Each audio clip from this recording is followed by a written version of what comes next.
Well, actually...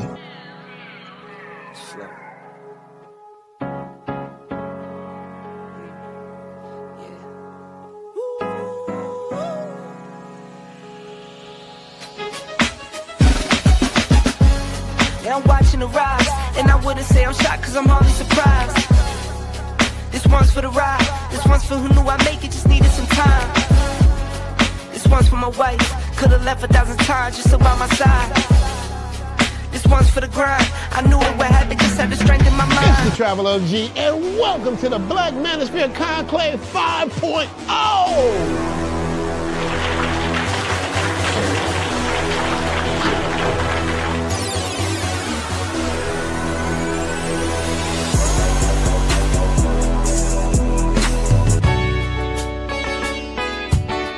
We got started in 2021 in Atlanta, united in the pursuit of excellence in all things. It's been one hell of a ride. Can I tell you what's on my mind? 'Cause I've been thinking about it for quite some time. Hey, can you give me a moment to declare my love? Can I tell you what's on my mind? We're now focusing more on opportunities for men, in particular passport bros. Guys who go abroad, they want to have a different lifestyle, they want to have a different achievement abroad. Oh yeah, there's without a doubt the narrative has changed for us greatly. I just finished speaking and having a chance to tell individuals about how to live the American dream outside of America. And I was here to help so many men when it comes to understanding what they need to do in order to relocate. With the political climate, things that are happening worldwide, guess what? Nobody's coming to save us.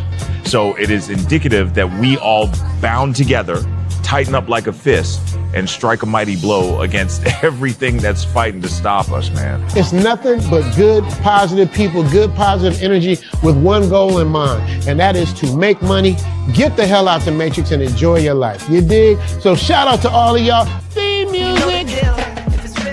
Yo, what's going on, y'all? This your man Marcus A. Brown, and I'm here to tell y'all that I just got done with my first consultation with the brother Andre of Love Crossing Borders. I just wanted to give him his praises. I need y'all to do two things if you haven't already. If you haven't, subscribe to his YouTube channel, Love Crossing Borders. Also, if you are going to Colombia, if you're thinking of going anywhere, traveling internationally, please consider booking a consultation with the OG Andre of Love Crossing Borders. You will not be disappointed.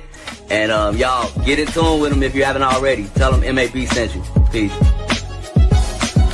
Where are all the black men? And I'm not talking about the scammers, the drug dealers, the robbers, and the crooks. Well, actually...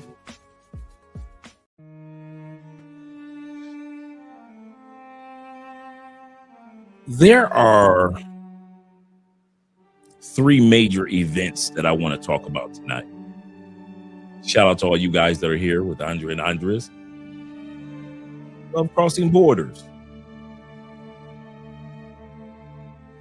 Let's start off with two Super Bowl dynasties.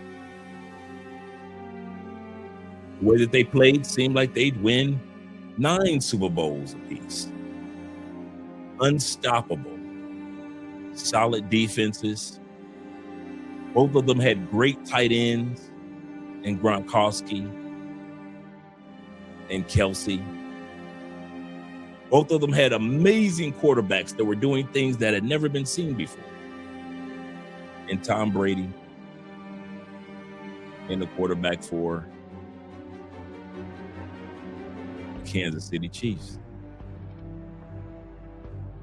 And even though both dynasties seemed unstoppable and some people complained, didn't matter. They were still going to the Super Bowl. They were still going to make it to the playoffs, and nobody was going to stop.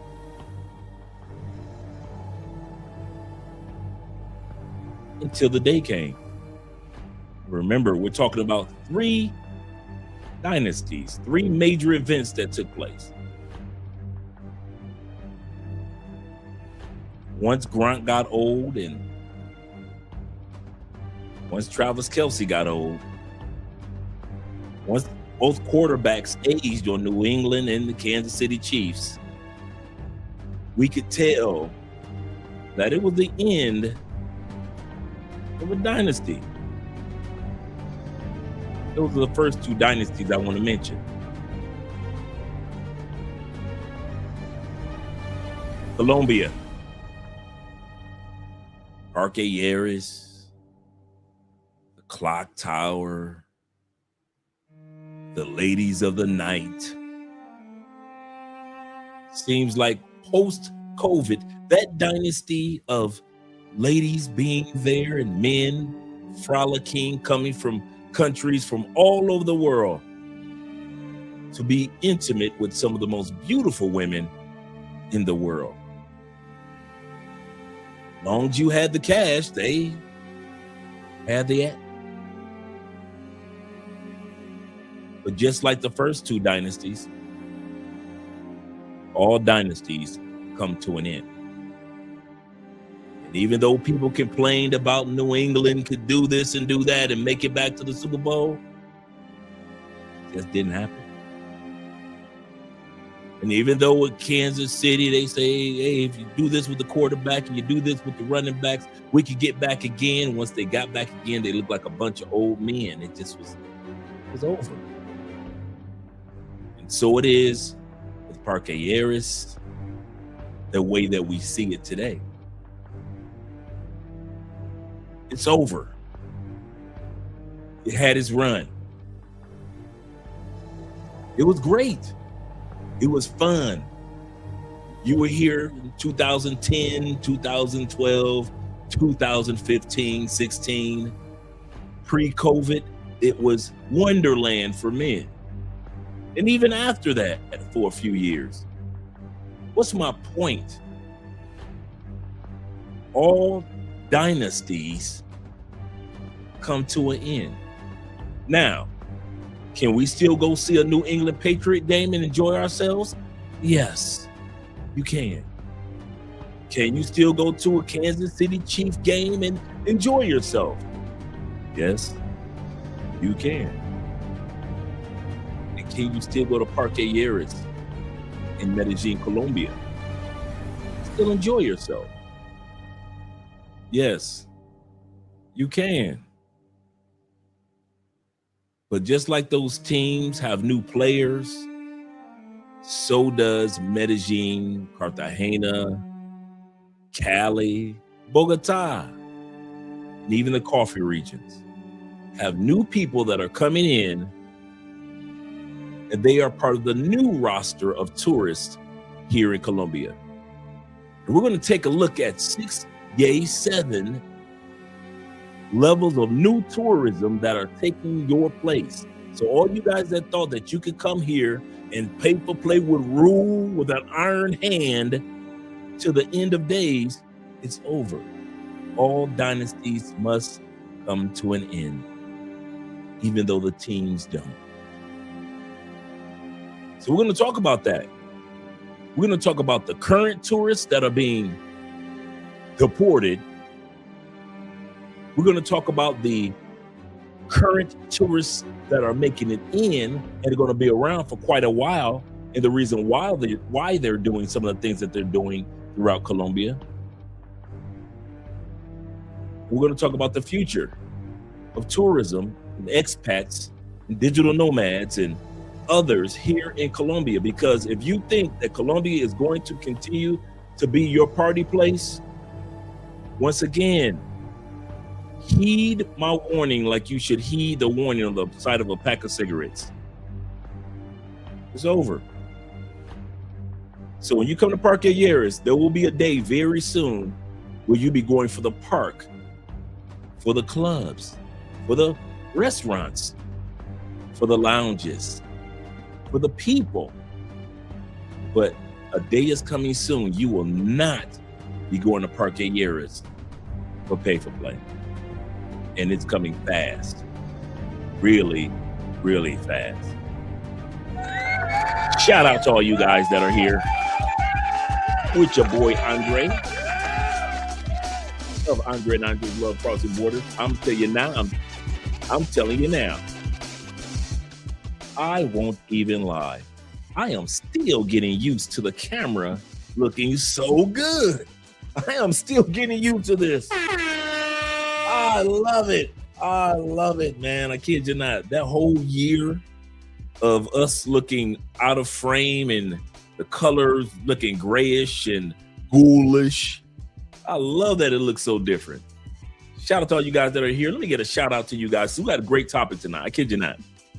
If you're going to be coming down here, for all you guys that wanted to come to Colombia, and I mean, you really, really wanted to come to Colombia, but you just didn't want to deal with the headaches of the party scene, Pookie, Ray, Nook and them getting drugged and deleted and robbed and kidnapped.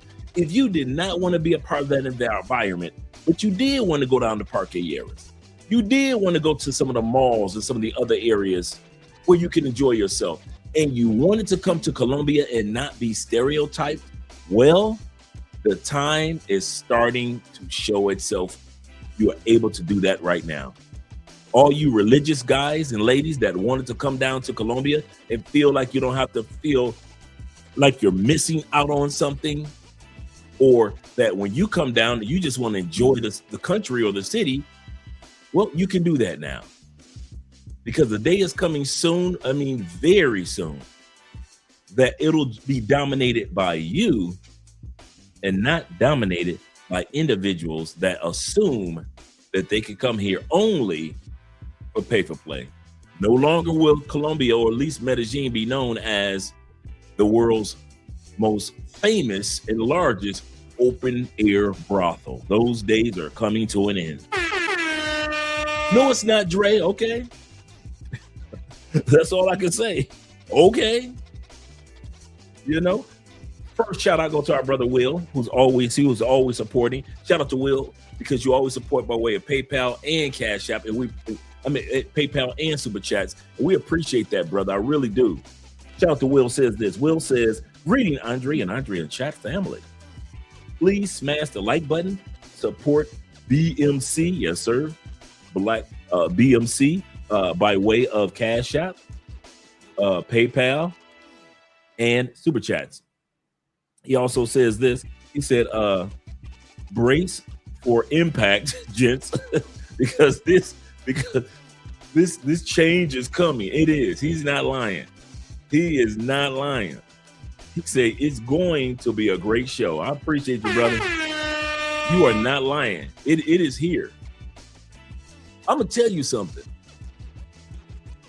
What's coming down in the next 2 years will be the best years of Colombia. For some of you guys, you think it's the worst years. It's over for Colombia. It's done. No, it's over for you in Colombia. It's over for you in Colombia. For these people that I'm going to talk about tonight, it's just beginning. That's what's going to hurt you guys' feelings. You guys are going to watch Colombia from the outside. You know how you were able to enjoy Colombia for the last 15 years on the inside, and everybody else had to just sit back and watch? The reverse is going to take place in the next couple of years. You are going to be on the outside of the bakery known as Colombia, with your face pressed up against the window, which I wish I could go in. It smells good. What are they baking in there? I wish I could go into Colombia. And you can't. You literally will not be able to come to this country. It'll be a whole new breed of women and men. And we're going to talk about those tonight. And so if you're a part of that new breed, shout out to you. Welcome to Colombia. I'm glad that you made it. I know you've been waiting and waiting for the right time to come to this country. Now is the time. Now is the time. And some of you guys, like I said, you're going to be perturbed. But hey, that has nothing to do with the rest of us.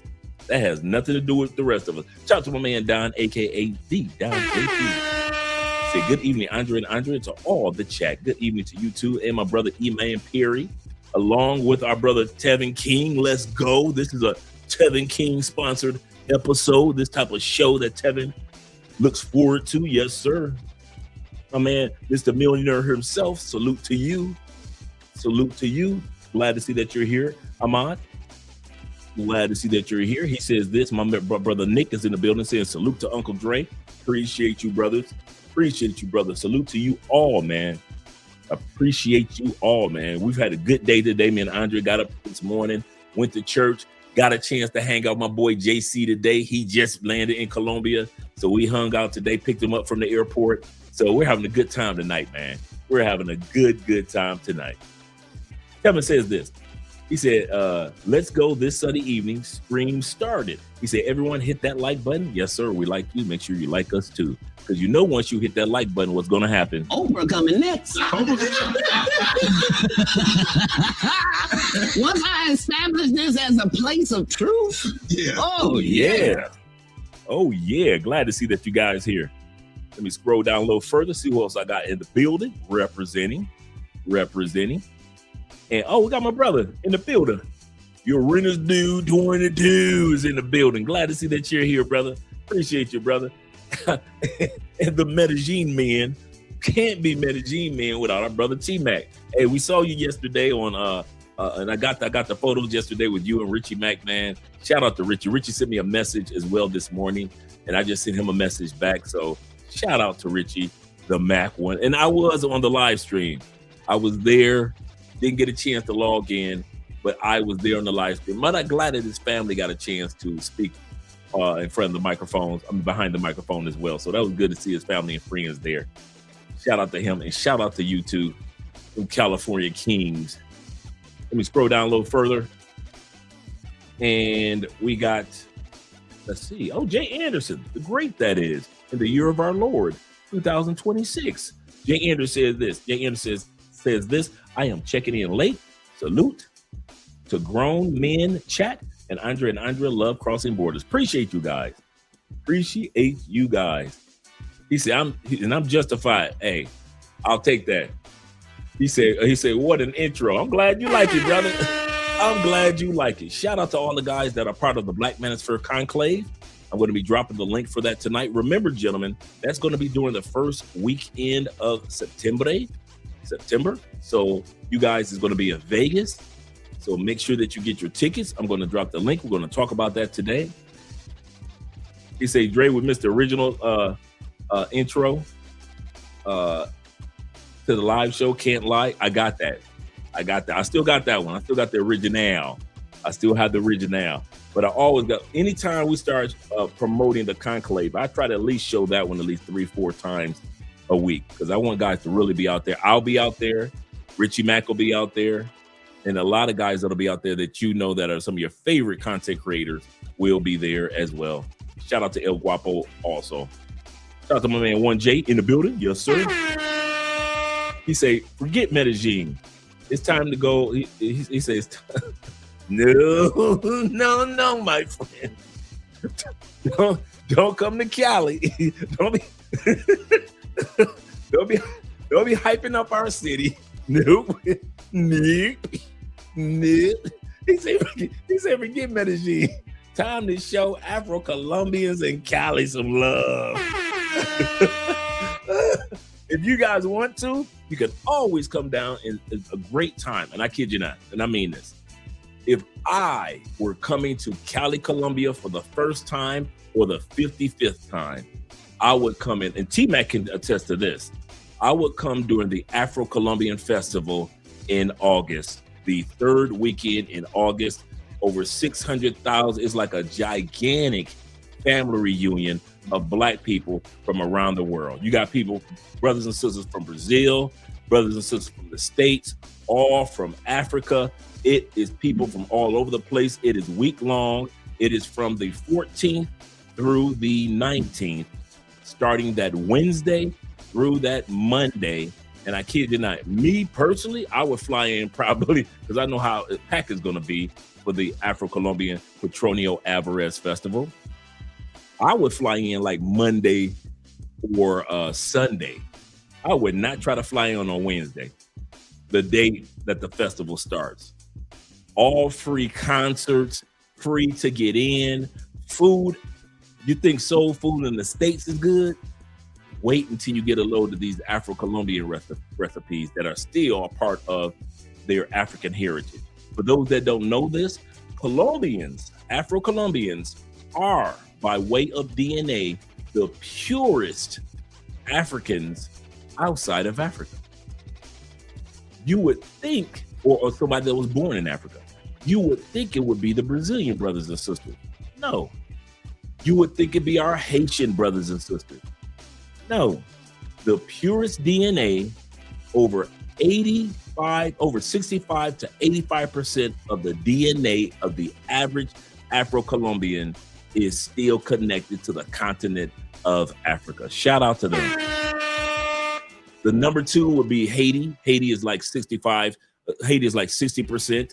And then you got the Afro-Colombians in Brazil, which are like 35 to 50% of their DNA is connected to Africa. But the number 1 country in the world outside of the continent of Africa, the purest post-slavery DNA is not even in the States. We're not even considered the purest Africans in the States, just to let you guys know. The purest Africans are Afro-Colombians. Shout out to them. Shout out to them. Shout out to my man Player Mix in the building with the $10 love. He said, yes, now let's get the suckers out of Brazil. I didn't think, you know what? Mix. I didn't think that they were that bad in Brazil. But then, yeah, over the past couple of years, Brazil has been on the headline with some pookie behavior down there. So, yeah, that's true. He said the world will be a better place. He said let them pay top dollar for the turf dirt in Vegas. Let them go to Vegas. Yes, sir. Let them go to Vegas. I know a lot of you guys that are in Vegas are saying, don't send them here. Yes, sir. Shout out to all 41 guys in the building.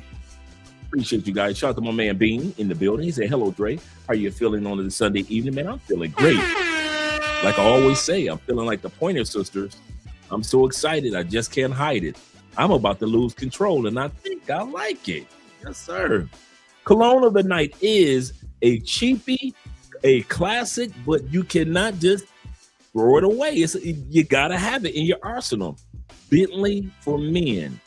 It is a very boozy, masculine, creamy caramel scent. You cannot go wrong with it. How come it looks better on camera than it does looking at it in my hand? Goodness gracious. Bentley for Men is the cologne that I'm wearing for right now. I know the title is covered up because of the but I kid you not, you can get this for like $12, $10. When you see it, I promise you, don't walk past it. I'm going to say this again. This is one of those super cheapies that you need to keep in your arsenal. It is not going anywhere. Bentley for Men is just one of those cheapies, man. $12, $15 at the most. You'll find this in Ross. You'll find this one in Marshall's. But then you'll still find it in Macy's. That's the crazy part, right? It is a very masculine scent, man, and you can't go wrong with it. You cannot go wrong with it. Our cologne episode will be coming up real soon, so I'm excited about that one. I'm excited about that. Let me scroll down a little further. Yeah, we had a good time celebrating Richie's birthday and watching you guys celebrate Richie's birthday. Yes, sir. Yes, sir. Shout out to my man Foley being in the building. Glad, I thought I said Foley, but Mr. Scholar being here in the building. He said, yo, what's good? Having a great night. Having a great night. Once again, tonight's topic are the 7 new faces of tourism in Colombia. If you think Colombia is about to continue to have the old image and the old, it's not happening. It's not happening. Can you still party in Sosua? Yes. Is Sosua what it used to be? Hell no. It ain't nowhere near what it used to be. Just like, can you go watch a New England Patriot game and enjoy yourself? Well, they made it to the Super Bowl again. Yes, you can go to a game. Are they the team, the dynasty that they used to be? No, nowhere near. Patrick Mahomes for Kansas City.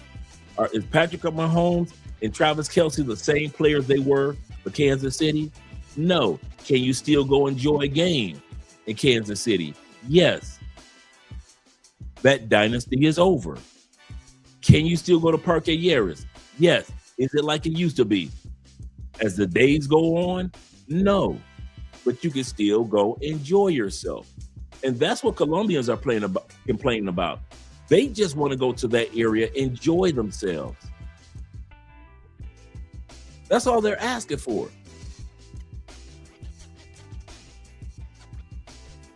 The pay-for-play ladies of the night, they kind of muscle themselves in. And when they muscle themselves in, then came the street urchins, and they muscled themselves in, selling drugs and crazy, selling you weed and all that stuff, right? And then here you come, muscling yourself into parqueyeras. They did not put all that money into parqueyeras just so a few pay-for-play can walk around, just for a few drug dealers to walk around, and the rest of you guys to come down and take advantage of it. If you guys think that they literally built parqueyeras in the early 2000s, for you guys, that's one of the biggest mistakes that you're making. They did not build it for you. And since they did not build it for you, they can get rid of you and get rid of the drug dealers who sell you your weed and your smoking, and get rid of the pay-for-play and still make money off of the people who they originally built the park for. The nightlife is not going to go anywhere. It doesn't need you. And I think people fail to realize you do not bring in as much money as a guy that searched for the ladies of the night as you think. You really don't. Parqueyeras is still going to make its money. Tourists will still come, and it'll be tourists that'll come down like how I was. I did not come to Colombia for pay-for-play. T-Mac didn't come to Colombia for pay-for-play. Jay Clyde, Will, and a bunch of us that started off in Medellin, the last thing on our mind was going to parqueyeras and buying up all the ladies. We did not come to this country for, and I mean that from the bottom of my heart. So I think some of you guys failed to realize not everybody came to Colombia with the same mindset that you did. I remember one brother said once upon a time, he said, if I can't go to Colombia for the ladies, what's the use of going to Colombia? Absolutely correct. Oh, I didn't argue him down. I had no argument. When he said, what is the use of going to Colombia if I'm not going for the ladies? In his mind, wasn't no use of arguing with him. Because in his mind, he had already programmed himself that the only reason to go to Colombia was the ladies. I'm telling you, I came down here, the last thing on my mind was I'm gonna tell y'all something, bro. Maybe because I had gorgeous Colombian friends in the States, I wasn't really thirsty for Colombians like that. Or Puerto Ricans, or Mexicans, because you're in Florida, every Latin culture is there. Same thing from you California brothers. You got all type of Latins there, so you ain't really tripping. Same thing for you Texas dudes, Chicago, and you New York dudes. You ain't really tripping on the fact of Latinas, because you kind of like, you used to them. So when you go to a Latin country, it's like, okay, they're different, but it ain't nothing that I ain't used to. A lot of us that you don't realize, guys, a lot of us were already used to being around the Latin culture, so it was no big deal to us. I came to Colombia, you know what my dream was? Coochie? Nope. Guatape. I want to climb the giant rock in El Peñon. I saw it, I heard about it, and I was like, one day, I'm going to climb the giant rock. El Peñon, I'm going to travel there, and I'm going to see one of the world's biggest rocks, just one rock. It's not even a mountain, it's just one gigantic rock like you pick up off the ground. And I'm going to climb that rock, and I'm going to see what it's like from the top, and it'll let me know that I made it to Colombia. That was literally my dream, the nature of Colombia. There are so many people that think like me, like T-Mac, like Will, and a bunch of other ladies that are coming down here. We are not on party mode like you guys think we are. And I hate the fact that black men try to stereotype black men into thinking all black men are on party mode. No, we are not. When I went to DR, I traveled the whole country, me and my wife. Guess where I didn't go?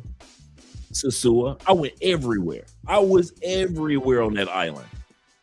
We spent a month in DR. We had such a great time. All the people we met, the foreigners and the locals.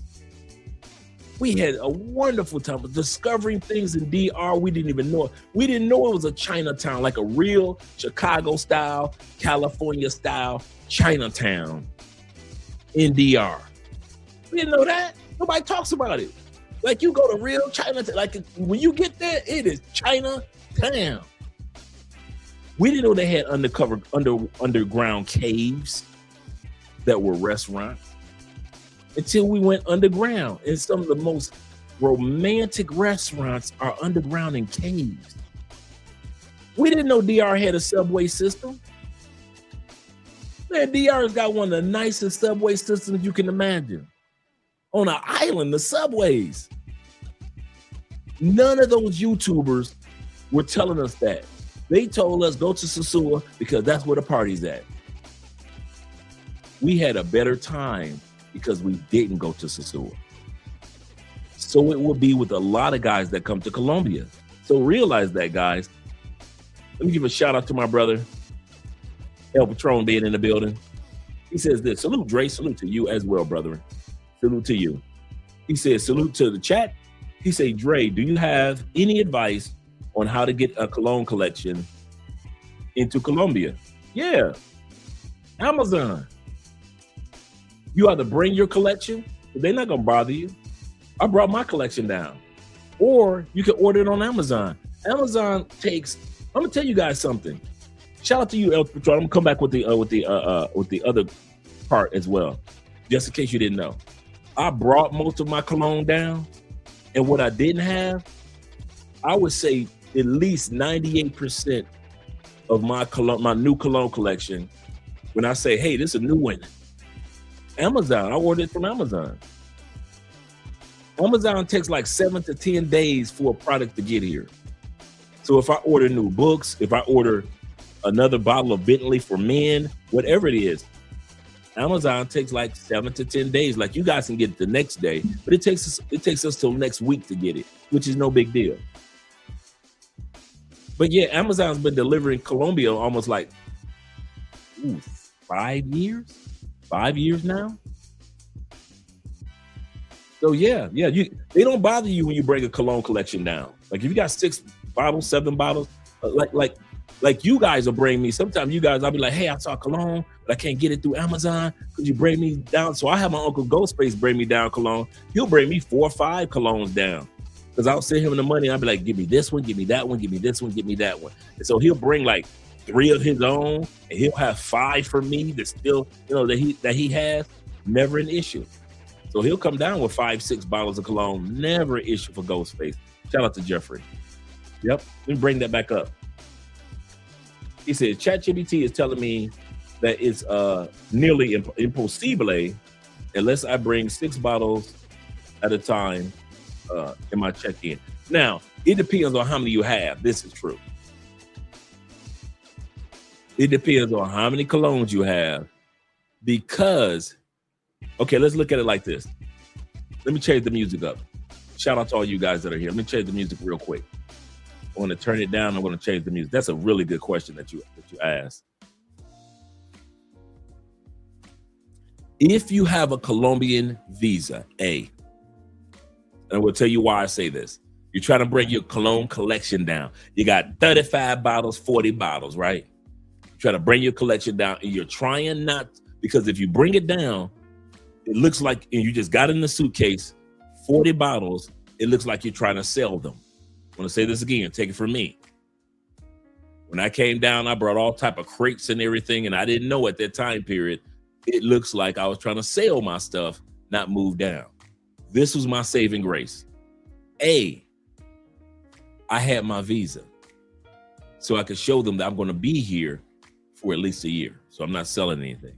B, I had my address, not just to an Airbnb, but to my own apartment. So it was proof I will be here. C, I showed them the collection on my phone. So I took photos of my collection in my house. These are my colognes. They're not anybody else's colognes. These are mine. This is my collection of colognes. So they knew I was bringing my colognes part of me, for me, right? So those are the steps that I took. I showed them my visa. I showed them my address of where I live. And I showed them photos of my cologne collection in my home. And so when they saw them, they like, okay, this is his collection. This is what it is. They knew that they weren't in the box. So I knew they could tell that half the bottles were used. And it was no big deal. It was no big deal. I kid you not.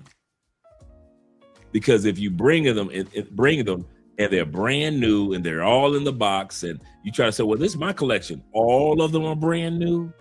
All of them are in the box. All of them are in the box and they're not even opened yet. It looks like you're selling the product.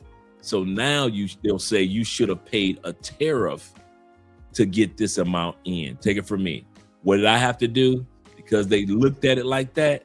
True story. I had these big Walmart crates. I had 5 of them. True story. I still got 1, 2, 3 of them, right? Big crates. When I came through, they were like, are you selling this stuff?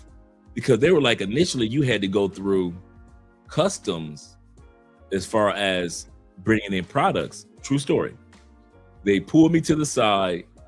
I had to pay 100,000 peso tariff to get my stuff in because it looked like I was selling these products and not bringing them in a suitcase. Because I brought them in crates. So there's a difference. There's a difference. You can bring them in. I know ChatGPT is saying, no, you can't. Yes, you can. And if you have to bring them in a little bit at a time, like 10 at a time, so be it, you know. I don't think it's going to be your last trip back home, but so be it. But definitely I had to pay a tariff. So if they ask you that you have to pay a tariff, I only paid like I say $100,000. I mean 100,000, not 100,000, 100,000 pesos, which is $25 at that time period, $25. 100,000 pesos right now with the rate of exchange is kind of like 27.50. So it's not too much. That's a really good question that you asked. Really, really good question. Yep. So yeah, about 5 or 6 bottles. I would say even up to, I'll easily say up to 8 to 10 bottles. You're all right. I even say 10 bottles. Maybe T-Mac has a different answer, but I'll say maybe 10 bottles. You're kind of safe because you're not looking like you're selling the product. It's like you're using it, especially if you have a visa and you're going to be here and you can show them, hey, there's my home address, not just the Airbnb. Here's my home address. Now, if you're using the Airbnb as your home address, that's one thing. But I'm talking about an Airbnb that you're paying for month after month after month. You can use that as your home address and you have your visa to prove like, hey, I'm going to be here for a year or 2. Here's my visa. I just wanted to bring down some of my colognes because I'm going to be here for that long. And I really enjoy my collection, so forth and so forth. They don't trip on stuff like that. Hola, Zeta. Hola to you too. He said, and gents, how are you guys? Salute to gents. Salute to you, Zeta. Having a great evening. We're about to have some fun tonight, gentlemen. We are about to have some fun tonight. Shout out to my man, shout out to Jay, man. Appreciate that, man. You sent me a super chat earlier today. I mean, a cash app earlier today. Appreciate you, brother, with the love. Appreciate that. Yes, sir. I think it was today or yesterday. I'll give you a shout out in regards to that. Because I know you did. Yes, sir, with the $20 love earlier today. Appreciate you, brother. Actually used that in church this morning. Actually used that money and donated it in church. Yes, sir. Blessing others as you blessed us. My man Derek Wee said this. He said, too bad that we don't have Amazon here. Where is that? Let me know where you are, or D. Let me know where you are that you guys don't have Amazon. And El Patron says this. He said, Dre, did you put your crates in the checklist? Yeah, that was a mistake that I made. See, if I had them in suitcases, that's one thing. If I had them in like the sports duffel bags, that's one thing. I'm coming in with crates. I'm coming in, you know, when you go to Walmart, you see them big crates that you can buy and they clamp. I'm coming in with crates. And I got like 5 or 6 crates and they looking like, I'm coming in like 5 or 6 crates and 2 measly suitcases, right? I'm looking like hey, true story. Now that I think about it, if I had come to Colombia today, they probably would have turned me around. They probably would have turned me around. Even though I have a visa, they would have turned me around, man. Because I had so much stuff, man. And you could tell it was just for one person. But it was like 50. Naive. Mind you, naive. 15 toothpastes, 12 toothbrushes, face towels, 9 face towels, packs and packs and packs of underwear. You know, it's looking like, I'm looking like a thrift store. I'm looking like a thrift store. I'm looking like Dollar Tree before Dollar Tree, okay? I'm not realizing all this stuff is already here. This is the crazy part. Even though I had been to Colombia like 5, 6 times and I knew all this stuff was here, I don't know what made me think, well, let me stock up on this and stock up. Why, Dre? Why? Why, Dre? So I'm making myself look stupid. And so Andrea, she was waiting outside. True story. Andrea's waiting outside. You know how they wait outside for you in the airport. And so I tell them, hey, my at that girlfriend at that time period, Andrea was my girl. So I said, my girl is waiting outside out front. I gave the name. They went out, got Andrea. Andrea comes in and she's like, what's going on? She sees my stuff. She's like, okay, because they got my stuff spread everywhere, right? You know how they check your bags out. They got my crate spread everywhere. Andrea's like, okay, what's going on? And she explained to me, she said that you need to pay a tariff because you should have brought your stuff in through customs, not through immigration, because you have so much stuff at once. That was my problem. I had so much stuff at once. And like I say, most of it I didn't need, and I'm looking like a thrift store. So I just gave myself, and even though I had my visa and even though I had my address, it was like, once I looked around at all the stuff that I had, I mean, I'm bringing vice grips that's still in the packet. You know, the vice grips. I'm bringing screwdrivers. Well, you might just need a screwdriver. So I'm bringing packs of screwdrivers. I'm bringing everything that's in this original boxes, right? And so I'm looking like I'm about to sell this stuff. I'm literally, so they just called me to the office. It was real cool. They were real nice about it. I kid you not, really, really nice about it. And not disrespectful at all throughout the whole process. And they explained there's a difference between customs and immigration. I'm coming through the immigration line, right? Like you guys do. Here I go. I got all this stuff looking like I'm Dollar Tree. And they're like, no, you should have came through customs with all this if you're going to bring this much at once. And they all look like products you're going to sell. And that's why I said, if it happened today, they might not have let me into the country. But I digress. So I paid the 100,000 pesos. And they were, like I said, he gave me a receipt and they let me in the country. And here's the kicker. 98% of the stuff here's a consultation statement. 98% of the stuff that I brought with me from the States, I still haven't used almost 10 years later.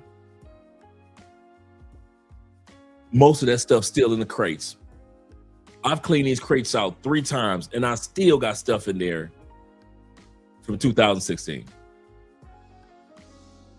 I'm telling y'all now, do not overpack when you are relocating to another country. They got all you need over there. Now, if you got a collection or something of something like the colognes, yeah, I understand that. But if you don't do like me, 12 toothpaste, 15 toothbrushes, and a partridge in a pear tree. I got the partridge in the pear tree in my luggage. What is this? A partridge? What's this over here? Well, it's just a pear tree. That's how much I pack, dude. I kid you not. And most of that stuff I never even touch. I'm like, do we need light bulbs? Let me bring like 15 to 30 light bulbs. I kid you not, I got like 5 vice grips, 25 packs of batteries. I got all type of stuff I'm bringing. Just my imagination just, hey, let me just get it all now. And I had been to Colombia 5 times. I knew what was in the grocery stores already and that I could already buy. I don't know what it was in my subconscious that said, and that's why I'm telling you guys my story, that said, you're going to need this. Well, why don't you just buy this? Well, then why don't you just get this? You won't need this. And next thing you know, I'm looking like Noah's Ark, full of stuff that I don't need. Don't be like me, bruh. Don't be like me. Like I said, if you got a collection of something that you bring, cool. But, bro, everything that we got in the States, man, dang near outside of like, dude, I saw some blue cheese salad dressing the other day. I said we got the blue cheese salad dressing. We got the hot sauce down here. The barbecue sauce is down here. We got everything that you need. You got to pack all that stuff. I'm like, I need some Baby Ray's barbecue sauce. Let me bring 5 of those. True story. I'm bringing all type of stuff. I had no business packing all that stuff. And that's why I'm giving you guys my heads up consultation in regards to that. Do not overpack, man. If you're a tall guy and you know that, or a guy that has big feet, you know, oversized 13s, 12s, okay, you might bring an extra pair of shoes, couple pair of shoes. Like I'll bring in 5 or 6 extra pair of shoes because I know that it's not easy to get shoes my size or jeans my size or shirts. Now I can understand you stacking up on those things because you're a tall dude or you're a big dude, right? But everything else, they got it down here in South America, bro. My brother said he in Thailand, by the way. And he said that they don't have Amazon in Thailand. Shout out to Bobby being in the building as well. All right. And Derek said, yeah, he's in Thailand. Yep, they don't have. Wow, I didn't know that they didn't have Amazon. You would think that they get all their distribution done and their products from China, that they would have distribution so close in Thailand. Wow. Will says this. He said, yeah. He said that crates will get you searched in most countries. I didn't think about it. Man. I'm just so happy to get out the United States. I think that's what it was. I was so happy to be out the States. And I'm dancing in the streets. And I remember at the airport for American Airlines, I didn't care that I had to pay extra for my crates. I didn't care. Whatever the amount is, let's put it on the card, type of thing, man. Shoot. He said, I just see Colombia police on their radios. we got a frag head, a fragrance head. Yep. We got a frag head in immigration. We're gonna need backup. That's how I felt, man. But like I said, they were real cool about it. Shout out to Corporal, watching from Andrea's channel. Appreciate you, brother. He said this. He said, Dre, his box. Right. I'm just grabbing anything. Dude, I'm literally going into a Home Depot. I'm just grabbing anything. I ain't got no business being in a Home Depot. I'm just in case we need this. Dude, true story. I even brought down, this how much was I had. I brought a television mount. You know how you put your television on the wall, you mount it on the wall? Dude, you know how heavy a television mount is? I brought a television mount just in case they don't have any televisions to mount. You know, that's how my mind was going. I had this whole heavy television mount, and of course we used it, But the fact of the matter is, man, I could have bought a television mount here. That's my mind was just imagining stuff, bruh. And I knew better. He said, tell me that you a black man without saying you're black. I know vice grips, but I know. I can laugh about it now, man. It wasn't funny when they had opened up everything. And do realize I came down permanently November 29th. So they think I might be selling all this stuff for Christmas. So I came down November 29th officially. And so they might be thinking, I mean, he must be coming down here for the holidays to sell all this stuff. Man, I'm like, come on, man. He said, side note, he said, happy birthday to Richie Mack. Yes, sir. I just finished conversing with Richie for a second. He said, that birthday party through yesterday was a legendary 90s vibe. Yes, it was. Yes, the whole atmosphere, man. Family, friends, the music, everything about it, man. And I sat back and I watched the last, because Richie didn't know if I was on or not.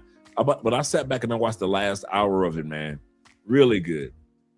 Really good. Shout out to Ronin Travelers being in the building. Shout out to you and all you guys that are out there in Southeast Asia. Good morning to you.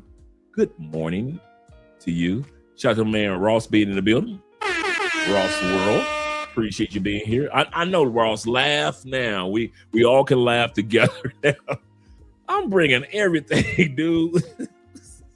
Hey, don't be mad. I know. Hey, I even had, true story, I even had escape ladder in there. I saw, like, you know, when they had the escape ladders that you could throw over the edge of, like we're on the 6th floor, right? Now, back then we were on the 3rd floor. So in case there's a fire, and I saw a discount on escape ladders that you could kind of like throw the ladder over the edge and climb down. It's kind of like the loose escape ladders. So I was like, yeah, we'll need an escape ladder. So I got an escape ladder. True story. I got an escape ladder. I got vice grips. I got like 15 toothpaste. I got a partridge in a pear tree. I got a vice. I got the vice grips. And I got the wall mount. Dude, the only thing I didn't have off of my stuff was an oxygen tank. That was the only thing I didn't have was an oxygen tank, just in case I wanted to go deep sea diving. So I understood when they put, and I really didn't understand how much stuff I brought. True story. I didn't understand how much stuff I brought until they were opening up my crates and suitcases and start kind of like pulling stuff. It was so much stuff, they couldn't pull everything out. It was so much stuff, and they had lines of people behind me that they were like, let's pull this dude to the side with all these crates. So yeah, Zeta said, yeah, it was fun. He said Richie Max stream was definitely a cool 90s vibe. He said, and I enjoyed it. Yes, sir. My man E Breezy, shout out to E in the building. He said, Dre, you lost me with this game ladder. He said, I was with you. I know, man. I was like, yeah, let me get that. I'm in the stores, man. Yeah, let me get that escape ladder. Because just in case there's a fire, we could just climb down an escape ladder. Yeah. Who the hell has an escape ladder in their house? Nobody but Andre. And I never used it. Oh my God, man. I know y'all was like, what did this brother just say, an escape ladder? Like a burglar, bruh. As if I wanted to burglarize my own house or something, bruh. Kid you not. True story. True story. He said, I'm laughing, but he said, I probably have done the same thing. It was just one of the things that I, have to rebuy. Yeah. Duct tape, dude. Let's not talk about duct tape. I had duct tape that was the clear duct tape, the black duct tape, the gray duct tape, the thin duct tape, the wide duct tape. Oh my God, bruh. Yeah, everything except a fish tank. You better believe it, Will. You better believe it. So when I tell you guys, by experience, now you heard your brother here first, 90% of whatever goes through your mind, you don't need to bring. I want to say this again. 90, I don't care what you thinking. 90, dude, paperwork. Bruh, I brought paperwork like I'm gonna need this. You know, I'm gonna need this book of poetries. I ain't having no chicks no more. I ain't having no book of poetries.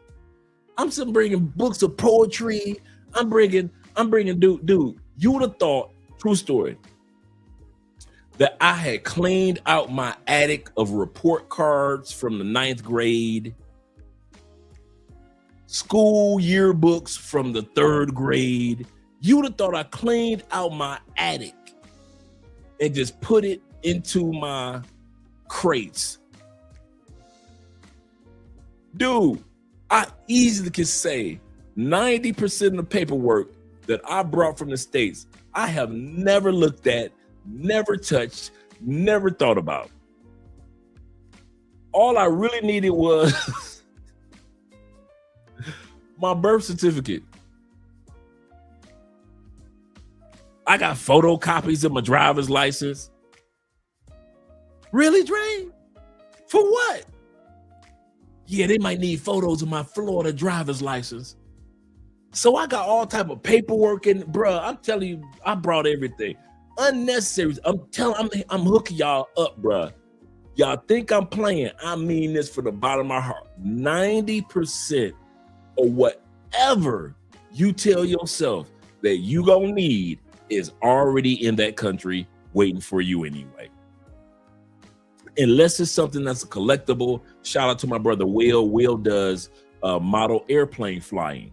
Now, we're not talking about the little model airplanes. We're talking about when you see dudes do model airplane flying and the plane is kind of like 10% of the size of a real plane, or when they fly little miniature helicopters, but the helicopters are like the size of a room. That's the type of, you got to have an aviation license to fly those models. That's what Will does. So if you have a hobby like that, okay, now I understand why you're bringing your craft down. Will sent me a photo of one of his jets. Man, beautiful jet. And I'm talking about that jet is about the size of this studio. So we're not talking about the little miniature kids jet. We're talking about like a real miniature jet. So if you have certain hobbies or like your cologne collections, things like that, understand. But don't be like me. I hope this does not go over y'all head. Y'all think I'm playing, man. Do not overpack stuff, man. Do not have your ass in Walmart talking about something. Yeah, let me get 5 of these crates. Y'all only got 4. When y'all gonna get more? See, don't be like me, man. I'm driving around for one. Right, I got books of poetry. I'm bringing my true story. I'm bringing my Oakland Raiders old school football cards. I'm bringing my comic. Oh my, gotta bring my comic book collection. Can't leave that. Gotta bring my comic book collection. Gotta bring which was only like 5 or 6 books anyway. It wasn't even a major collection. I'm bringing everything. Dude, I'm bringing stuff from my old job. Like, oh, let me bring these manuscripts for when I wrote this report. What? Andre, you don't even work there anymore. Why do you have a whole file of your old job's manuscripts for things that you used to do as a college recruiter? Dude, I had stacks of just paperwork, unnecessary paperwork, in the name of paperwork.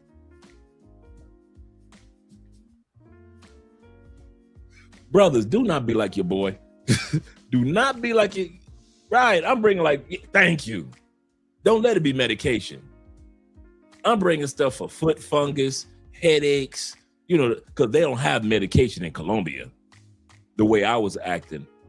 5 aspirins, ibuprofen, beer, Tylenol. I'm bringing everything. Everything. Dude, I'm bringing creatine, powdered protein. Let me get about 5 of them big old jugs of powdered protein. And let me get like 4 or 5 of them creatines. As if they don't have this stuff in Colombia.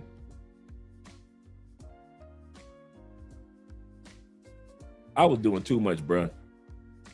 Yeah, and while you're bringing the protein and the creatine, let me get 5 packs of Oreos while you're at it. Let me get about 5 or 6 packs of Oreos.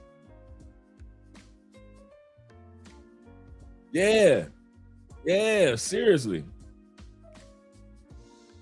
Too much, man. Way too much. And that's what made me mad because, like I said, I have literally cleared the crates out. And I have gotten rid of, I would say 70% over the last 10 years, maybe 70% of the stuff because I never touched it. And the rest of it, I still don't touch. In all this time I've been here. And I mean, I glance at it. Dude, I brought a damn snow globe. I brought a snow globe and one of them little old school when you was a kid globes, the little blue globes of the world. You know, the ones that you better put a penny in, your piggy bank kind of little globes. How come I still got that? What the hell am I gonna do with a little kid's globe? What am I do with snow globes? It don't even snow in Colombia. You can't appreciate a snow globe if it ain't snowing outside. It's sunny than the motherland. I'm sitting up here just snow glowing away. Oh my goodness gracious, bro. I'm telling y'all, yes, that's exactly how you do it. Bring your clothes, your laptop, and your what's it, Verners. Shout out to the Detroit boys. Yes, sir, that's it. Your Verners. That's all you need. Your Canadian Dry. Yeah, your computer stuff. Yeah, that's it. Now I still use my my Fire Stick, my Amazon Fire Stick. That's how I watch all my sports, mini movies. So my Amazon Fire Stick, definitely want to bring one. That is one thing that I wish I could tell you guys. I wish I said this before. Bring an Amazon Fire Stick. You'll thank me a million times. You will thank me a million times over. Bring you an Amazon Fire Stick. Yes. Especially if you get one that's already broken and somebody already put some apps already on there for you. Even better. Even though you can do it when you get here, it's just cool to know that somebody already put a bunch of sports apps and Netflix on there and all those other apps on there on your Amazon Fire Stick already for you. But I kid you not, you definitely want to bring a Fire Stick. Definitely. Especially if you're a sports fan. Yeah. All right, now we got that out of the way. Now we got that out of the way with Dre. Let's get started with tonight's topic.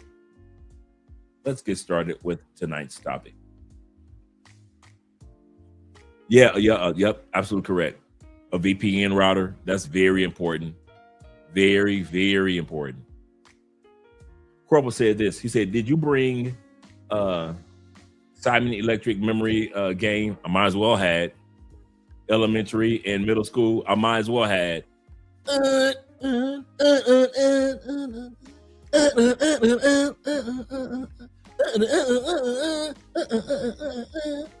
I might as well had.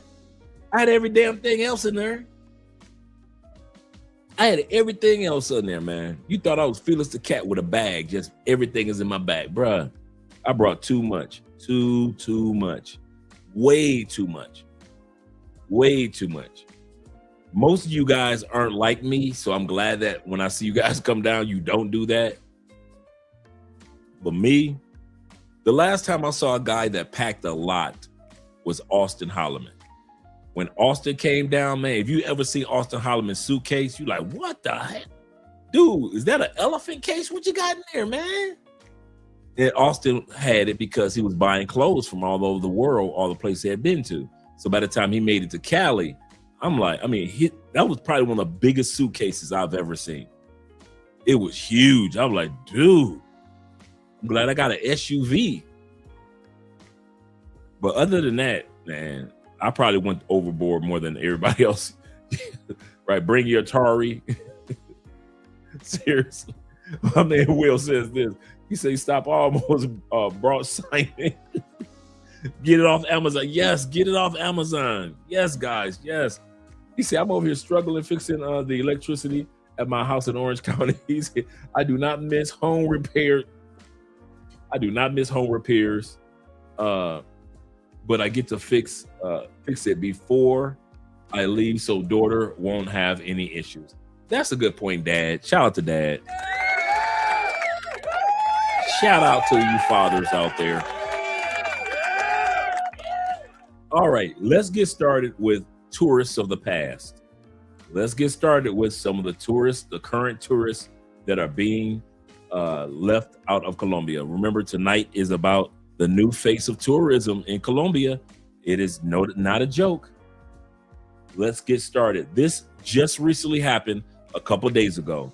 A British student was caught trying to leave Colombia.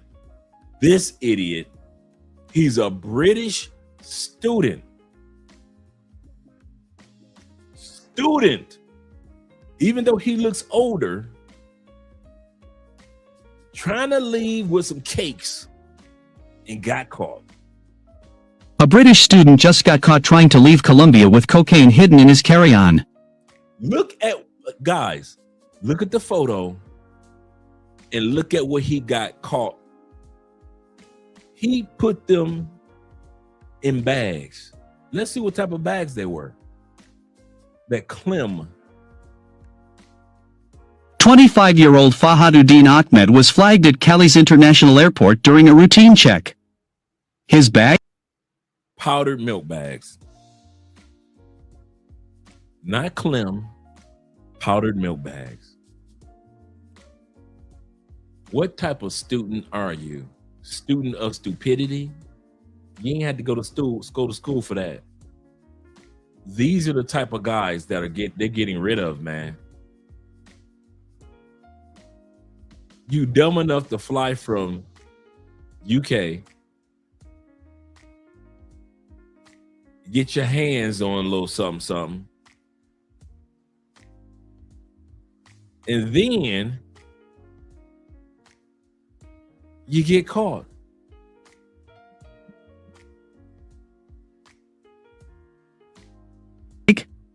Suspicious packages that looked like powdered milk. A spoiler, it wasn't powdered milk. Tests confirmed it was cocaine. He was arrested on the spot and is now facing drug trafficking charges. Pro tip, if you're visiting Colombia, just bring back coffee.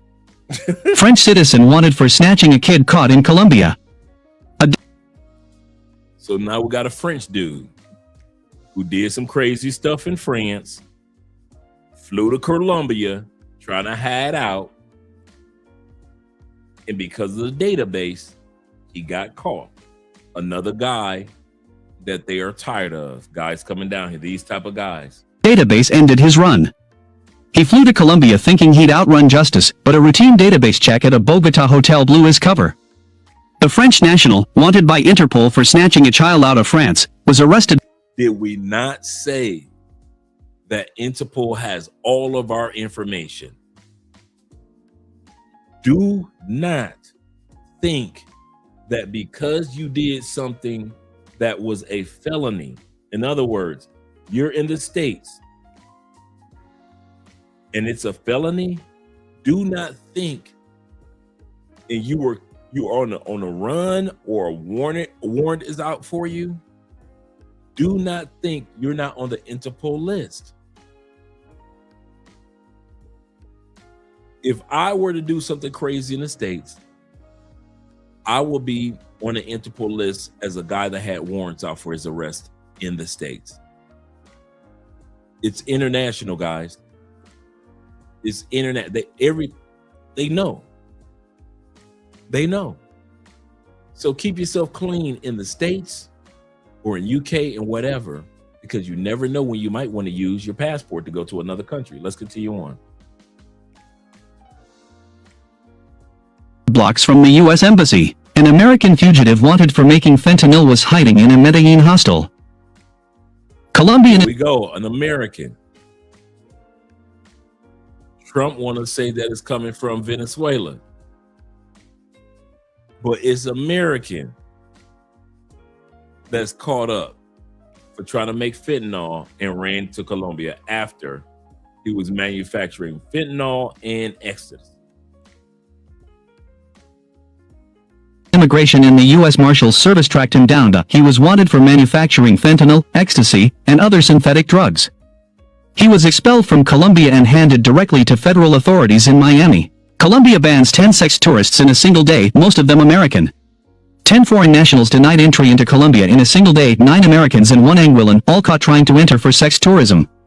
Caught with a 14-year-old in a Medellin Airbnb, still in her school uniform. What the? A 46-year-old American man is into Colombia in a single day, 9 Americans and 1 Anguillan, all caught trying to enter for sex tourism. Caught with a 14-year-old in a Medellin Airbnb, still in her school uniform. A 46-year-old American man is under arrest in Medellin. Police found him inside a short-term rental with a 14-year-old girl, who was still wearing her school uniform. The bust happened after a member of the public called it in. Officers from the Child and Adolescent Protection Unit moved in, rescued the girl, and took him into custody on the spot. 4 U.S. citizens flagged as pedophiles by Angel Watch were recently denied entry in Bogota, Cartagena, Barranquilla, and Armenia. Okay, here we go. If y'all think that it's only happening in Medellin, they're letting you know that they're turning guys away and capturing guys as well in Bogota. You cannot run to Cartagena. You cannot run to Barranquilla. You can't have your flight automatic to Armenia region. So if you guys think that you can go to other airports and sneak into the country, well, they're letting you know that those areas are not having it. Despite attempts to bypass Medellin via secondary airports, strict enforcement remains in effect to shut the door on exploitation tourism. I don't know why y'all think Colombia. Guys, we got to stop thinking that when America puts the title of third world on a country, that title actually means third world in all areas. I consider Colombia a developing country. I do not consider Colombia third world. If you've ever been to a real third world country, you would not call Colombia third world ever again. I do not call Brazil third world. It's the fifth largest economy in the world, but yet America considers Brazil third world. Peru, some of the best cuisine that you will ever eat in your life is in Peru. And yet America calls Peru third world. Mexico. Many of you guys have been to Mexico, enjoyed yourself. In Colombia, in America, still considers Mexico third world. So we think that when we get to other countries, they don't have the communications a bit. I don't know why y'all think Colombia got rotary phones. But y'all think we got rotary phones down here? Y'all think people still walk around with a Walkman on, huh? Y'all think we still got old school DJs that gotta use the old needles? No technology down here. They don't have investments in Colombia. They don't have any of those things. The way that you are, the way that many of us treat Colombia and much of South America. Okay, if Colombia is so third world, how are they able to drug you, rob you, crack your bank accounts, crack your credit cards, and steal your crypto before you even wake up the next morning?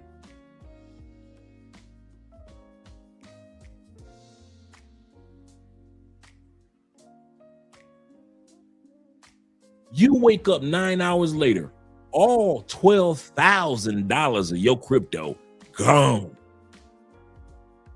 Credit cards used to the max. Bank account, 50% of it is gone and counting within the 9 hours that you've been asleep. You all gonna stop sleeping on South America as if these people are stupid. But here's the kicker. The best cloak, the best cape, if you will, that they have is that y'all think that they're stupid and they want you to think that they are.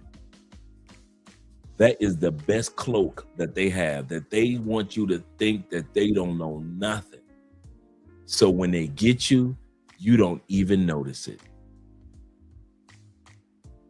You just scratch your head like, I thought it was a third world. Well, I guess this third world knew how to crack your codes. They went right past your, in the words of Theo, they went right past your AMI, your WAF firewalls. Went right on in, cleared out your crypto, and walk right on out. These people are not as stupid as you think they are. Let's continue on.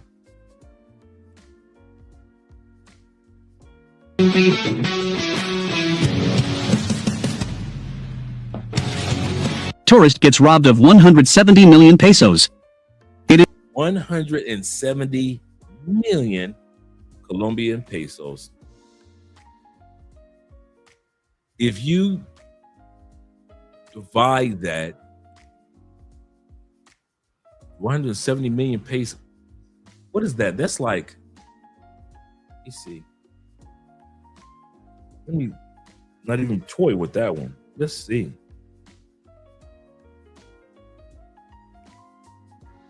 Let's have fun with this one.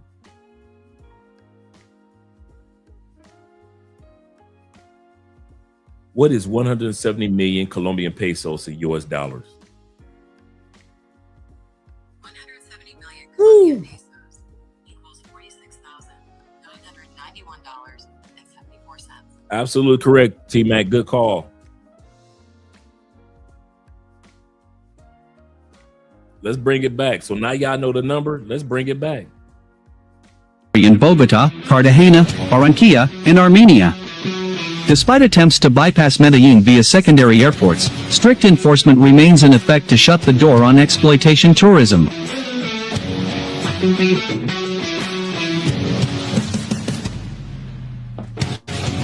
Tourist gets robbed of 170 million pesos.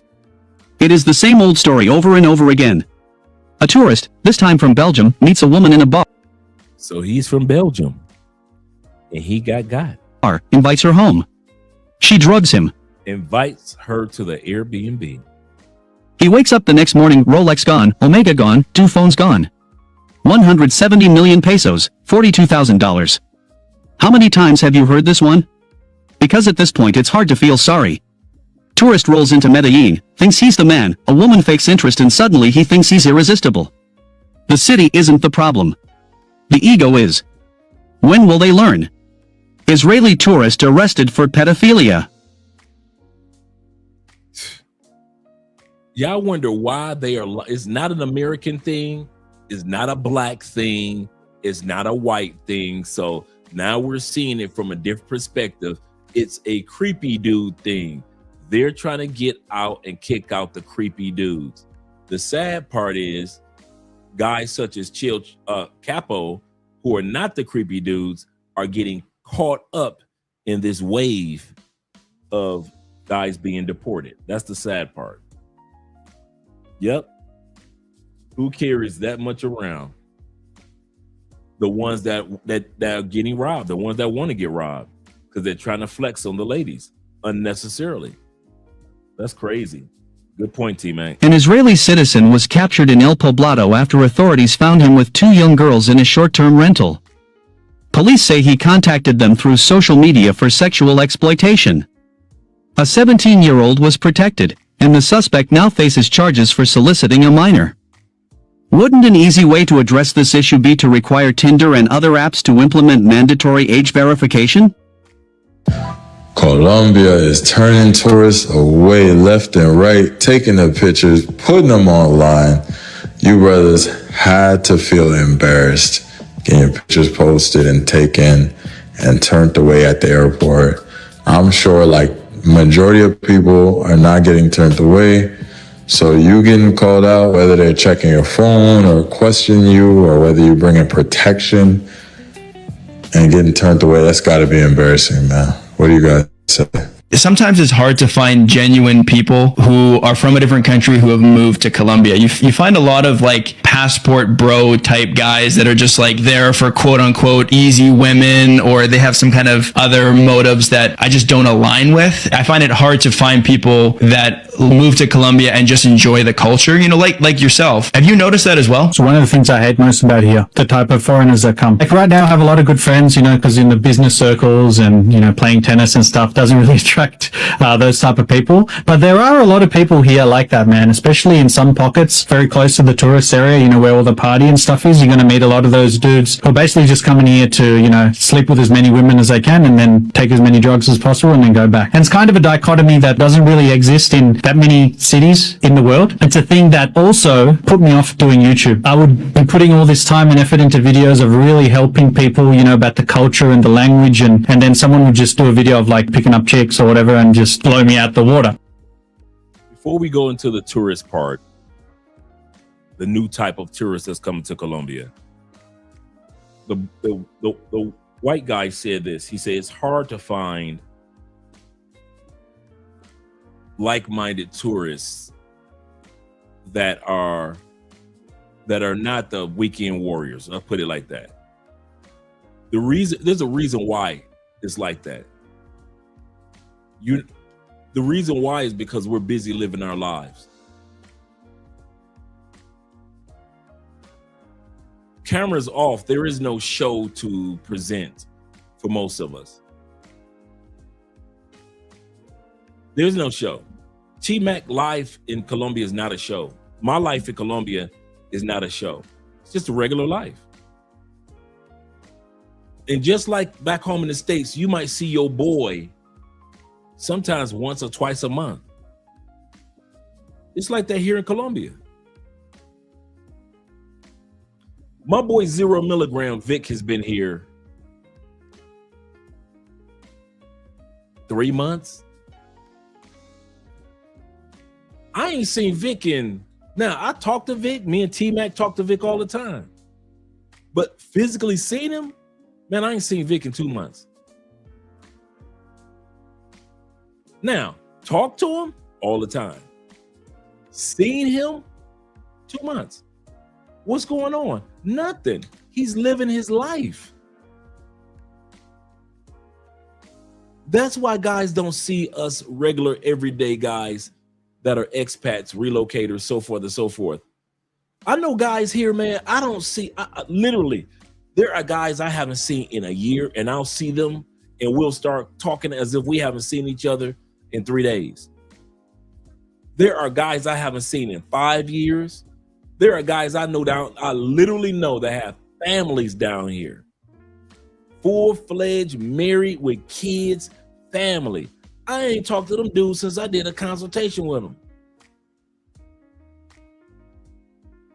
Now, I'll talk to certain guys periodically. Hey, how's the family? Blah, blah, blah. And we'll talk. Guys are busy living their lives. Pookie wants to be seen on camera. Ray, Nook, them, Paw, they want to be seen on camera. They need to flex on camera. I'm telling you guys, the rest of us, we don't need to be seen on camera all the time. So when the white dudes say, hey, I don't meet that many dudes, you ain't supposed to. I'm gonna tell you guys that are down here, that come down here to Colombia, once you get settled, dude, if I was in Medellin, I ain't gonna see T-Mac every day. This man has J. Clyde. I'm not gonna see J. Clyde every day. Will, I am not gonna see Will every day, every week. The men have real, everyday, regular lives. And I think that's one of the things that people take for granted. Those of us who don't get in trouble in this country, the number one thing we have is a regular life. There's nothing spontaneous and exciting about our life every day. So the Middle Eastern dude tried to say, it's because I play tennis and I hang in a certain circle. Motherfucker, it don't matter what you play. Dudes that are about their business, you're not going to see us every day. I'll say that again. The men that come down here to live, the women that come down here to live, because that's what they were talking about. You will not see them every day. You think you will. I got these partners, my friends, and I got all these people on my phone. We're going to be hanging out. It's going to be us, Americans. It's going to be American world. No, it's not. It's not. All of us are going to create our own definition, and then we'll meet up like we're watching the Super Bowl or the World Series or the NBA or the Final Four or or whatever it may be, or the Petronio Alvarez Festival in August, all the 600,000 black people that come to Cali. We all hang out and meet up and have our fun, and then we go back to our regular lives. That's the beauty of living in another country, not to be up under tourists all the time. I didn't move to Orlando. When I lived in Orlando, I did not hang out with tourists. 22 million people a year go to Orlando. I don't hang out with tourists. What for? When I was in Medellin, I didn't hang out with tourists. What for? And here in Cali, most of my time is not with tourists. When you guys come to town, I hang out with you. If you guys are not in town, all of us other brothers who live here and all the other sisters that live here, we rarely see each other. Y'all don't like each other? No, we have regular lives. We've established a life in these other countries. Same thing with Ronin Travelers. Same thing with Richie Mack, Chocolate Man in Thailand, my brother More to Life. Shout out to Danny Flight Madness over in China. These men have regular, everyday, regular scheduled lives. And when you move down here, you're going to have a regular life too. And that's a good sign. I want to say this again. It's a good sign that we talk more on the phone than when we see each other, because it means that you established yourself very well in this country. When you're so busy, you're living your life, that's a good sign. You bring your routines with you. You go to the gym, you do this, you do that. You're busy, right? You got no time to be around Dre every day. So when these guys say, I rarely meet guys. Yeah, right. Quietly. Zero is quietly taking over Cali. He said, I almost feel I have to call him to get a pass before I visit. Right. He said, dude is retired from DC. Shout out to DMV area. Retired down here. He read my book. He did a consultation. He sold his house, sold his car. His mom is the sweetest lady. Shout out to his mother. I talked to her. I talked to his mother more than I talked to him. True story. Why? He busy. He is busy. So when she calls to check on Andre, hey, you see my son? No, I ain't talked to him. I haven't seen him. I said I talked to him the other day. He's doing fine, but I ain't seen him. And we'll talk for about a good 20, 30 minutes about church and this, that, and this. But he is literally, yes, he is actually building a wonderful life down here. Yep, personal schedule. Yep, with his bougie bachelor pad. And he got a nice crib, really nice crib down here in Cali. I ain't even been yet. I've been promising to go for the last 3 weeks. Oh, man, I'll meet you over at your crib, man. All right, Dre, we'll see. We got lives, man. And you'll be like that too. Zeta says this. He said, that's the problem with these podcasts. They only have half the homework. They only do half the homework. He said, I bet they never actually been to other countries or other places in these countries. Absolutely correct. He said, when I come to visit, Zero always comes over to spend time with me. Yeah. And the only reason is because he's like, and he's not far. He's still within a 20-minute drive for me.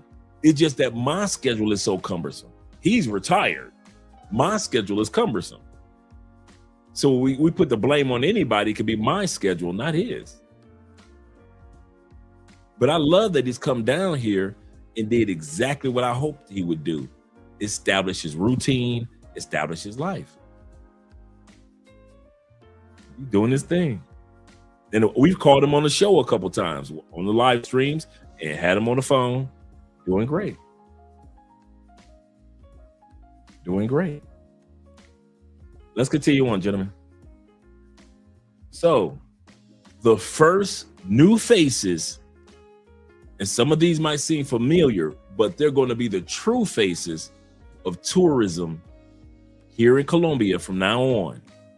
Is not going to be Pookie. It's not going to be Ray Ray. And anytime Pookie and Ray Ray comes down, they're going to be kicked out of the country. That doesn't mean that Pookie and Ray Ray is black, but I just want to give you some videos first of the type of behavior that has been sent back out of Colombia. But the first new faces of tourism is the solo tourists and the families.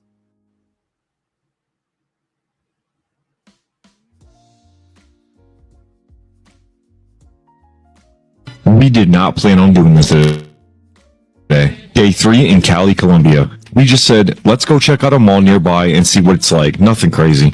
But when we got there, this mall was actually fire. It's like an indoor-outdoor, super open, palm trees, good weather, a whole vibe, felt different. So we're walking around, just exploring, and then we find this massive arcade trampoline / playhouse situation. And I'm talking climbing walls, obstacle courses, trampoline floors. It's like Dave & Buster's, but on an energy drink. The second my daughter saw it, it was over. She looked at us like, yeah, I'm going in. So we signed her up, and tell me why this was only $15 US for a whole hour. Back in Florida, this would be like triple the price. She was running, jumping, climbing, didn't stop one time. Honestly, this might be one of the highlights of the trip so far. Let's see what tomorrow brings us. Here, it's just so many clubs. Like, genuinely, how do you choose? Like, especially as a tour, like, if you're a local, you know, okay, this is the spot. But if you're a tourist, you gotta look for the DJs. Loud music everywhere, you know. I'm convinced that they try to get men in there to pay for everything. He said it's gratis, it's free to get in. I'm like, okay. I go in there, he type on the phone, mesa dos, and he like, table 2. He got me a table, and then he had the menu pulled up telling me what drinks and everything. I'm like, bro, y'all told me it was free. I bought my girlfriend, bro. Like, it was just a bunch of women. I think they just get a bunch of men in there to buy stuff. I didn't see no dudes in there. It was like me and 4 of the dudes and like 25 women. I'm like, bro, I don't know who you think I am. Bogota.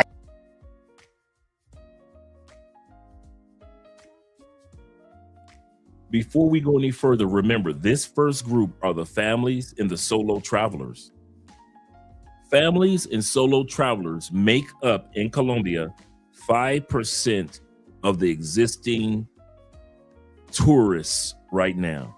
5% of the existing tourists right now. The family travelers or the solo travelers make up 5% that travel either solo, couples, or in groups. 5%. And we're going to go through each one of these and you're going to know the percentage. I'll tell you what, the one that's going to blow you away. The nightlife and the party percent. The nightlife and the percentage of people that come to Colombia for nightlife, party, and hedonism. Once you see what their numbers are, you'll realize, okay, Colombia don't need us. I'm gonna say this again. Once we go to the numbers of the party guys and ladies that just come down here to party and I pay for play. Once you hear what their percentage is, you'll realize, yeah, Colombia gonna be all right without us. They'll be fine without us. They gonna flourish without us. Yeah, they gonna be all right. Let's continue on. Is not made for American or European tourists, and I mean that in the most respectful way possible. I speak Spanish, so even though it's a little bit shitty, I was fine. But if you don't speak any Spanish or you just know like 2 or 3 phrases, you're fucked. Like, this is not Medellin. No English on the bus system. Even in many restaurants in the touristy part, no English. Wait staff will not speak it. There will not be English on the menu. Like, sure, there are people in the city who speak English, but a lot of people don't. And they will primarily greet you in Spanish, even if you look like me, like you're not from there. And you know, I appreciated that because they respected my intelligence and my dignity as a solo traveler. Like when the buses were sloshing the people around by stopping and starting, and I was stumbling around because I'm not used to standing for that long on public buses, the locals just kind of looked at me and they're like, yeah, bitch, get used to it. What I'm saying is that Bogota is a city that has not lost its identity to tourism at all. It does not cater to tourists more than it does locals. If you're not from there, you're going to have to adapt. And it's an authentic ass experience. You see how solo travelers talk about it? You see how the families talk about it. You just saw the couple. Now, that black guy with his European girlfriend, they both live in Germany. I'm going to say this again. That black guy with the European girlfriend that we saw earlier, he was like, I don't know what who y'all think I am. Let's bring it back to him. Let's bring it back to him. This brother here with his girl, they live in Germany. This guy and his girl, they live in Germany. He's from the States, but she's from Europe. He met her on one of his solo trips. She was on a solo trip in another country, fell in love, was commuting back and forth, and he decided, you know what? Enough is enough. After a year, he moved to Germany. They came to Colombia as a couple. These are the people that are coming as the tourists now. They're going to be the ones to take over Parque Lleras. The families are going to take over Parque Lleras. The solo traveler is going to take over Parque Lleras. So if y'all think all the restaurants and the clubs and the bars are going to shut down because hedonism is gone away, y'all got Colombia effed up, bruh. Y'all got Colombia effed up. They already have it in play that when y'all gone, who's going to replace y'all? They're not going to lose any money. I'll say this again. They are not going to lose any money because they'll still have families and they'll still have couples from around the world coming to Parque Lleras, like this couple here. Bro, like it was just a bunch of women. I think they just get a bunch of men in there to buy stuff. I didn't see no dudes in there. It was like me and 4 of the dudes and like 25 women. I'm like, bro, I don't know who you think I am. Bogota is not made. So let's go back here. In the country. Outdoor gym as well. You know, a guy in Medellin, guys like him, solo travelers, aren't known for hedonism and stupidity. Shout out to Kobe. Guys like him are the guys that aren't gonna have a problem with getting into the country. We're talking 1 of 7 right now. Right now, we're talking about the solo travelers and the family-oriented travelers and the couples. These are the ones that's the future of Medellin, whether you want to accept it or not. Shout out to my brother Kobe right here. pineapple. Delicious.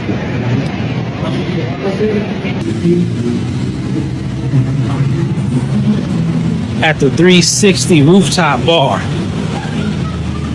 It's about to be with the best view in the city.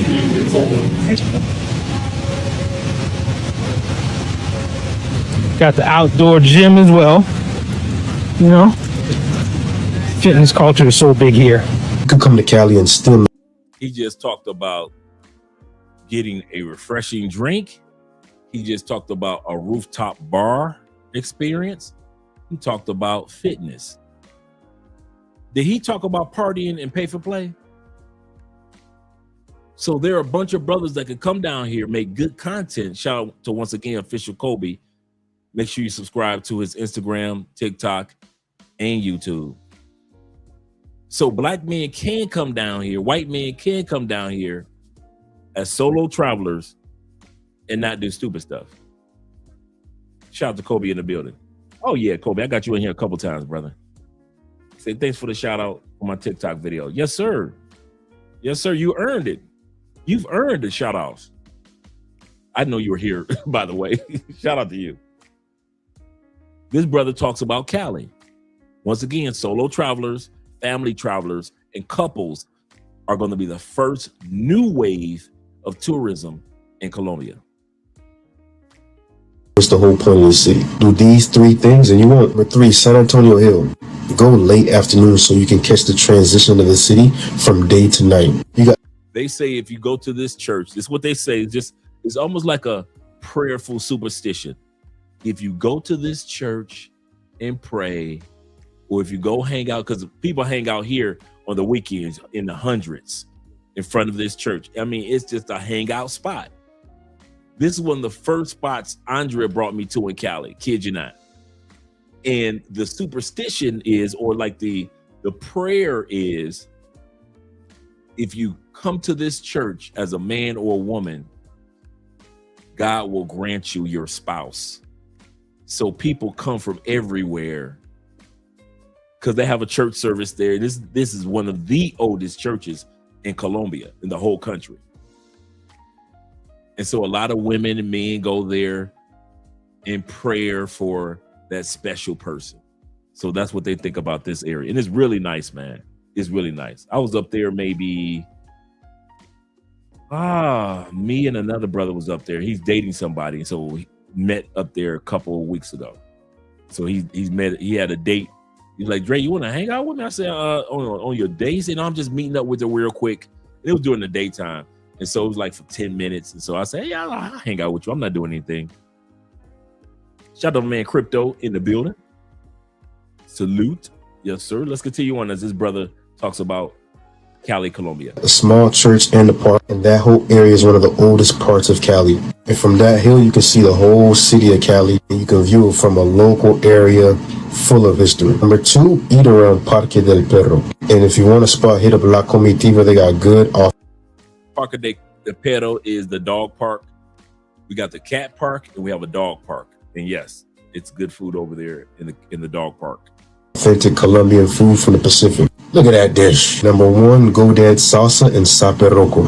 That's the whole point of the city, right? Ladies and gentlemen, this is your favorite travel host, Akeem, with shout out to Akeem. Akeem is here in Cali, Colombia. He's one of the pro Afro brothers that I be teasing all the time. That's Akeem, but that's my dog. He hangs out. He hangs out in neighborhoods ain't no way in heck I'm gonna hang out in. He's one of the pro black. He is Cali's Colombia's version of Dr. Umar. Okay, one of them brothers, right? He always with baddies though. I'm gonna tell you that. This brother stay with the baddest sisters I've seen. Every time you see him, he with a new sister, and she is a baddie. Every time. I ain't never seen him with alone, and I ain't never seen him without a baddie. But if I was single, I can't do it. I can't hang out in his area. I'm too bougie for that. But he's a good dude. He actually introduces guys to Cali from the Afro side, and guys like him and his content are needed, especially in a city that's 40 to 50% black. He said, how can you tell? How can you have Cali? Man, no, no T-Mac, not Chris. No. Somehow a Pookie will slip in to a city, plant their mark. Yeah, I wouldn't even do that to the guys. No, not Chris. No, Akeem. Yeah, Chris. Like I say, Akeem there's a method to his madness, and that's to bring black people from the United States and black people from South America together. That's Akeem's thing, and that's why I promote him 100%. Chris, Nah, he's just another dude that like to go in areas that I wouldn't go into. But shout out to Akeem, because he always does some positive things, always. And during the Afro-Colombian Festival, they have different events, such as what we're looking at right now, bringing Black people from the States and Black Colombians together to celebrate food, music, dance, all type of celebrations, even though you're not at the festival at that particular day. I'm inviting you to join us at the Petronio Alvarez Festival this August 13th through 18th in the city of Cali, Colombia. Cali is the third largest city in Colombia with the largest population of Black people in the country. This festival is the largest Black festival in Hispanic Latin America. Black identity, Black food, Black music, Black history, Black culture from the Colombian Pacific Coast will all be on display for us to celebrate and participate. For more information on how you can join us, visit our website, livebedo.com. Barranquilla, bro, it's so cheap. You can get a nice tutu for like $4.50. I'm thinking about moving right now, initially to Barranquilla, because Am I giving up your spot, Kobe? That's my number 2 spot in the country, Barranquilla. Shout out to Barranquilla. I'm giving up Kobe's secrets. Giving up Kobe's secrets. I feel like it's where I'm at now. It's a little bit slower. I feel like it's safer, and I can find something more serious, like a serious relationship with a girl there, because it's not so exposed to Americans or Europeans. And the experiences I've had there, I would say, are higher quality. I just haven't been able to sustain them because I haven't stayed long enough. All right, number two group of new faces of Colombia are not going to be the pay-for-play dudes, are not going to be Pookie, Ray Ray, and all you party dudes. I'm sorry. The number 2 group is going to be the explorers. To me here, if you're wanting a traditional wife, you have to go to a smaller town. Like, I would say, God, I don't want to put them on blast, but like Manizales is a great place. There's a lot of gorgeous women there. It's a university town, but don't think that any of the partying stuff. And the Colombians like to drink. They like to go out and they like to dance and all that stuff. But don't think like you're gonna be able to score a gram of blow and go and have a great night or some juicy or something. It's not gonna happen there. That's not a common thing. So like Manizales is really good. I know a lot of people are saying Bucaramanga, but it's tough there, man. It's tough and it's hot. Oh my God, it's hot there. It's brutal. But the women there they're a little bit more aggressive when they're talking to you, and it sounds like they're mad. It's kind of what they're famous for. They kind of sound mad when they're talking to you, but they're not.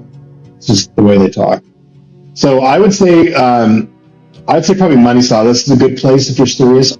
If you're looking for an authentic Black Colombian experience, this is the tour you need to go on.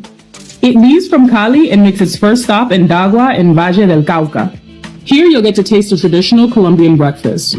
Now, this is a tour that our girl Tours by D takes individuals on every year during the Petronio Alvarez Festival in August. We're going to have D on the show in a couple of months talking about the tour that she gives. She's been doing this tour for years. So she has a bus waiting for you in Cali, Colombia. And then you take this trip that's going to be described right here. And I know a few of the guys that have already gone. Hot chocolate and cheese, which tastes like hot chocolate and cheese, but I like both of those things, so work for me. And then you'll make your way to Buenaventura by bus, and the bus has AC, so it's lit. And then you get on a boat, and make sure you're not wearing anything that you don't want to get wet, because the rain and the water made sure to hit me every time. After you switch boats once and get to the right part of the water, you'll see something that most people will never see in their lifetime. Humpback whale. Yep. You'll see the whales, because whales are migrating season happens during the time period of August all the way through October. So they're migrating from the Arctics past Peru all the way up north, and so they'll be passing just hundreds of whales passing by you on their way up north with their calves, their kids, and you'll see them jumping in the air. You'll see them flipping their tails. The whole thing that you see on National Geographic, that's the same thing that happens outside of Cali, Colombia, by way of Buenaventura, hour and a half away from here, every year. Starts in May and continues on all the way through October, their migration. Also, you have, which a lot of people don't talk about, that Galapagos Island, the island where Charles Darwin created the theory of evolution, the Galapagos Island with the gigantic turtles. That's right between Peru and Colombia, that island. And so you can fly to that island straight out of Bogota, hour and a half, and you're on one of the most famous national landmarks as far as animal habitat in the world. In the world. So you see all type of animals that you'll never see in any place in the world other than there. So you have all this experience. The explorers are the ones that are going to be invited to Colombia, that showcase things that nobody else showcases, such as the whale watching experience. They'll never be turned away. I've never seen somebody come to Colombia for bird watching or exploring or whale watching or the turtles. You know how when you see the people go out in the middle of the night and see the turtles hatching? They have that in Florida. Hundreds of turtles hatching in Florida, but they also have the turtle hatching events here in Colombia, where you just see. Looks like I froze for a split second. Let's let that come back up. All right, I'm back, gentlemen. I am back. We have hundreds of turtles at night being born out of their shell and heading towards the sea. People who are explorers will be welcome. If you want to visit a super quiet beach, I recommend Playa en la Piscina, which is located in Tayrona Park. And from the entrance to Zaino, it will take a while to arrive. 140h walking at the entrance of this beach, you will find a sale of chocolate, arequipe, chicken, ham and cheese bread for a value of 10,000 pesos or $2. In Playa La Piscina, you will not find a camping area or hammock. It is a passing beach that is located in the middle of Cabo San Juan del Guia and Arrecife. He provides lifeguard service, ensuring safety for visitors. This charming compact beach is adorned with pristine white sand and gentle waves, thanks to a natural rock barrier taming the ocean's strength. The area is perfect for relaxation and exploration of its vibrant coral reef, home to stunning fish species like the bishop angel, queen angel, yellow butterfly, and stone candlelight fish. Follow me for more fascinating destinations like this. Guys, check out all these wax palms. And I'm not in Valle Cocora. I'm not in Salento. I'm somewhere much better. There's no one trying to sell me nothing. There's no music. There's no other people. I don't care what he's talking about. I love Salento. I love the giant palm trees. I love the music out there. I love what they're selling out there. It is really nice. And of course, Salento, if you haven't been there, Salento has the world's tallest palm trees. And so does this area where he is as well. So he's trying to sell it as if you're missing out if you go to Salento. You're not. I'm telling you, you will love Salento. You will love that area. He's just trying to promote the area that he's in right now. Once again, the explorers will be accepted here in Colombia. It's just me and these beautiful wax palms. Right behind me is the famous wax palm, a special species of palm that is the tallest in the entire world. A lot of people think you can only see these magnificent palm trees in El Valle Cocora, near Salento, but I'm not anywhere near there. I'm in the north of the department of Caldas, in the municipality of Salamina, in the coffee region of Colombia. This is not... I've been to Salamina as well. It is nice out there. Nothing like El Valle Cocora. Without so much tourism, without horses everywhere, without music blaring, without people trying to sell you things, you can explore them and walk amongst them in peace. These are 5 places that you should visit if you go to Putumayo. First, Dantayaco Canyon, a natural wonder with a little touristy, with a natural pool in the middle of rocks. Entry has a cost of 2,000 pesos, which you cancel to a peasant family when entering the trail. Second, Cascada, end of the world, located in Mocoa, with a fall of more than 70 meter high and several waterfalls on its way. That is one of the main attractions of the municipality. Third, the sea, an environmental observatory that promotes awareness and preservation of the flora and fauna of the region. Fourth, Cascada, Hornoyaco, an imposing waterfall 50-55 meter high and 6 meter deep that you will reach after a walk She's absolutely of approx. 1 hour. Entry cost. She's 100% correct when it comes to the waterfalls. I see white dudes do videos with waterfalls in Colombia all the time. I hate to put it like that, but the white brothers be getting around. The white women be getting around. Every blue moon, I see brothers do videos with waterfalls. Just me and Andrea, we've been to 22 waterfalls. And I mean, dude, you can't get used to it.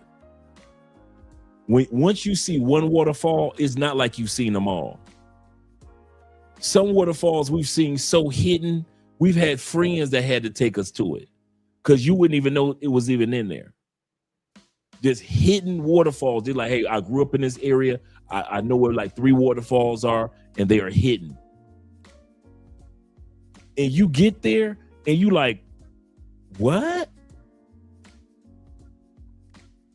So there's a lot to see in these other areas. And as you can tell, there are beautiful women that are going to these other areas as well. Not just the women that you see in the big cities. Not just the women you see in the big cities. 5,000 pesos. Fifth and finally, Posada Yaco. If you are looking for accommodation, this is undoubtedly the best option. Its rooms have a private jacuzzi and have a restaurant with the best food in Mocoa, I assure you. And when do you plan to go? Baby, my Valentine. Can I hear them keep my temperature rise? If you have not been to San Andreas and you have been to Colombia at least 6 times, what the hell are you thinking? San Andreas is Colombia's Hawaii, if you will. Not as touristy, but as touristy. Not as famous, but it's beautiful. If you have not been to, I don't know what you are doing. If you've come to Colombia and you have not been to San Andreas Island, that is crazy. Waterfall 50-55 meter high and 6 meter deep that you will reach after a walk of approx. 1 hour. Entry cost 5,000 pesos.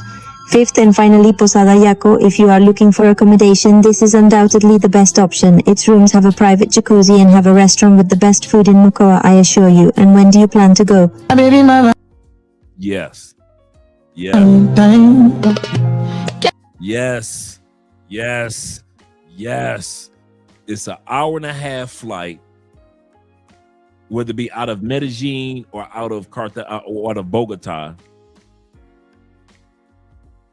Bruh, you talking about some beautiful water, man. Like, the water is as beautiful as Cancun's, as Playa, as Tulum's.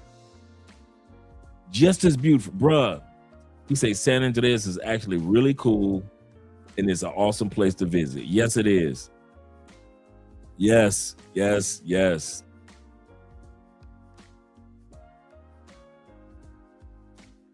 And I hear them keep my temperature rise. If you leave me, I could die. I swear, you are like the oxygen I need to survive.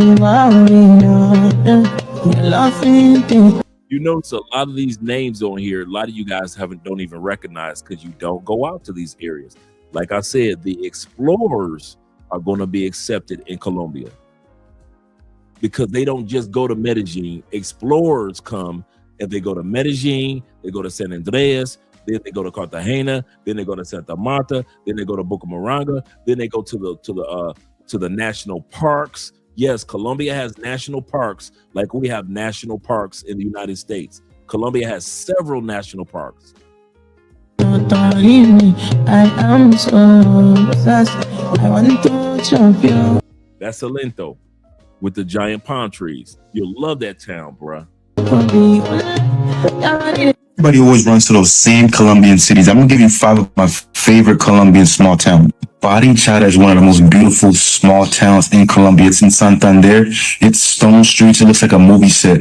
If you like quiet streets and long walks, it's a beautiful place to like reset. Villa de Leyva is also a good small town. It's got a big main plaza. You can walk, eat, chill. It's a great town. Jardín is also a mountain town, colorful city. The coffee is serious there. It's a nice town. Jerico is also a small town that nobody really talks about. Feels super local. If you want a small town with not a big tourist crowd, choose Jerico and Guatapé for last.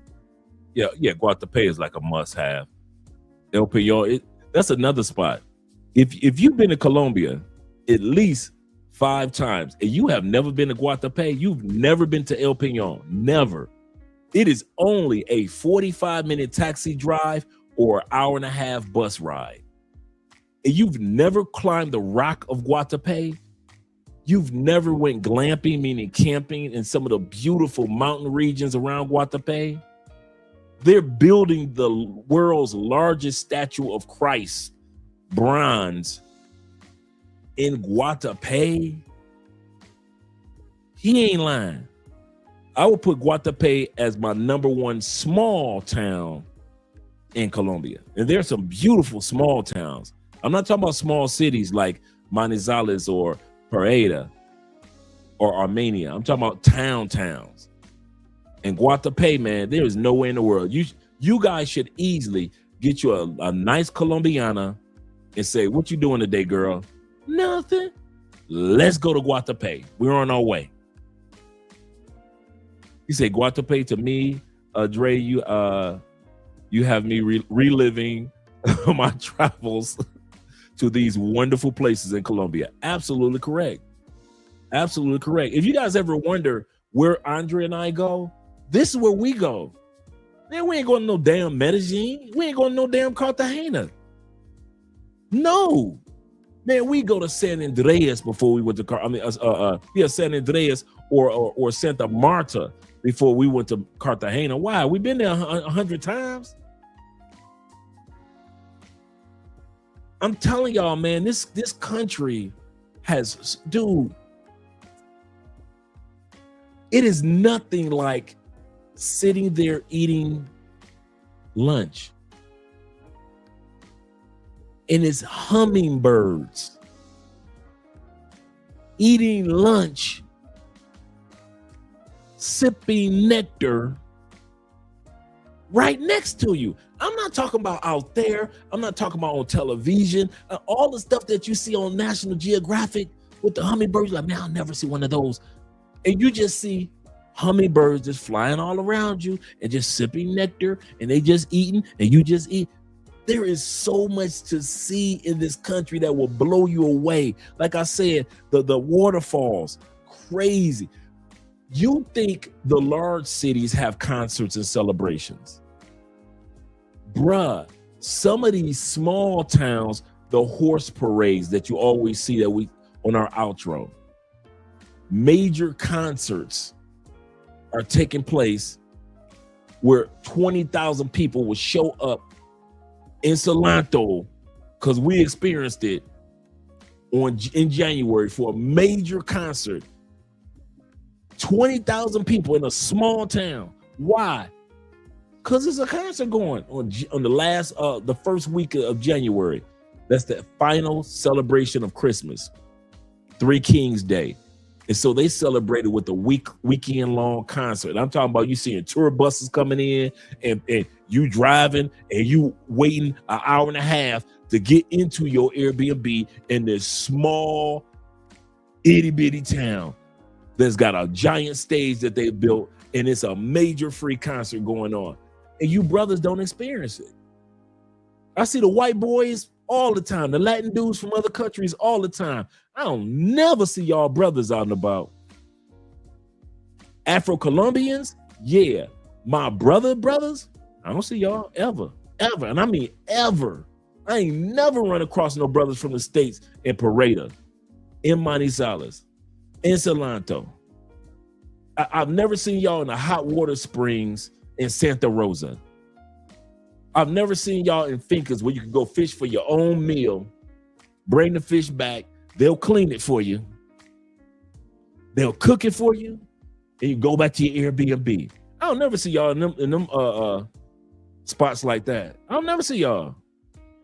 Waterfall is like black men from the States scared of water, because I don't never see y'all at the waterfalls. Never. I don't never see y'all at in the coffee park, Parque de Cafe. I ain't never seen no brothers from the States ever. I've seen black men from Europe. I've seen black men from other countries. I ain't never ever. And I'll be looking every time we go to the coffee park. I'll be looking like, okay, maybe it's gonna be some brothers out here finally. Never. Y'all be stuck in Montes. Y'all be stuck in Medellin and Cartagena. And now that y'all can't party, it's going to be the solo travelers so far we looked at, the family travelers, and the couples. That's the first group we looked at. The second group we're looking at right now are the explorers, people that want to see this country for what it is.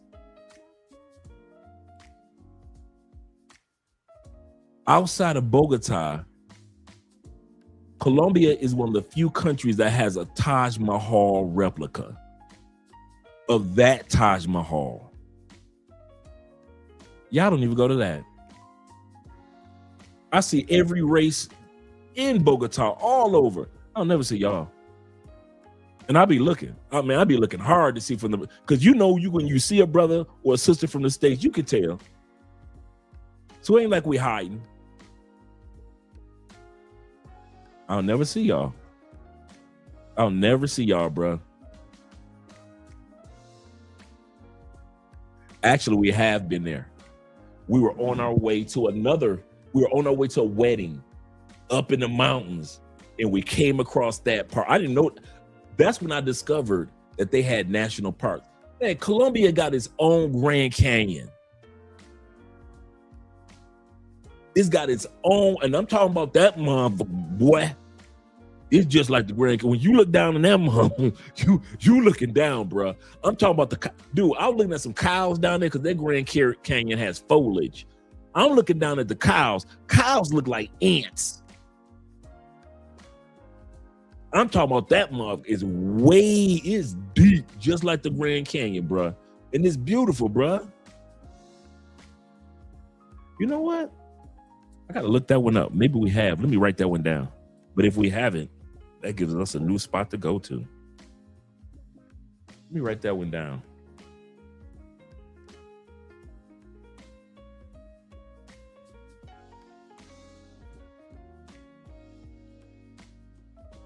My pen is not working well. Let me give me another pen in a second. Shout out to you. He said, Brother Dre, Zeta says this. He said, brothers in the States have been convinced by American movies not to explore new places. They think it's too dangerous, but I've always been an explorer. I tell them, see ya, I'm out. I'm telling you, bro, if y'all really came and explored Colombia, y'all would love this country. Colombia ranks number 3. I mentioned this the other day. Colombia ranks number 3 on the planet for biodiversity in its nature. Number 3, more than any of the 54 countries of Africa. More than all of Europe. All the beauty that you see in the United States, Canada, and Canada is beautiful. If you've never been to Canada, it is beautiful. Canada, Mexico, Central America, Brazil, Peru, Argentina, the Arctic's Antarctica. Number 1 most biodiverse and beautiful country in the world as of 2026, Indonesia, number 1. Number 2, New Zealand. Number 3, Colombia. Just looked it up the other day, not even 3 days ago. Number 3. There is so much to see in this country. It is crazy. Crazy. Not just nature, architecture, the people. Whatever you think of Colombians in the city, those that are in the countryside are completely different breed of people. Whatever headaches y'all go through in Colombia, that's for the big city. These people that live in smaller, mid-sized cities or towns, they can't even relate to what you're talking about, scopolamine. Somebody got kidnapped. They don't know what the hell you're talking about. Somebody got drugged and robbed of their Bitcoin. They're looking at you like, what? What the hell? They don't even know what you're talking about. And this is where most Colombian women and men live. This is the crazy part. They live so much in these smaller cities that when it's a holiday, you ever notice how the larger cities get empty? Why? Because they all go to Cartagena? No. Barranquilla? No. Do they go to Santa Marta or San Andreas? No. They're not going to the beaches. They're going to the interior part. And they bring their music, and they're bringing their drinks and their food and just have the most wonderful times with the waterfalls, with their horses, with their land, with their property. While we still sitting, this is the funny part, T-Mac, Medellin on Mother's Day can be emptied in a month because everybody's going to go see their grandmama in the towns and the small cities. And American black dudes will still get on a plane on Mother's Day weekend and fly to Medellin. After we told them it's going to be empty for Easter, it's going to be empty for Mother's Day, and they will still fly down here thinking it's going to be popping on Mother's Day. No, it ain't. Or Easter. No, it ain't. It's not. That's the crazy part. So when we say there's a new face of tourism coming to Colombia, and you guys are like, you're going into museums. Yeah, you Pookies and Ray Ray, next time you'll be seen in masses, you'll be in museums. They'll be talking about how you used to be here. You are the new prehistoric. I'm going to say this again. And you guys think I'm playing, I'm just being facetious. All you party guys that only come to these countries, especially Colombia, just to party. Hey, sexy boo. I'm doing great. How's your day? All right. That come to Colombia just for the ladies. People are going to talk about you as if, remember that used to be these guys, these Pookies and Ray Rays used to come down here and cause disturbances and get robbed and get drugged. Whatever happened to those guys? That's what's going on in Colombia in the next up and coming years. He said, yep, most of Colombia that I've met are originally from these places outside of Medellin or Cartagena or Cali. That's a fact, Ray. Yeah, absolutely. Yeah, it's just, we're not even talking about the area that Maya's from, Guajita, that desert area of Colombia. Bruh, it is so beautiful. Desert right off the beach. So you got the ocean right there and literal desert. And they have some of the fanciest hotels and glamping sites in the desert, bruh. And I'm telling y'all, you talking about romantic? You would not think that the desert was romantic.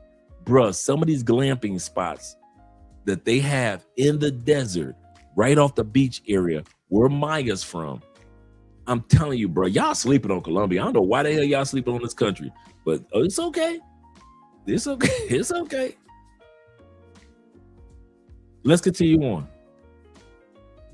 We're still at number 2, guys and women that like to explore this country, such as this brother here. Shout out to him. It's color on color on color. Plus the lakes make you feel like you're in a different country. And if you do Piedra de Peñol, that's your whole day right there. Okay, number 3.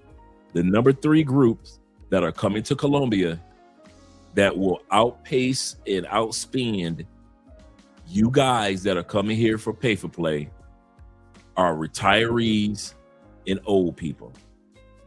This is why they're trying to make the country safe, because they want more older people and more retirees to bring their money to Colombia.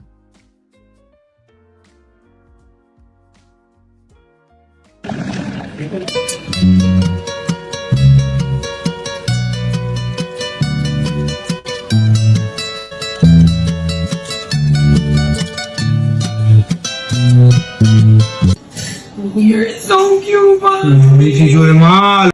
This right here, she says, my parents are retiring soon and getting ready to move to Colombia, and I had another breakdown.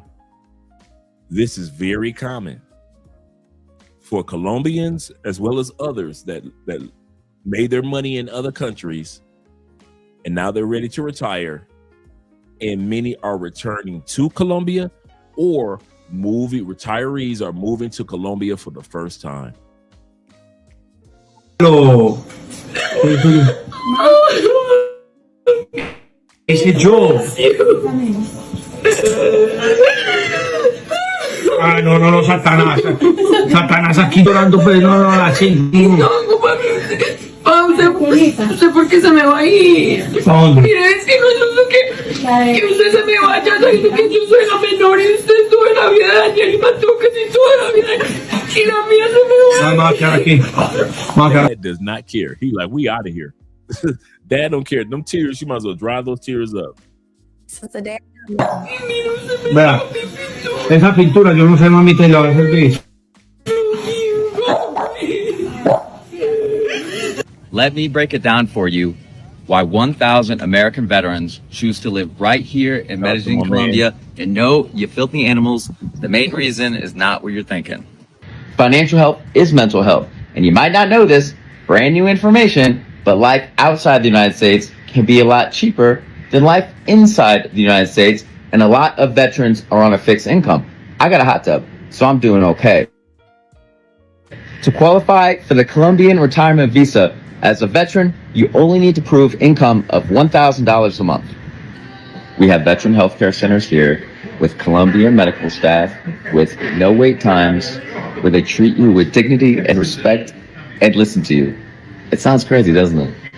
This has gone from one of the most chaotic, violent, and dangerous cities to one of the most creative, beautiful, and artistic places in the whole world. It proves that healing is possible, that a comeback is possible, baby. That's why I love it. I just celebrated my 56th birthday this past week. So I can speak truth to what it's like to be a black expat over 50 years old, and moving to another country, when you pass 50. So I made a video that I just posted on my YouTube channel, Old Head Abroad with KJ Mack, where I talk about life as a black expat over 50. And I give encouragement to other black expats in the same situation, and future black expats over 50 years old. There are 9 countries where $2,000 a month feels like $10,000. At number 9, we have Turkey. At number 8, we have Malaysia. At number 7, we have Indonesia. Just look at how cheap the hotels are out there, $7 a night. And you can get meals like this for just a few dollars. So I'm definitely planning on going out there for a few months. At number 6, we have Portugal. It is so beautiful out there. Next, we have Colombia. This whole meal over there was like $15. Everything is so cheap. Number 4, we have Ecuador. At number 3 is Mexico. Number 2, we have Vietnam. And at number 1 is Thailand. With lower cost of living, affordable healthcare, and a great quality of life, retirement abroad could actually be a really smart move. Number 4 that we're looking at, that's going to take the place of all the pay-for-play guys. I froze for a second. Number 4 that's going to take the place of all the pay-for-play guys that are coming down here are the travel influencers. Colombia is going to go back to allowing the guys that are like the check and effects.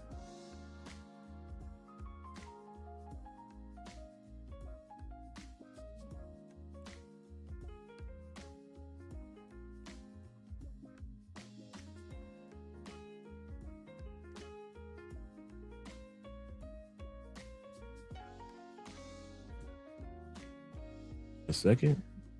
Thank you very much for your patience. I froze for a second, but not everybody's going to be here. So the guys and the ladies that are travel influencers that actually focus on showcasing the country as a place to travel to, they'll be invited with their cameras and their footage. Yeah, it looks like I froze for a second, but I'm back, gentlemen. But I kid you not. If you think that they're letting anybody with a camera just walk through this country like they used to, because the way that y'all record booty bait video and y'all have y'all little lenses and y'all can sit back and just take, no, Colombia, as soon as they see your videos that are like that, they're going to kick you up out of here.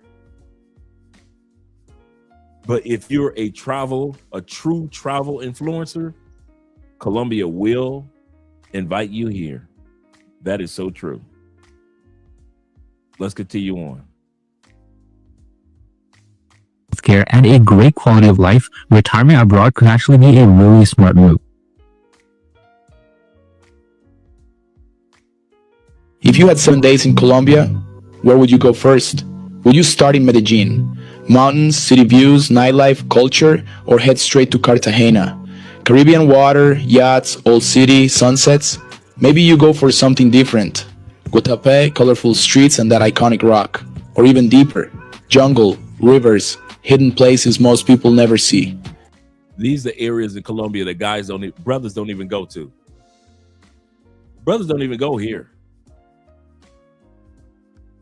The thing about Colombia is, one trip is never enough. Every region feels like a different country. So now I'm curious, where are you going first? Comment your answer. Whenever I tell people that I solo traveled Colombia, the first thing they ask is, did you feel safe? Yes. Depends where you go. Here are the places that I recommend based on your vibe. Go to Salento if you want to visit cloud forest, hot springs, and coffee farms. Do the Cocora Valley hike. The green landscapes are stunning. Head to Tayrona if you're into adventure. Go on a jungle hike to the white sand beaches. Shakira sings about how beautiful this place is. Medellin is perfect if you love big cities, history, and nightlife. They call it the city of eternal spring for a reason. Nearby is Guatapé, and it's one of the most beautiful landscapes I've ever seen. And go to Minca if you're into slow living. It's a peaceful and quiet escape surrounded by mountains and cloud forest. She's right with the clouds. One of Andre and I, we were talking about this the other day. One of our favorite things about when we go to small towns like Pareda, Santa Rosa, Manizales, or not, those are cities, but Santa Rosa or St. Vincent and other small towns, they are so high up in the mountains, you're above the clouds. Last time we were in Santa Rosa months ago, we had a beautiful mountain view. So we're on the balcony, true story. We're on the balcony. We're sitting up there, got our beers, just wow, the view. I think Andrea went to use the restroom. I turned my back. Dude, I couldn't have turned my back. It couldn't have been 30 seconds. I turned back around. The whole mountainside is gone. A cloud rolled in, which was under us, because we were so high, was nothing but white in front of us. I went and stood out on that balcony because I was like, it's not often a black man gets to walk and enjoy being among the clouds. This wasn't fog, bruh. This was literal. You are in the clouds. Those type of life-changing experiences are waiting for you in Colombia, to where you're not even thinking about a Manizales. I mean, thinking about a Medellin. You're not thinking about a Cartagena, because there's so much to see and experience. We're not even talking about the snow-capped mountains where they go skiing. We're not even talking about that yet. There is so much to explore. You think Cartagena got beaches? There's some spots that only Colombians know. I know a few of them that I've been trying to get Andre to go to. We just been so busy. I kid you not, bruh. There are some amazing, and I mean amazing spots here in Colombia. Let's continue on. Follow for more travel recommendations. Yes, Black Colombians exist. And if you ever go to Colombia, tú tienes que... Once again, people that make this type of content will be invited to Colombia. The travel influencers. Shout out to this sister. This sister went on TikTok. Kid you not, she's Afro-Colombian. She's from the States. Made her money online selling different products on TikTok. What did she do? And I warned you, brothers, man. Y'all thought I didn't know what I was talking about. And I'm telling y'all, this is going to happen more and more. She took her money that she made off TikTok selling products to sisters, came back to Colombia, and bought her a fly-ass condo right off the ocean in Cartagena. And I'm talking about it's fly. I ain't gonna lie to you. And she rented it out as an Airbnb. Rented it out as an Airbnb. Took her money and didn't buy Birkin bags and all that. She said, I'm about to go buy some property back home. And I'm telling y'all, sisters, she's not the only sister that I came across on social media that's been buying up properties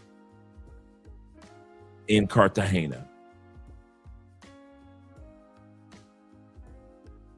Y'all keep on sleeping on sisters while they doing all the, while y'all sitting up there trying to make the booty bait videos. Ooh, look at this girl butt. Look at this party. Ooh, look at her in the mini skirt. Sisters are taking their money, making it off social media, and buying property. Palenque, which is the first freed black town in the Americas, formed by enslaved Africans who escaped their masters. Now, this is an hour and a half drive out of Cartagena, but the fact that the city is still preserved and exists is insane. There is so much history and culture in Palenque. Like, this is my second time coming, and I've learned so much. They even have their own language, Ecucheneto. ¿Cómo está? Es ¿cómo están? Si quiero responder estoy bien, la lengua palenquera es usa está bien.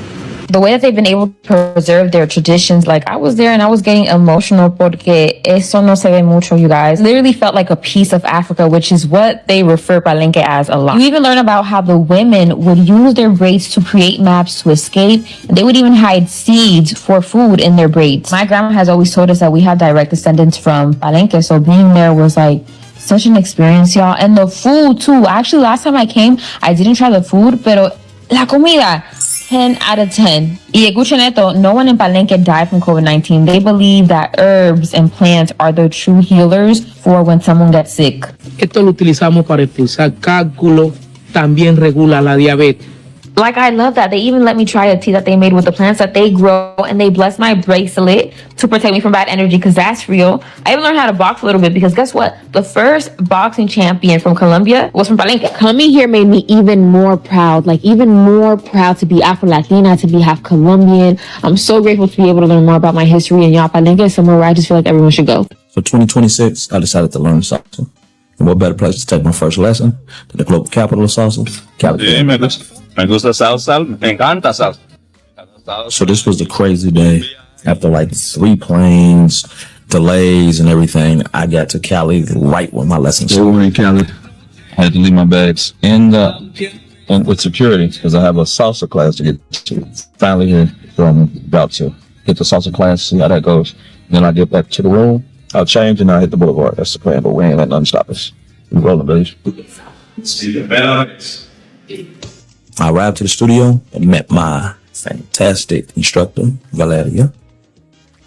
Shout out to ValeriaLopez.co on IG. Make sure you guys support her, especially if you guys are interested in learning salsa. ValeriaLopez.co. Now, for me, it's kind of funny to see everybody taking salsa lessons, right? Because I learned through the families, but it's kind of crazy to sit back and see guys get their first salsa lessons, man. It really, I love it. I ain't gonna lie. I love seeing guys stepping out of our stepping out the box. Andrew he say, way too late to the chat. He say, watching Magic stun Detroit in game 1. What? Let me check out my Pistons later. Great topic tonight.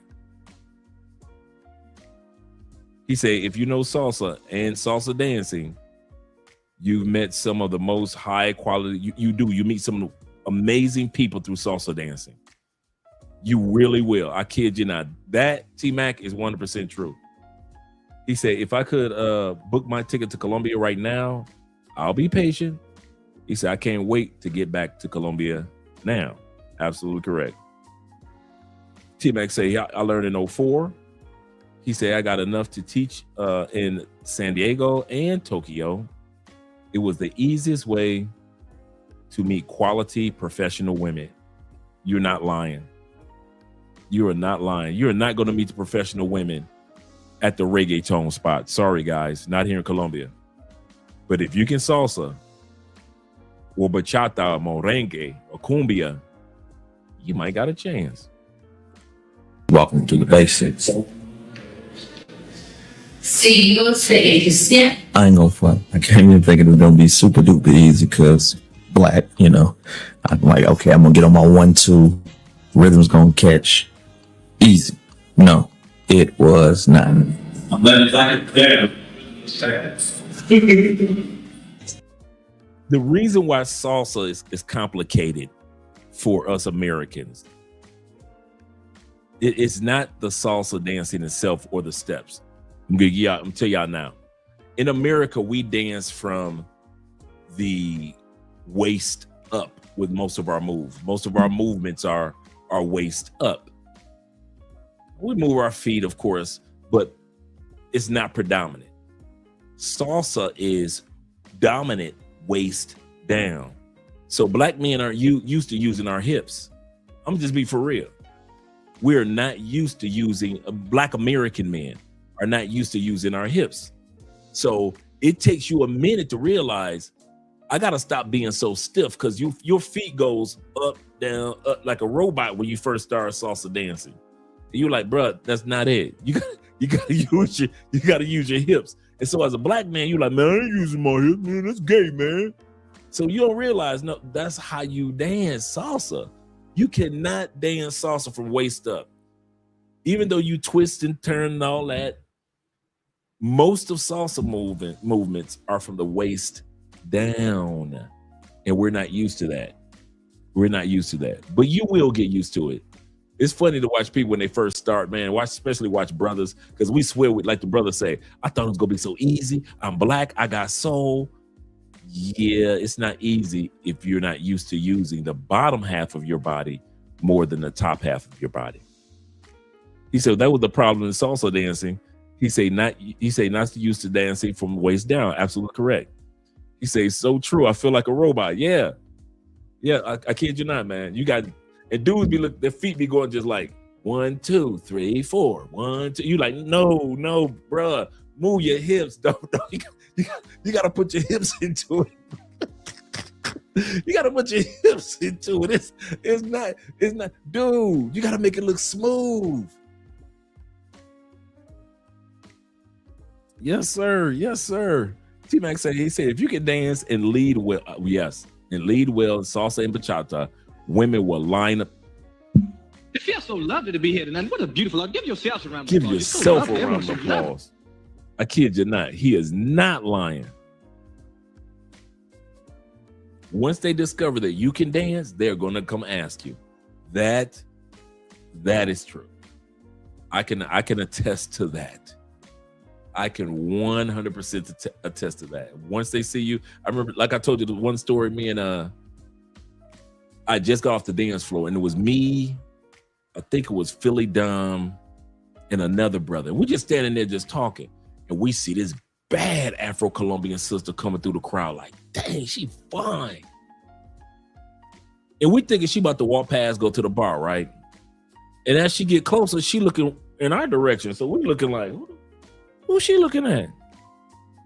And that baddie walked right up on your boy. And she put her little hand out. And that was my jam that was coming on. And I grabbed her hand and went straight to the dance floor. Deuces. Deuces. Why? She just saw me get off the dance floor with another chick. And that's the cool part.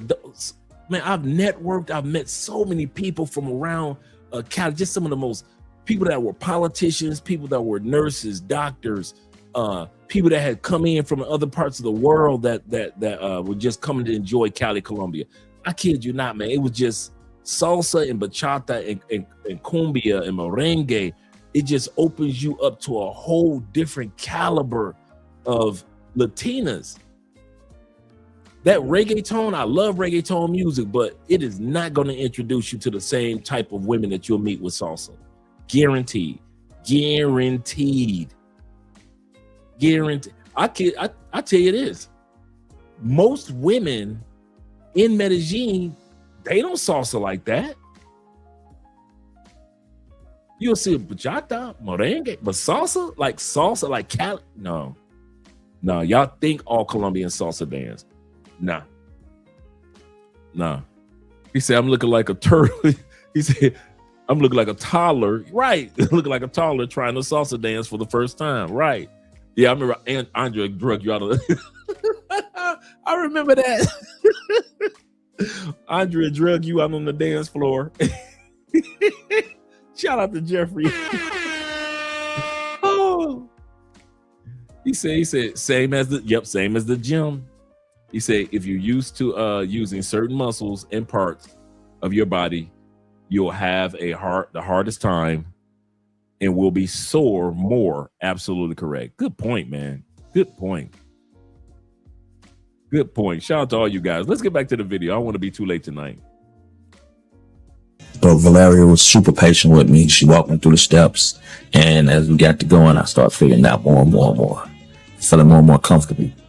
Towards the end, start clicking. Definitely need more lessons, but it was a great experience. I love it. But if you ever in Cali, definitely book Valeria. She's amazing. Estas son marranitas, que es maduro. My homegirl Carolina knew I was in town, so she decided to introduce me to some real Cali, Colombia food. And then she wanted to show me the world famous calle de salsa. Now that's downtown Cali.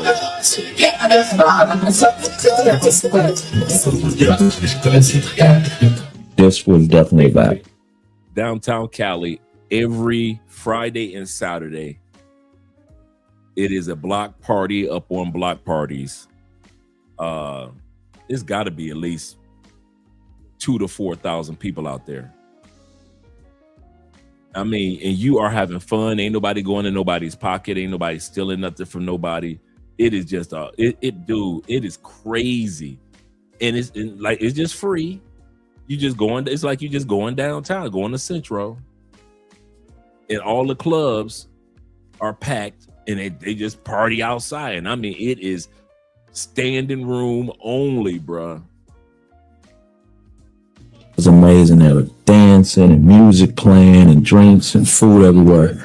See, so nice. It was such a great time. So Cali, I will definitely be right back. Beautiful city, Cali, Colombia. All right.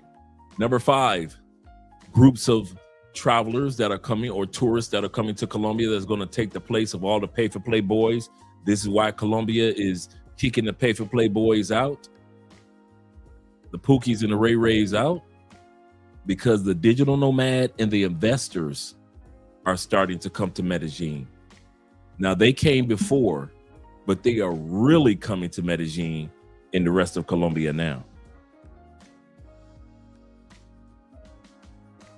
Okay, this is so dumb. He acts like you can live in Colombia and make $90,000 a year. The crazy thing is you can. Now, I'm not trying to hate because I fully didn't understand the rules and how to set up your life like this until about 5 years ago. And I just wish someone told me sooner. So that's why I'm out here trying to educate. There are so many jobs out there where you just work from your laptop. You can take one of those jobs and travel the world where the US dollar goes very, very far. It's called being a digital nomad, and countries are actually coming out with digital nomad specific visas to help people like us stay there longer. Now, before he goes any further, this is what Theo is trying to help a lot of us with cloud engineering.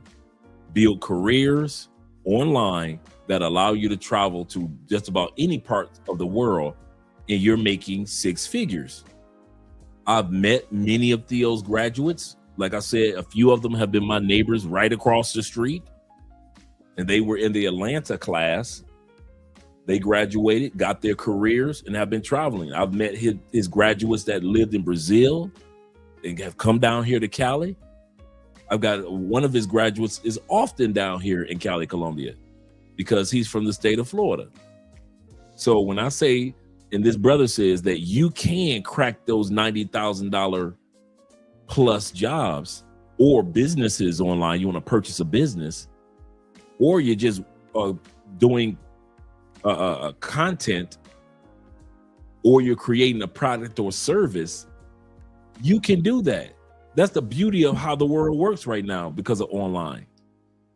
So if you master something online, like Theo is trying to help us all out with cloud engineering, take advantage of it. Because it's one thing to make 100,000 and you're still stuck in the States. It's another thing to make that same $100,000 doing that same job, and you could be in any country that you want to, for the most part, around the world. So let's go back, because once again, digital nomads and investors are going to be the ones to take over Colombian tourism. A lot of people don't know the tax laws, especially managers preventing people from doing this. They think it's super complicated. You got to do all this tax stuff when in reality it's all BS. It's extremely easy to work from a US company and travel the world. They literally have to do nothing different. If you don't overstay your visa, you're fine. If you want to learn more, follow me. I got good shit. I'm gonna break down how you can travel the way I do it with low expenses, super cheap. Right now I'm in Korea, but I'm gonna describe Colombia. Colombia is almost directly below the States, so there isn't much of a time zone change there. The people of Colombia are known to be really friendly and hospitable. The women there are internationally known for their beauty. Rent here can be extremely cheap, $300 to $500 a month. But if you want a nice place in the city, in Medellin, which is one of the most expensive places, you're looking at more about $1,200 to $2,000 a month, but it's worth it. Restaurant meals are anywhere between $5 and $10. I didn't even need to order groceries most of the time, but if you do, you can get away with like $30 a week. You put all your expenses on a travel credit card to help you rack up points for plane tickets to your next destination. Uber here is stupid cheap. Like, we're talking $1 rides, $3 rides. You don't need to rent a car. Now you're saving all that money on car insurance, car payments. You can even change your cell phone plan. It's really, really cheap overseas. If you want to save extra money, even go with a healthcare plan overseas. I've known people with $25 emergency room bills, next to nothing ambulance rides. Sometimes living in America will keep you too poor to leave. So this all comes down to how much money you can make remotely from your laptop. There's a ton of different options, but as you can see, you don't need to make much. If this is the lifestyle you want, I'm rooting for you guys. I'm going to try to put out some more good information. I've been living in Medellin, Colombia for 2 weeks as an American, and I have so many thoughts. This is definitely my favorite city I've ever been to in the world, and I've been to 11 or 12 countries already. What I love about this city is the vibe, the ambiance. The people you meet here are incredible. There's a cafe that I go to just to co-work and hang out and drink coffee, and I always meet cool people there, bro. Everyone there is so fucking cool. These are people with businesses, people who are retired but really successful, who have good wisdom to tap into, people who can just have really interesting conversations with you. I have never been a place like this where I meet people like that all the time. I made another video about this where I talked about how I went to the club last weekend. I'm not really a club girl, but I met so many cool people and I made friends. If you are a solo traveler or a digital nomad type of person, Medellin is top city to be in. I'm 31 years old, living in a house in Medellin with over 20 roommates, and honestly, I love it. Instead of living alone, I get to share meals, stories, and adventures with people from all over the world. And they're not just roommates, they're coworkers too. The house has a full co-working space, so my office is literally right upstairs. And in the evenings, sunsets, dance nights, or just hanging out together talking about life. Every week I meet new people, travelers, entrepreneurs, creatives. You feel like family by the time you leave. So yeah, I have a ton of roommates, and honestly, I wouldn't have it any other way. Would you try co-living? The lowest I've seen is around 6%. What? 6%? 6%. It's low. Paola, as an American. Shout out to my girl Paola. Trying to schedule another interview with her.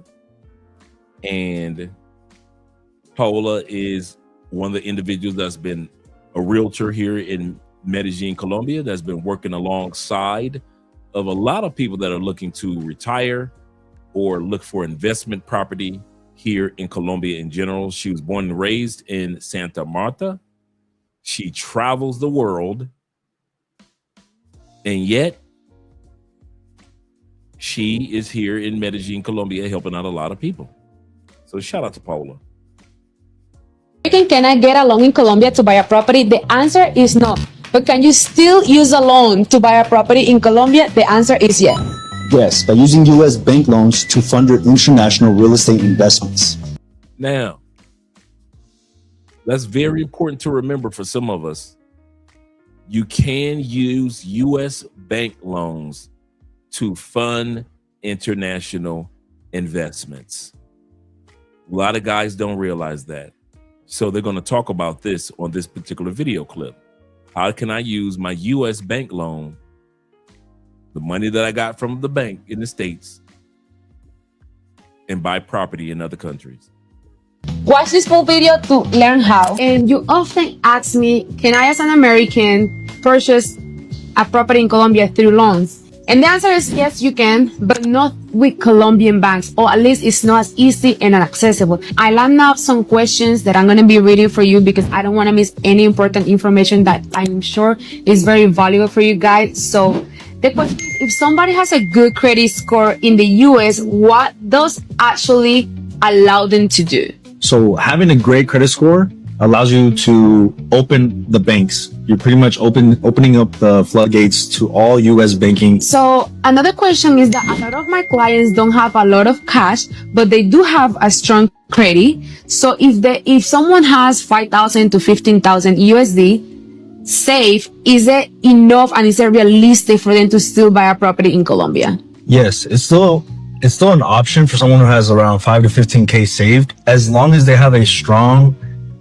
job source or, source of income that they can pay the loan on a monthly basis, right? I know you guys are listening very closely to know what this is what is the interest percentage in average that you get the loans for, or like, how do you, what's the interest percentage? Oh, I'll get the full video for you guys on YouTube one day. We'll do it like that. That's good. That would be a good topic to talk about. Hey. A life of a stock trader in Medellin, mornings, coffee, and studying the market. I know a lot of guys that do this. I'm about to go level up. I cannot settle for nothing. I never been regular. Always knew I could do better. I finally made it this far and I'm not looking back. Later they see all the time that I put in. Now me and the money are way too attached. Still repping 919. The city is mine and I put it all on the map. Coming for what I deserve. I put in the work. Now I'm about to level up. Been on my grind since 2013. Now the way that I live, I feel like a king. 24 hours, I'm locked in. I'm feeling like Kobe. Getting these rings. Do what I want when I want. Ain't got nobody telling me shit. Still got a whole lot of weight on my shoulders, getting my reps up, hitting the gym. I've been feeling like I'm underrated, but day to day I've been chasing greatness. Nothing left on my bucket list, but I'm grinding like I'm still in the basement. Ain't nobody who working harder. Money tall like Wembanyama. They be talking from the sidelines while I'm on the court. I've been a baller. I'm about to go level up. If you're a loser in the States, in Medellin, it's 10 times locals know it. Not all locals will know it because most of them, I would say most of them wouldn't know that you're just a dork back home because they don't know your language. The quality ones will. Yeah. And if you do speak some Spanish, you'll still get away with it. But like, if you're making $2,000, $3,000, if you're making $2,000 a month in the United States, in pretty much any major city, you're poor. So you hang around poor people. But you come down here with $2,000, you're now part of the elite, not elite, but you're like the 20%. Yeah, I was going to say top 50. And before they go any further, I knew we were going to get to this part anyway. The problem with individuals that make $2,000, $5,000 a month in the States, you do hang out with your level quite often. Broke people hang out with broke people. Middle class people hang out with middle class people. Rich hang out with rich. It is what it is, right? Here's the problem. The mentality. And I'll tell you what I mean. If you make, let's say, $5,000 a month in the States, you hanging out with average to broke people. You got a few friends that got a few dollars, but you're just hanging out with average people, average co-workers, just average everyday people. Let's be real. You ain't hanging out with nobody that's playing golf and tennis and out there that's really making political connections and things like that. Not with $5,000, $2,000, $3,000, $5,000 a month. You ain't doing it like that. Then you come to another country and you are thrust in the top 20%. You ain't never been in the top 20% a day in your life. You ain't even been in the top 60% a day in your life. Now you're in the top 20, top 15%. And you don't know nothing about how to walk as a 15%er. You are lost. So what do most dudes do? They look for beautiful bottom feeders, beautiful broke chicks. Why? Because that same money attracted beautiful bottom feeders in the States, and that's all they can relate to in another country. All they can relate to is going to the club, because that's what people back home do that make $5,000, $6,000, $3,000 a month. Getting into arguments and getting into trouble. Why? Because people that make $3,000 a month don't care. It is, hey, I can make that again. So they always in trouble about something. And then they go to other countries with that 3,000, that 5,000, but the mentality. I noticed that's probably the number one thing that I noticed, that most guys that enter into the top 20% of these countries that we go to, you are not ready for it. You are far from ready for it. And I'm talking about white dudes, I'm talking about black dudes, I'm talking about black women and white women. You are not ready to be among the people that you're supposed to be among. And I'll end it with this. One of my favorite little stories that Jim Rohn, the motivational speaker, used to tell. He said once he made $1 million, he told his mentor, Mr. Shelf, who mentored him as a motivational speaker. He said, I finally made $1 million. He said, Mr. Shelf told me, that's good. You better hurry up and become a millionaire. I'm going to say this again. He made $1 million, but he wasn't a millionaire. Some of y'all come to Colombia and enter the 10%ers, the 15%ers, but you ain't ready for it.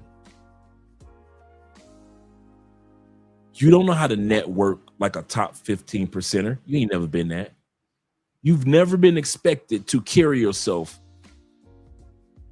in a way, change your linguistics, behave, maneuver as a 10, 15%er. You don't know nothing about that. You making what doctors, lawyers, and citizens and senators make when you're making $3,000 and $5,000 a month in many countries, in the Philippines, in Thailand. You're bringing $5,000. You're making what senators make, what doctors make. You ain't got no doctor friends in the States. You ain't never met a senator in your life. You barely go downtown to the city council meetings. You don't know nothing about being around architects. And now your money has allotted you the opportunity to be around architects in other countries, doctors and attorneys and professors in other countries. And what do you choose to be around? Broke, bottom feeder chicks.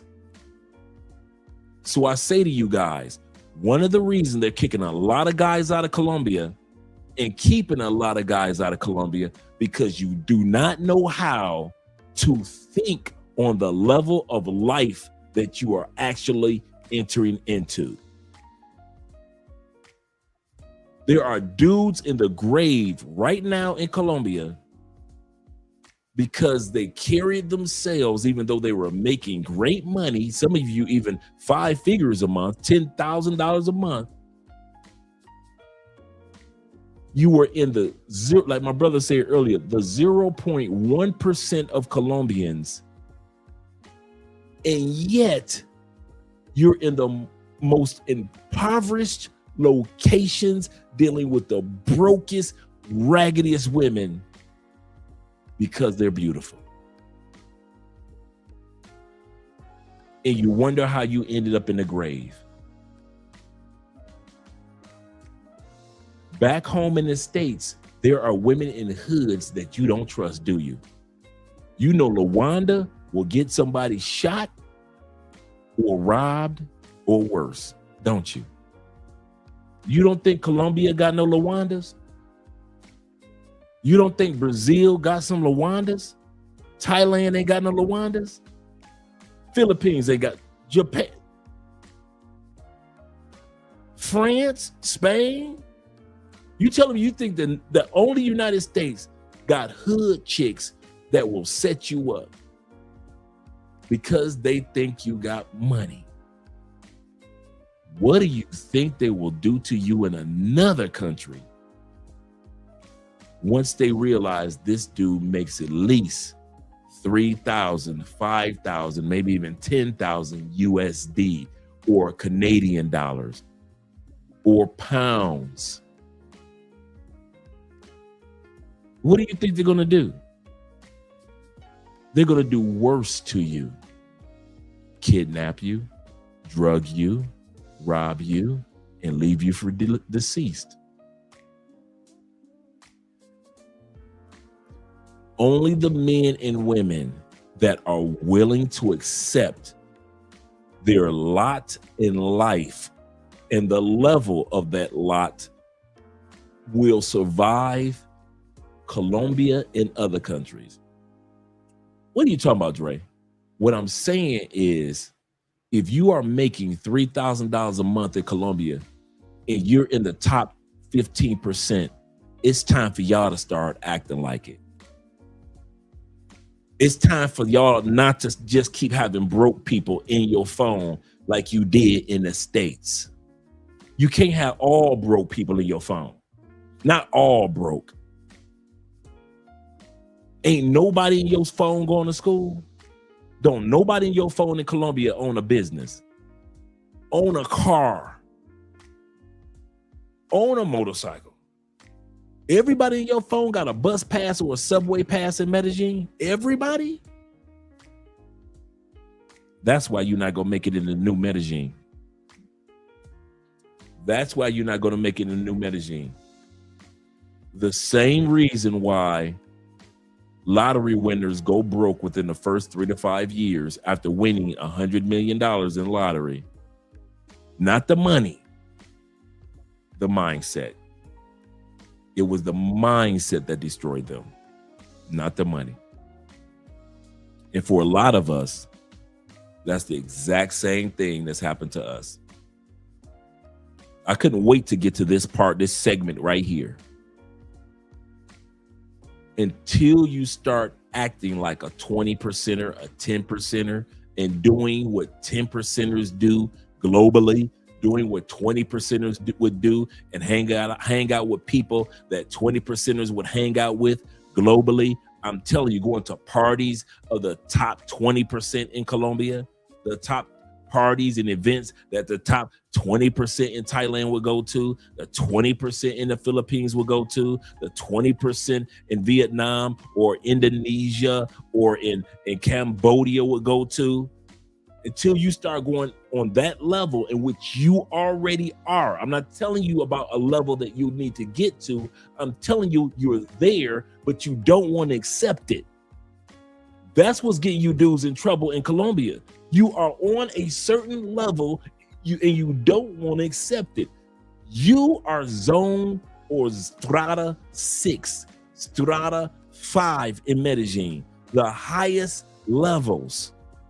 You are on political level, walking into a country for the first time, and you make $3,000 to $5,000 a month, or even $10,000. You are on political levels. You are on a rich level. And what do? You hang out with zone 1, zone 2 type chicks. And you wonder why it didn't work out. I don't wonder. I know. I've been wanting to say this for at least 3 years, and I've been holding it for the right moment. One of the number one reasons why guys falter in Colombia, because they don't maneuver or move on the level of life in which they walk into this country. You are up here for the first time in your life. Why the hell do you hang out with women down here? Why? I don't get it. These women are made, just like in the States, the lowest level of women are made to scam. Just like in the States, the lowest women are made to rob, are made to hustle, are made to not care anything about you. You know, and I know in the States, the lower you go, the worse her mentality is, and she's on survivor mode. That's in the States. What makes you think they don't have women in these other countries that only care about surviving? And they will use and con you. Dude, I know when you was in the States making that 30,000 or 5,000 or 10,000, you was kind of like a mid dude. You just had regular friends, regular neighborhood. Y'all barbecued on the weekends. Y'all sat around on the porch drinking. You can do that in the States with $3,000 to $5,000 a month. You just a regular dude. Don't nobody know you in the world, and nobody know your last name in the world. That's in the States. But coming to these other countries, I give you a perfect example. Me hanging my ass out on the east side of Cali because I could do it in the States is a bad move.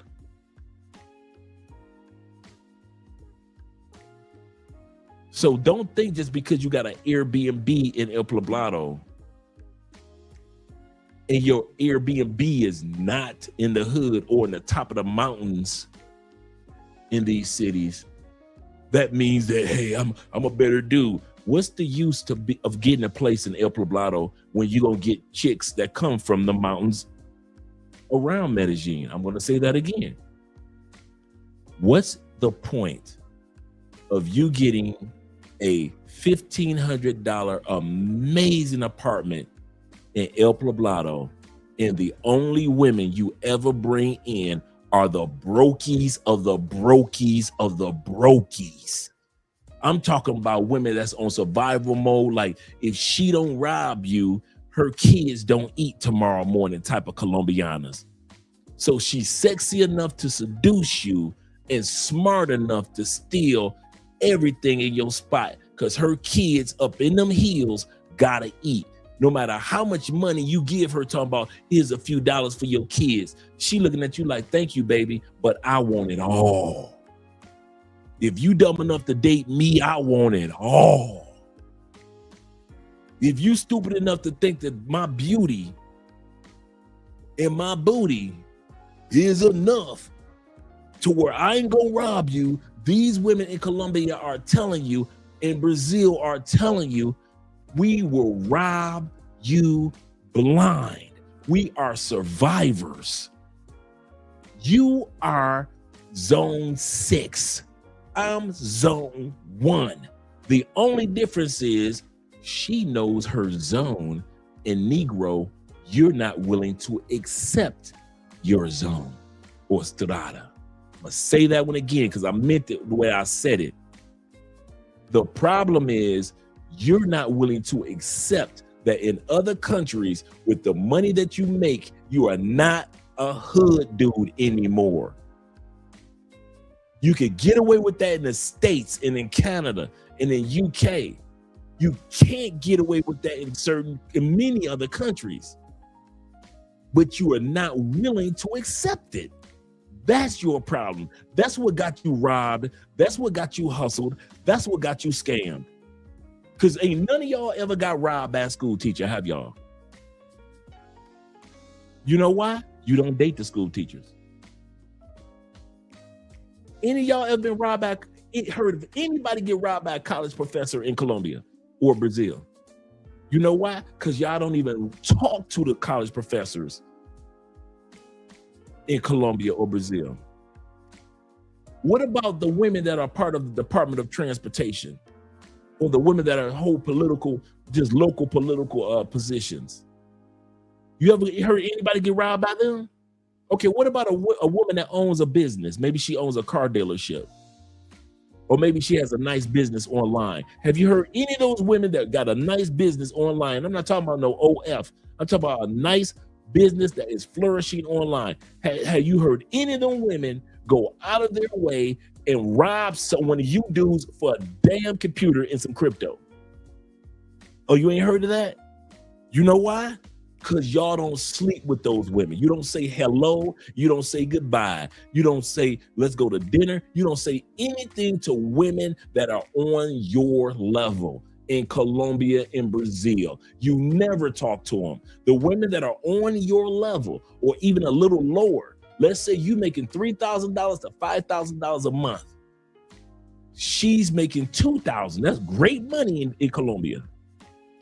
You don't even say nothing to the women that make $2,000, but you will break your damn neck and put your life on the line for women that ain't even making $500, $300 a month. It's one thing to be out there and say, you know what? She beautiful. I want to be with her. Some of the women out there on survival mode. Even the president of Colombia said, we got to do something as far as our education program and job opportunities, because some of these, this is the president, because some of these ladies are out here because they have to. They have mothers and grandmothers and children to take care of. Your tail shouldn't even be around those type of women. Around them. Bruh, if a pay-for-play chick walked past me, I wouldn't know it. If I wasn't with Andre, y'all think I'd be with a broke chick? No, let's be real. You think I would be with an uneducated chick? A chick that don't read no books, ain't been to the library since the 7th grade. You think that, I don't care how fine she is. Do you think I would run to the east side of Cali? Me and Andre break up, boom, boom, right? You think I'm gonna run my ass to the east side of Cali because the sisters are so beautiful? You think I'm that stupid? I'm not you. I realize what level I am when I come into certain countries. I don't pretend that I'm not zone 6. I don't pretend I'm not zone strata 5. I don't pretend that that female is not zone 1 or zone 2. I don't care how pretty she is. I don't care how nice she is. I don't care how friendly she is. I don't care how much she can cook. I don't care how good her sex might be for you guys. That is a broke, beautiful bottom feeder. You don't date them in the States. So why are you dating broke, beautiful bottom feeders in another country? Because of your mentality. You don't think that you are beyond this level of chick because you were probably messing around with that level of chick back home. Aisha from the hood. Keisha from around the way with the 3 kids, and she's one of your co-workers. So you were smashing her. But a lot of y'all wasn't smashing the CEO. You weren't smashing the upper management chicks in the States. You weren't smashing a chick in the States that that has her own real estate business. You weren't smashing them chicks. Not on a regular. You weren't smashing a chick that had her own this or her own that in the States.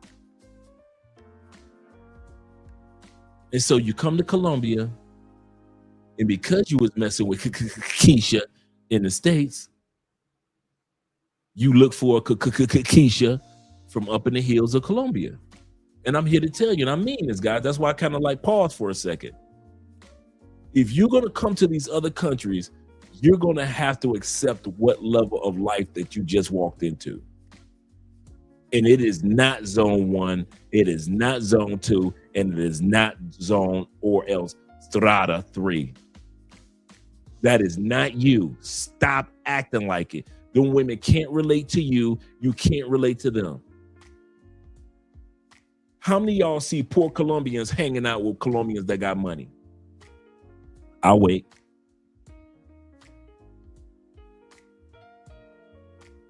You don't. Colombians that got money realize that they are on a whole nother level and they've accepted it. They've worked hard for it and they've accepted it. How many of y'all see people that got money in the States hanging out in the hood? Jay-Z just down there all the time, huh? Every once in a while, you got a DMX that just down there, but DMX is just out there like that. He was just out there like that. But that ain't Nas goes into his projects every once in a while. But Nas ain't in the projects every time you see Nas. In other words, once people work hard in the States to get to a certain level, you don't mess with the people that you left behind as often. It's the same thing in Colombia. And it's the same thing with you guys. That's the one mistake that I see that most guys that come to Colombia make. You think that you can relate to every class. You can't relate to every class in the States, and you cannot relate to every class of woman in Colombia. Stop that. Stop trying to relate to poor, broke chicks. Get the chicks that you deserve. If you are in the top 20%, act like it. And go after women that behave or at least on their way towards. You can see her with the potential of on her way towards being a top 20%er. But for you to sit back and just constantly broke chick after broke chick after broke chick after begging chick after begging chick after begging chick, but they're beautiful, they're gorgeous, they're sexy. I'll give you that. But the reason why it's not working out for you guys because you keep reaching down.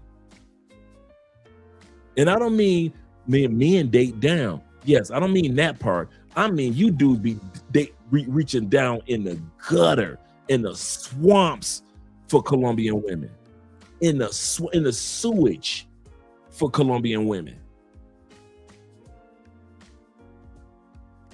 You know what I wish? I wish more you guys would go see the homes of most Colombian women that y'all deal with. Half of y'all would throw up. Half of y'all would start crying because you feel so sad for her.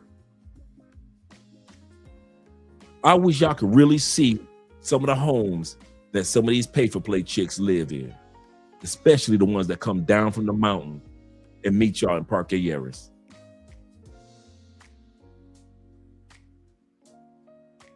I wish I could put it any other way. And I know y'all not trying to hear what I'm talking about, but when you come to these countries, dude, when you get off the plane in Thailand, the reason why things don't work out for you in Thailand and things the way that you do, because when you got to Thailand, you are a 20%er. Act like it. But here's the problem. Here's the biggest problem, as I mentioned before. Most of y'all ain't never walked in 20%ers, so you don't even know what the hell I'm talking about. You know what the hell I'm talking about? Being in the top 20% of a country? You lost. You lost. You land in the Philippines. Your money is top 20% in the Philippines. You are lost. You don't know what to do. So you revert back to what you know. Broken and broke chicks. You revert back to broken and broke chicks. Because you've never walked in the top 20% your whole life. You wish that you were in the States. You're like, boy, if I was rich, boy, if I was a millionaire, I'd be da-da-da-da-da. If I had 100, boy, don't let me hit the lottery. Why? Why not let you hit the lottery? I'm gonna tell you something. Y'all want to hear something about most Americans? You can let most Americans hit the lottery, and most Americans will be broke statistically within 3 to 5 years. You can let most Americans at one point in time hit the lottery in their lifetimes, and most Americans, because of their mentality and not knowing how to move once they hit the top 10, top 20% of Americans, will revert right back to the bottom where they came from. And that's the same mentality I see in men here over and over and over and over and over. So if you're going to get your black ass and your white ass on that plane as a man, start realizing once you put your feet down, you have the ability to network and connect and make friends and meet ladies on a level that you could not. If you think you love beautiful Colombianas, love a beautiful Colombiana with a master's degree. Love a beautiful Colombiana that owns her own this or owns her own that. Love a beautiful Colombiana that has a deadline, a schedule, a game plan. She's in school for this, and I mean in school for something serious. Love a Colombiana that you can see that, hey, she's on her way to becoming a top 20%. Those are the ones that you guys need to be reaching for. But them broke ass chicks that's like in 1%, I mean, that's in the 95% of Colombians, y'all gonna keep getting robbed, bruh. Y'all gonna keep getting robbed, keep getting drugged. And I mean that one.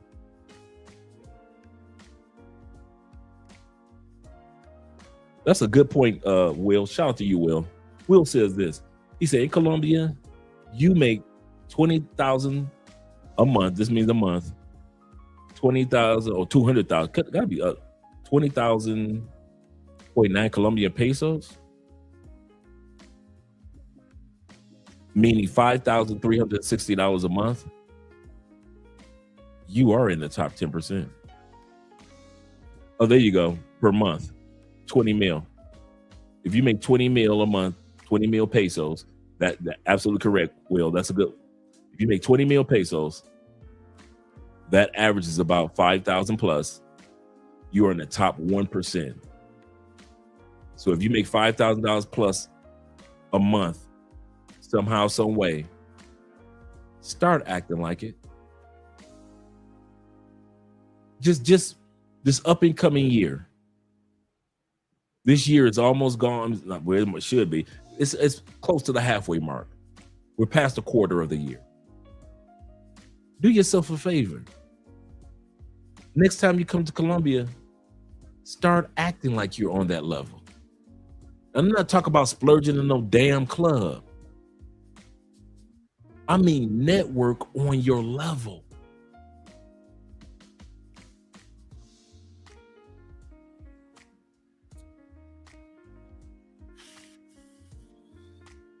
I love y'all, bro. I mean it. I love y'all. I can easily say, and I'm saying this without any ego or any pride, I love y'all as my brothers. I can easily say 70% I wouldn't F with in real life. I couldn't. I'm gonna say this for real. In Colombia, not in the States, here, I can't F with you in real life. At least 70% that get off the planes. Why? Only one reason. The money? Nope. The mentality. You want to walk around Colombia pretending that you broke and flexing to ultra poor people. Say this again. You want to walk around Colombia and pretend like you're not in the top 1 to 10 to 20%. So you want to pretend like you ain't. I don't want to pretend like I'm not. You want to be in zone 1 with zone 1 chicks. I live and hang out in zone 6. I'm not going down to zone 3. I'm not going down to zone 1. I'm not going to hang out with zone 2 people. Why? The poor don't, okay, do Elon Musk come and hang out with us regular people? What entertainers you know on a regular just hang out with us regular people? They don't, do they? Well, if they don't hang out with us on a regular because they're on another level of life and they've earned it, who are we to sit back and come to another country? You've earned the opportunity to be on another level of life. And what do? Hang out with the brokers of brokies of brokies of all brokies. That's why I can't hang out with you, because you like to hang out with scammers. I don't. You like to hang out with dangerous people. I don't. You like to hang out with people that are on survivor mode. I don't. I realize what level I'm on, and I don't play with it. I don't pretend like I'm not. I don't go to areas and try to flex on Colombians like, yeah, look at me, check me out. I'm not about to go. If them people I can come up missing pretending like I'm not zone or strata 6 when I know I am. And that's why I can't hang out with you. Not because of you, not because of your money, but because of your mindset. You like to pretend like you broke when you not. Or you like to pretend like you better than those broke people. And really, because of your mentality, you not. You are no better than them. And that's why I can easily say, if they had a plane of, and I just sat back and I watched most dudes that get off the plane, at least 70% of y'all in real life, these cameras off, I do not F with. You will never see me in your face, ever. Why? Number one reason is because we don't even walk in the same dang circles. We don't even walk in the same circles. And I love you as a brother. And I really mean that from the bottom of my heart. I mean, prayerfully, like love you as a brother on my knees and I pray for us. Type of brother. Seriously, I don't just say that to say it. And when I see y'all hang out with the brokest of chicks, when you know that you are up here, you know it. When you get off that plane, my money says I'm up here. I earned it. I work hard to be on this level. I did everything I need to do to be on this level. So I landed in the Philippines and I'm on this level because I worked to get this type of money. I landed in Indonesia. I landed in Cambodia. I landed in Spain. I landed in Portugal. I landed in Brazil. I landed in Panama, and I'm on this level. But what do you do after busting your butt your whole life to get to lease? I'm just only making $5,000, $3,000 a month. But you still work for it.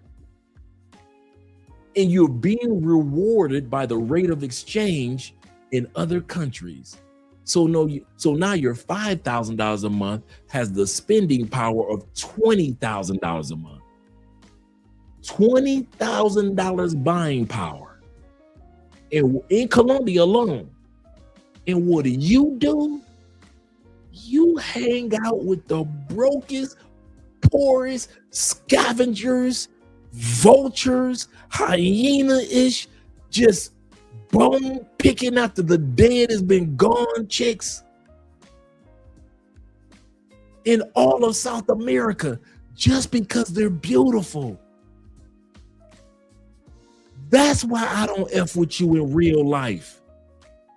If y'all ever wonder, I'll always tell y'all, I keep my wife away from you dudes. Why? Because anytime y'all talk about double dating, y'all don't never bring quality women. Y'all never bring quality women. You got a few dudes, Jay Fleming, and a couple other you brothers bring quality women around me and Andrea. The other 99% of y'all be thinking y'all can bring y'all trashy ass chicks around my wife? What type of husband do you think I would be if I let y'all bottom feeder bitches around my wife? Let's be real with it, brothers. Let's be real street side. Let's bring it to the streets. What type of fucking husband do you think I would be? And I've been good with my cussing these past few weeks. I ain't gonna have y'all bring them raggedy ass bitches around my wife. What the hell wrong with y'all? I'm surprised that you dumb enough to bring them nasty ass hoes around y'all. And you think y'all be up there popping bottles, be flexing with them nasty ass heifers. As soon as she leave that club in Park Area, she gotta take her ass up in them heels and sleep on a damn mattress on the floor with her 2 kids and her grandmama. But she ain't gonna tell you that. She gonna tell you she had to borrow that mini skirt from a friend so she can come up there and be partying along with you in Parque Aires and party. Oh, we partying. And your dumbass take her to an Airbnb and she ain't never slept on a 22-inch mattress before. The only time she ever sleep on a good mattress is when she's selling that ass. And you gonna bring that nasty bitch around me and smiling in my fucking face? Y'all just be smiling like, look what I got, Dre. Yeah, I want you to meet son. So, and I be looking at you like, man, if you don't get that piece of shit out my face, what the hell wrong with y'all? I don't allow, okay. You quality brothers in the States, do you allow a brother to bring a project bitch around you and your boys? Y'all don't, do y'all? So none of y'all boys got chicks that y'all went to the projects and got a raggedy ass, nasty ass, but she cute project chick. And she just hanging out with you and your boys, and some of y'all married. And some of y'all got long-term girlfriends. I'm talking about it's couples night. It's couples night. And like 2 or 3 of your boys that went to the projects in Chicago, in New York, in Detroit, in Cleveland, in Gary, Indiana, and went to the brokest area in GI, and them dudes and brought them project chicks around y'all wives. Y'all tolerating that? Oh, y'all ain't? Then why the fuck y'all think I'm gonna tolerate y'all bringing them nasty bitches around my wife? Because there's a lot of us that, I'm not the only one that thinks like this down here, just in case y'all wonder. It's a lot of brothers that love y'all, and the reason why y'all don't see them is because they don't fuck with y'all. Because y'all like raggedy bitches. You don't know what level of life that you are on when you get off the plane. You're in the top 20, top 15, like Will says, for some of y'all, if you make over 5,000 plus, top 1%er. And what do? You run your ass down into the brokest raggedy ass bitches because she cute. And you want to bring them around my wife? Man, if you don't get the fuck out my face, y'all be wondering why y'all don't see me when you come to town. When you grow the fuck up with you and your money and your mentality, then I fuck with you. But other than that, get the fuck out of here. How y'all bring them raggedy ass hoes around me or my wife? Bitches got demons all on them and everything. The bitches be fucking everybody. All type of demons be all in them bitches. Y'all just be fucking them again. I'll fuck her. She fine as hell. I'll fuck that demon-filled bitch. And then you want to bring that demon-filled bitch around my wife? Hell no. Y'all got me fucked all the way up. I mean that one. All the way. So if y'all ever wonder Why Dre don't fuck with everybody? Because half you dudes do not respect yourself in the level of who you are when you get off that plane in these other countries. Why the fuck? Dude, what pissed me off, the best time we had in DR was outside of Sosua. If we would have went to Sosua, we'd have met a bunch of you dudes on this level, fucking with raggedy bitches on this level. We went everywhere. And we met people that had money. I'm talking about while me and Andre we're meeting, we know where the mayor's houses are, and we hanging out with politicians, and we hung out with this one couple, they showed us their whole little mansion. The wife just graduated law school that particular month. Their son is in the States. He's a ambassador for DR. We met this couple walking down the street. We walking down the street in an affluent area. The husband say, "Hey, what y'all doing out there?" I say, "Hey, what you doing up there?" He said, "Hold on, I'm coming down." Next thing you know, he's showing us everything. I got footage of it. You know why? Because we don't hang out in broke ass areas. So if we come across somebody, it ain't gonna be nobody broke.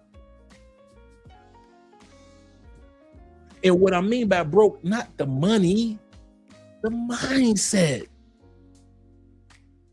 Dude, we all have times when we got money and then you ain't got it. And then you get it back. So I'm not talking about money. It's not about the fucking money. It's about the mindset. Some of y'all don't, once this live stream is over, you still ain't gonna get none of what I just said the last 20 minutes. You don't understand none of what the fuck I just said. You gonna get your ass off that plane, you gonna have a pocket full of money, and you gonna still fuck with broke bitches. You gonna still fuck with broke bitches. And be looking at me and T-Mac and other brothers expecting us to co-sign that mentality. No. I don't care how pretty she is. If that bitch is zone 1, zone 2, zone 3, fuck her. And fuck what you trying to do by bringing that ragged ass bitch around us. Now, you could drop that raggedy bitch off, and then me, you, and Andrea, we can hang out. But as long as you got that bitch with them demons trying to relate to my wife, my job is to be protector. And I will protect my wife from your raggedy bitches.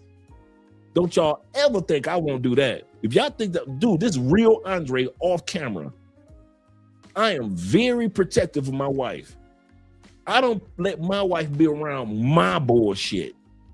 You think I'm gonna let my wife be around yours? I ain't gonna let her put up with my bullshit. You think I'm gonna let her put up with yours? Just because you don't want to think with your mind with the quality of person who you actually are. You are up here when you land in these countries. You are up here. Stop being scared. Stop worrying about it. Stop pretending like you're not up here. Stop acting like you aren't up here. You are up fucking here. You are in the 1%, 5%, 15%, 20%. You are here. Stop scraping at the bottom of the barrel for these bitches and thinking they're gonna be quality and wonder why they want to rob you. And I'm gonna tell you something.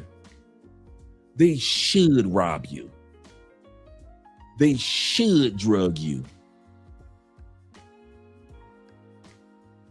You motherfuckers better be happy there's an Obi Land. You better be happy that brother Obi Land exists. Because if it wasn't for me, I wouldn't do a goddamn thing for y'all. You want to pretend like you broke? You get the results of pretending like you broke. See, Obi Land, he like, hey, I'm gonna help y'all out. We're gonna capture these bitches and we gonna make sure that nobody get hurt. Not me. I'm gonna tell you right out the opposite of Obi Land. You motherfuckers try to pretend like you broke with a broke mentality. So you fuck with broke bitches and then you get got. I ain't about to rescue you, not to rescue a grown ass man because you decide to act like you broke or can relate to broke people. These are they black. These are Afro-Colombians. All of us are love. Get the fuck out of here. I don't hang out with broke ass black people in the States, and I don't give a fuck what country we go to. I ain't hanging out with no broke black people.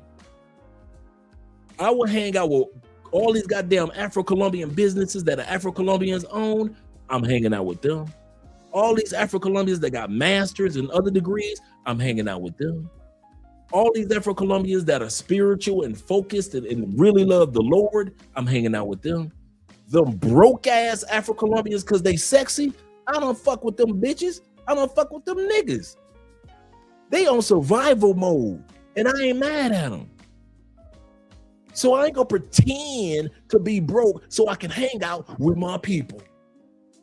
I can hang out with my people. I ain't doing that stupid shit. I'll let you do that stupid shit. I don't hang out with no broke ass black people in the States. The fuck you think I'm all of a sudden go to another country and hang out with broke ass black people because they black? I ain't gonna hang out with no broke ass white people in the States. I ain't hang out with no damn hillbillies, no rednecks, none of that. I ain't gonna hang out with no rednecks and hillbillies in Europe. Hell fuck no. You think I'll be hanging out with some broke ass dudes in France? This broke ass white boys in Germany, huh? You think I'm gonna just get my ass off a plane and just hang out with some broke ass white people in Portugal? Really? That's what I'm gonna do? Remember, I'm not talking about the money. I'm talking about the mindset. The mindset. I'm not talking about the dollars. Dollars come, dollars go, and dollars come back. But the mindset is what's fucking y'all up. That's what got y'all robbed. Y'all thinking that it was happenstance that got you robbed. No, it was bottom feeder bitches that got you robbed. It was because you try to pretend you was poor and could relate to poor women. You can't relate to them bitches. Bro, I'm gonna tell you this. Is it just me? Are there certain Walmarts that you don't go to in certain areas of your city?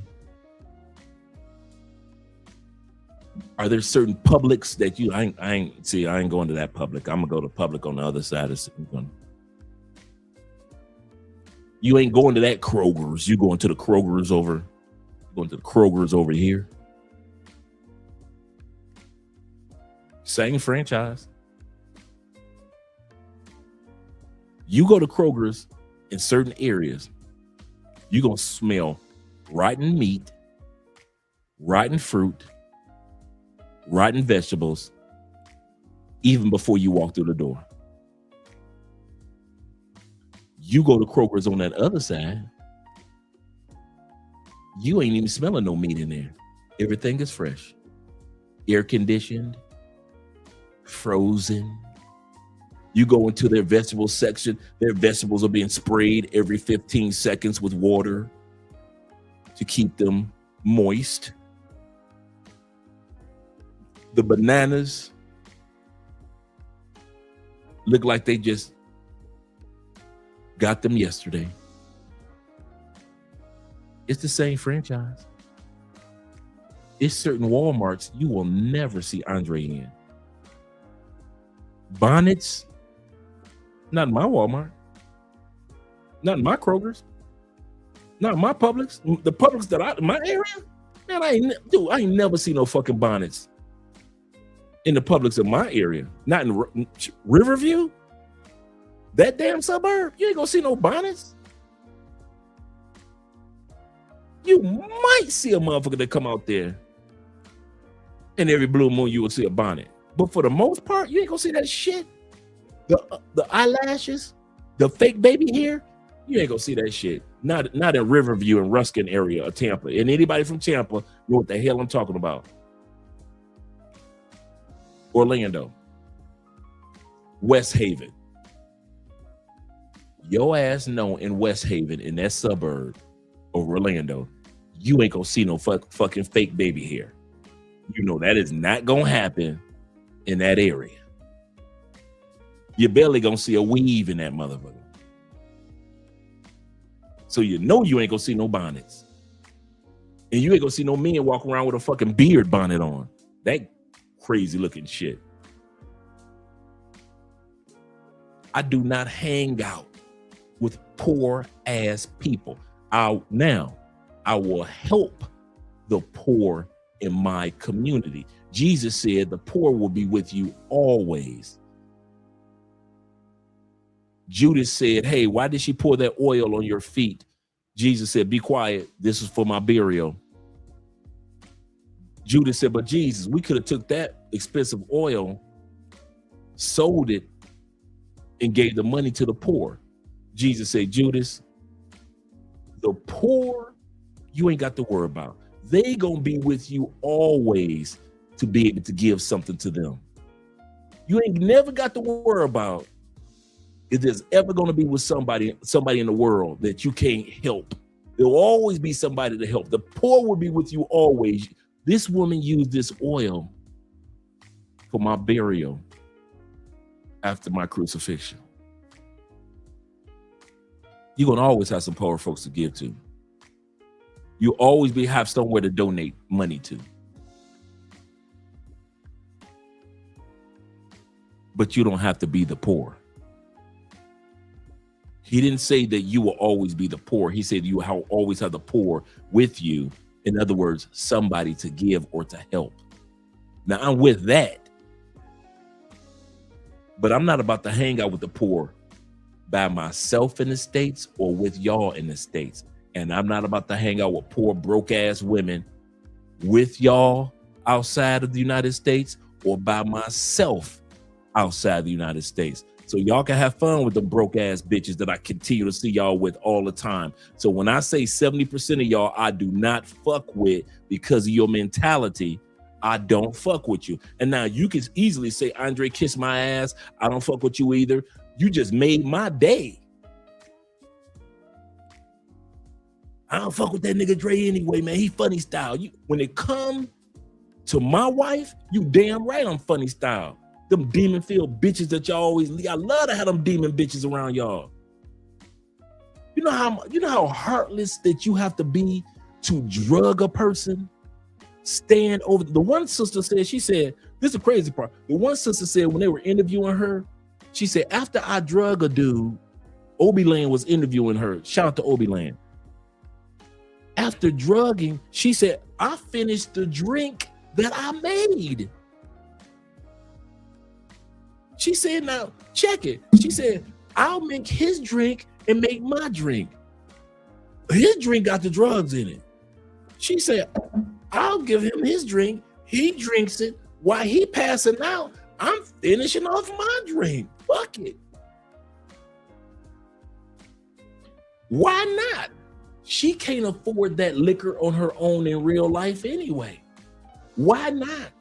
Why not finish her drink? Your dumb ass with a broke bitch that can't even afford her own liquor. She can't even afford her own Hennessy.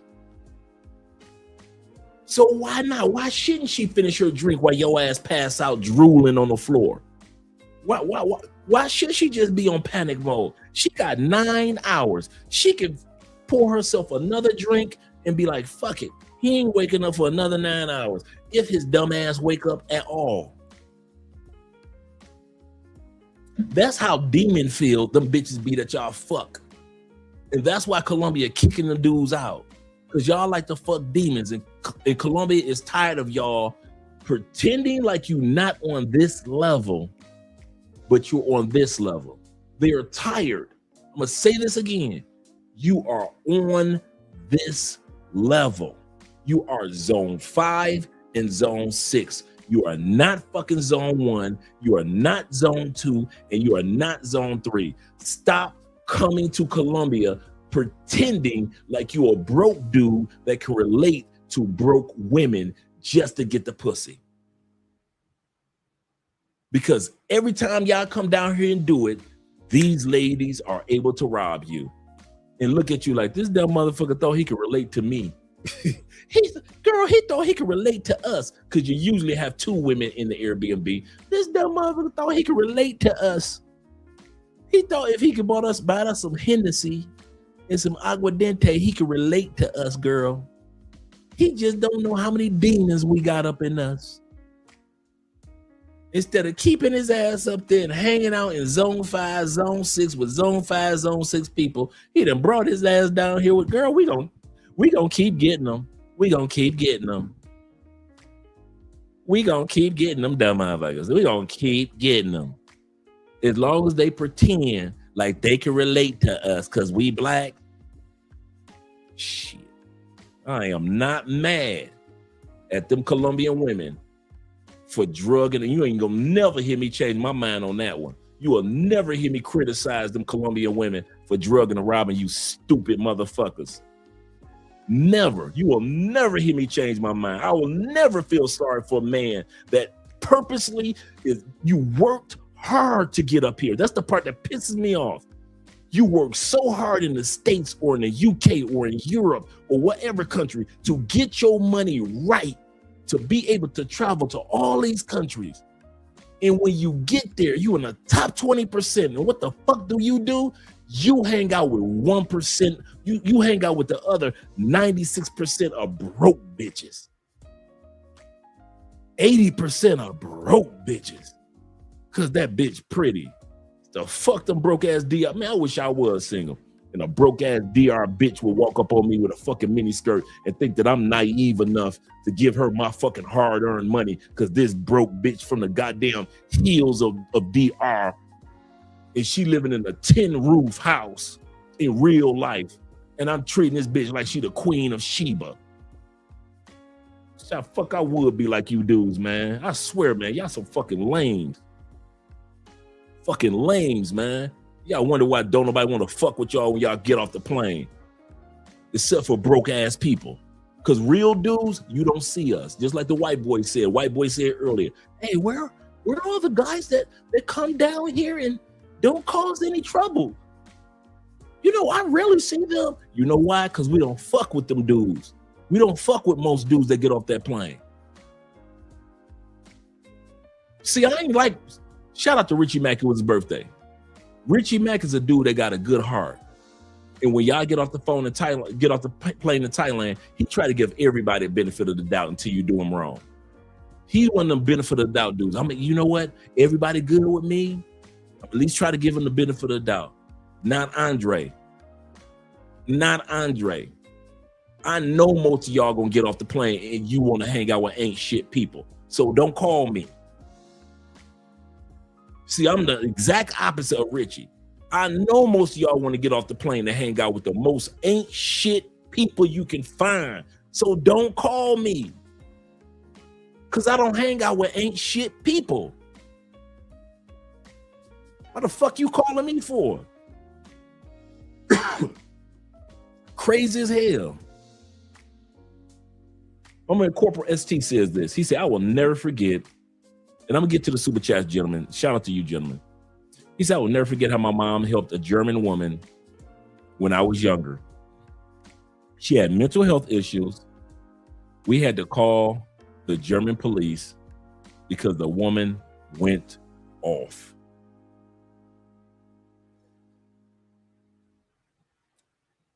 He said, Dre, shout out to Nazareth other way in the building. My dude. He said, Andre, a lot of dudes, especially black dudes, still delusional and want that ghetto love story. Absolutely correct. And I noticed that too. You said in one sentence what it took me like 30 minutes to just say.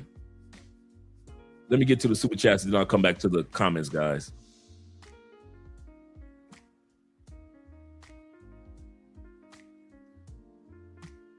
I read that one. And shout out to Black Nubian in the building, Canadian brothers. I told this guy where I was from. He said, oh, shout out to our Canadian brothers. Will says this. He said, facts, facts, facts. Hanging with broke, you'll be broke. Mess with rich, and you'll be rich. Absolutely correct. Absolutely correct. He said in Colombia, and that's a great point that you made earlier. In Colombia, if you make 20 million thousand pesos, or 20 million pesos. Million is thousand in Espanol. So million is million in English, but in Spanish it is thousands. So if you make 20 million pesos, which adds up to a little bit over 5,300. You are in the top 1%. Why y'all don't act like it? Beats me. Beats me. You say, Dre, you missed my super chat before that last one you read. I think I just got it, Will. I hope I did. Blame it on my head, not my heart, brother. Appreciate you.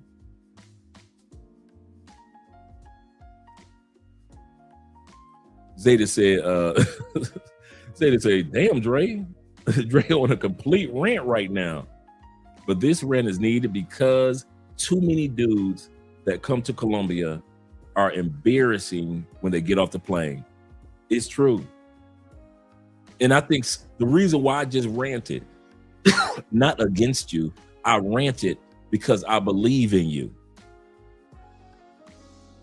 Did I say that you weren't the 20%ers? Did I say that you weren't the 15%ers, the 1%ers? I said you are. Act like it. Act like it.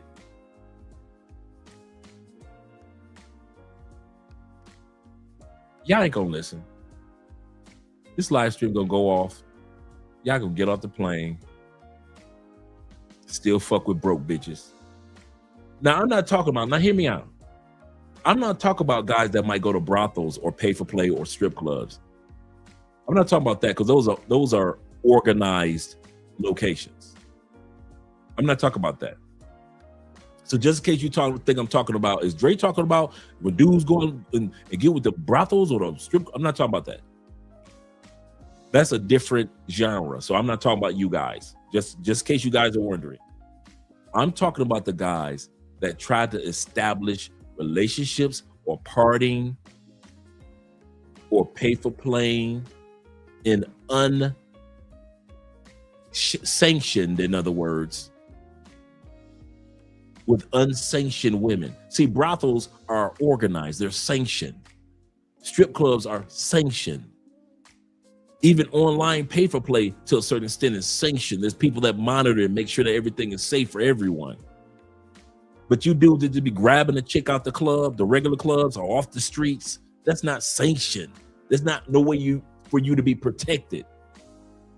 And so you pretend like you can relate to that broke chick in Cartagena. You can relate to them clock tower chicks. She black, I'm black, right? You can relate to her. I'm gonna tell y'all something. When I first came to Colombia, I tried that shit. I tried to take out an Afro-Colombian chick from zone 1. True story. This bitch couldn't even read the menu, and it was in Spanish.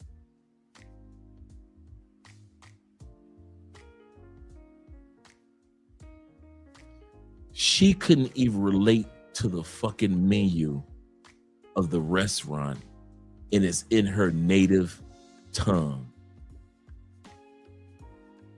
And I told myself, I will never again. And so she was like, well, can I get a cheeseburger? And I looked at this bitch like, we are in a really nice restaurant. And bitch, you want a cheese? I was like, you know what? I'ma fuck you. But after I fuck you, you will never see me again. And I never fucked with a bottom feeder ever again. I don't care how fine they are. I don't care how pretty they are. None of that. I never fuck with a bottom feeder again. I only fuck with bitches that had careers. I only mess with women that were busy. Only mess with women that had a schedule. If you didn't have a schedule, if you weren't busy, if you didn't have a schedule that said, I can see you tomorrow, but I can't see you the day after, I wasn't fucking with you. I started fucking with bitches that only had schedules. And I'm not talking about schedules because they got kids. I mean real schedules. That one bottom feeder shit taught me, Andre, you are scraping the fucking bottom. What are you doing? You don't even scrape the bottom with bitches in the States. This bitch is sitting in front of you in her own country and can't even read a fucking menu because she ain't never ate in a fucking restaurant like this before. And everything in me told me, Andre, just stand up and walk out. But I was like, you know what? I ain't gonna be rude like that. And plus, I want to fuck this bitch. Dude, after that fuck, that bitch ain't never heard from me again in life. I didn't deny that she was beautiful, but to be around me or on a regular, no. That bitch said, well, can I get a cheeseburger? I'm looking like, did this bitch just say cheeseburger? Did she?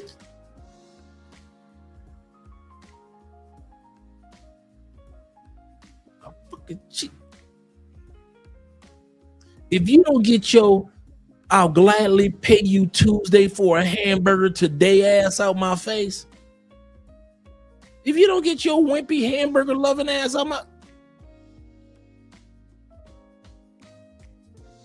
I mean, we got to do fact. I mean, the music playing, they got the violins going, it's the smooth jazz, they got the live entertainment, it's romantic, they got the roses everywhere, and they got the river that's flowing and everything. So you can look out the window, you can see and hear the river flowing in the background. I mean, everybody's elegant. Some couples are in there just, celebrating just being a beautiful couple, just really nice atmosphere, expensive bar. And you could buy I done bought this big ass bottle of champagne and not champagne, but bottle of wine, because I like wine.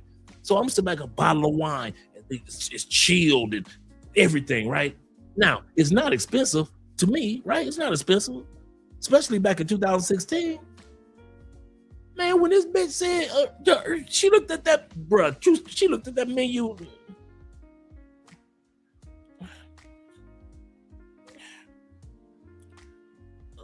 Can I get a cheeseburger? I just want a cheeseburger. Bitch, you want a what?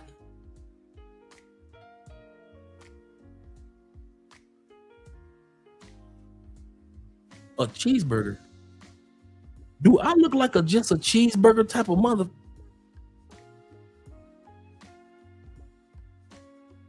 I say, and you know who I blamed? I didn't even get mad at her. You know who I blamed and who I had to correct and who I put on punishment? Me. I blamed me for pretending to be something I wasn't.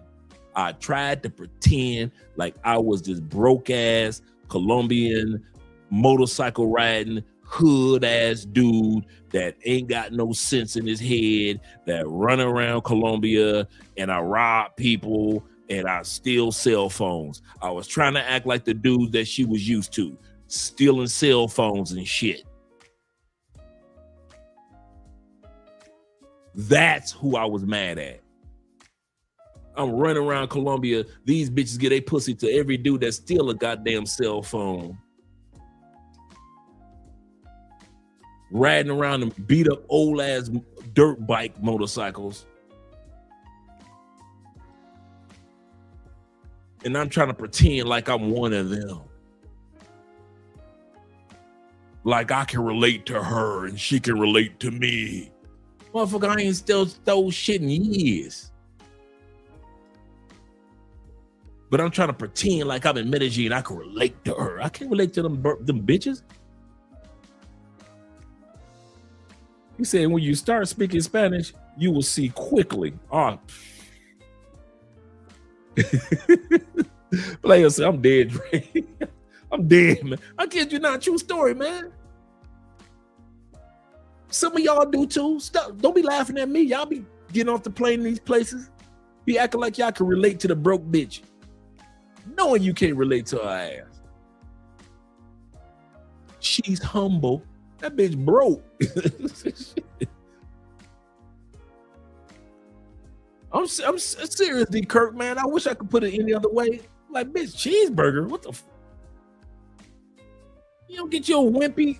I'll gladly pay you Tuesday for a hamburger today ass on my face with that stupid shit. I'm serious. I was so serious. He said, bro, she ordered primer. I would have respected that. She took a bite, ain't like it, and ordered something else. He said, I took that home too. Facts, bro. I don't blame you, bro. I do not blame you. He said, never again. Never. Facts. Facts. Never again. Never, ever again. Nazareth said, he said, from now on, whenever dudes messing with these bottom chicks, he said, we're going to say he be eating cheeseburgers.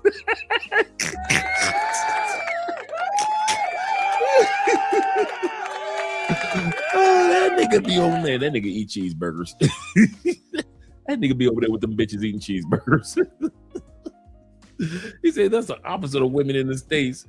He said they asking for the opposite of women in the States. They asking for expensive stuff. They can't even afford. This bitch was asking for stuff because she couldn't pronounce it. Shout out to my brother Chaos being in the building. Make sure you guys watch his live stream this evening. I'm about to wind this down soon, gentlemen. I knew a rant was coming. Man, I've been doing good with my cursing too. I've been smooth with it.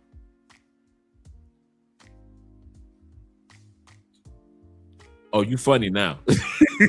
you got jokes now.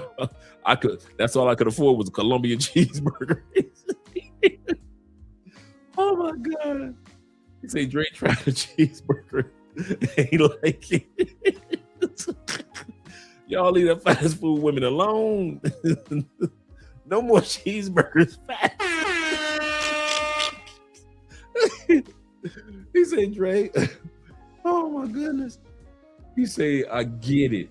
He said, if a woman cannot bring things from my level or better, I just can't anymore.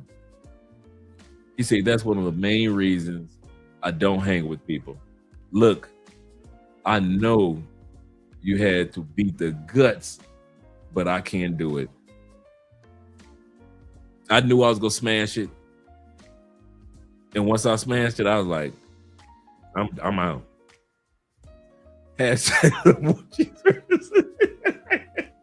Right. Right.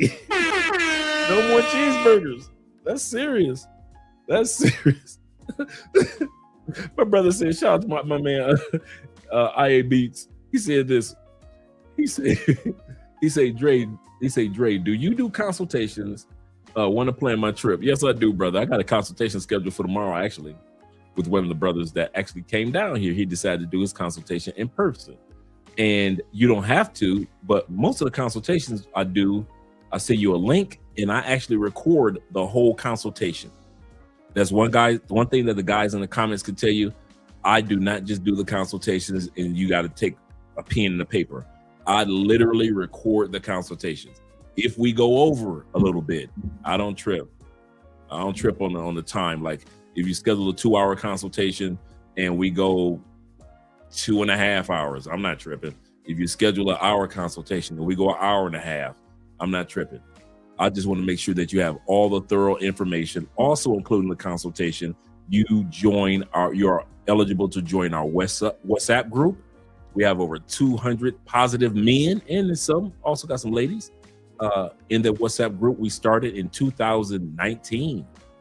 And so we're excited about it hitting over 200 people.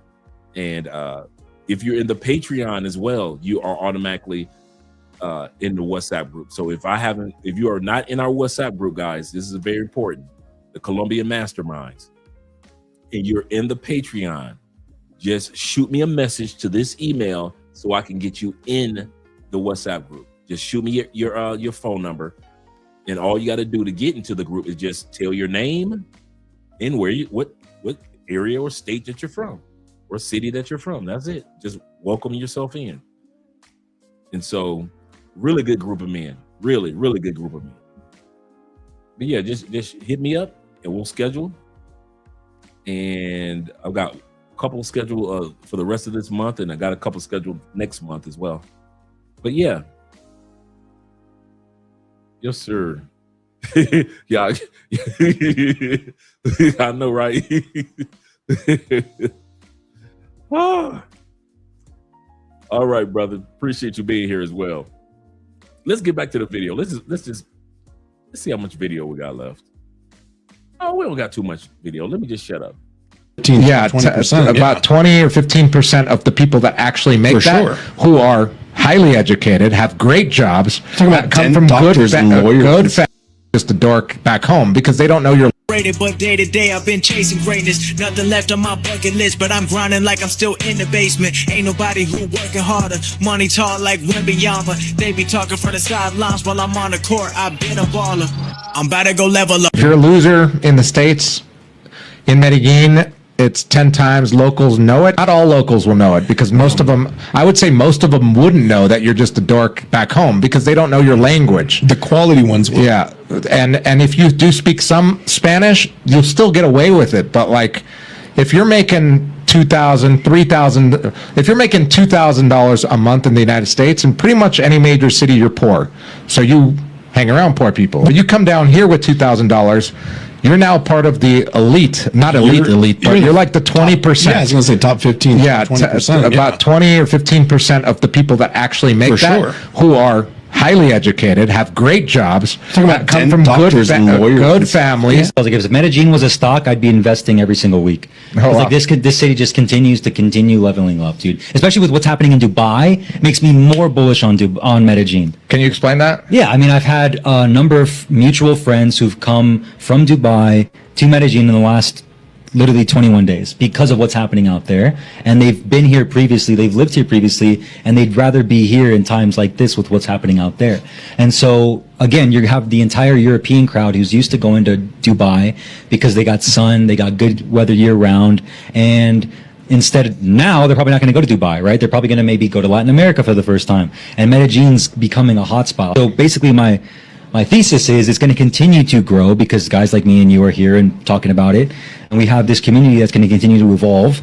And plus, with what's happening in Dubai with the war, I think it makes me even more bullish on the future of Medellin for the community and for the people that are going to be coming here. So you've mentioned that you were supposed to come here for just a short amount of time, ended up staying for longer. Can you tell us what's the pull to Medellin? Yeah, that is an excellent question. First off, I'm not a unique situation or person, but I think the reason that I stayed was because after 6 months of traveling alone, solo, I began to feel a dearth of real relationships. Like, obviously you can go and hang out with other digital nomads and make friends, local friends, but if you're only staying a month or two in one specific spot, then you begin to feel a little bit drained. And within 2 weeks, I met a family at church, and they're like, yo, dude, just come hang out with us, be part of the family. So within the first couple weeks, I bought a motorcycle and started traveling around the mountains and learned to play soccer, and I don't know, just integrated myself into the community. And then I thought to myself, wow, these are almost like my friends back home. I'm just going to stay. What would be your best advice for digital nomads to make friends when they're traveling in a new country? That is another great question. I think it depends on how long you want to stay and whether or not you speak the language. So in Buenos Aires, the first way in which I made friends was going to an event called Mundo Lingo, and it was specifically a hub for people to go and do language exchange. So not only did you meet a lot of, I don't want to say necessarily digital nomads, but you did meet a lot of foreigners that were in Buenos Aires, but you also met a lot of locals that were bilingual or trilingual. And so within the first week in Buenos Aires, I made a lot of good friends, local friends, through that event. So I think my suggestion would be find something that you're interested in doing and then be willing to just join it that isn't necessarily directly related to a Selena or a hostel or something like that. And for anyone wanting to start a digital nomad journey and is struggling with, finding a job that allows them to work remotely, finding friends, like what would be your best advice? People have so many excuses.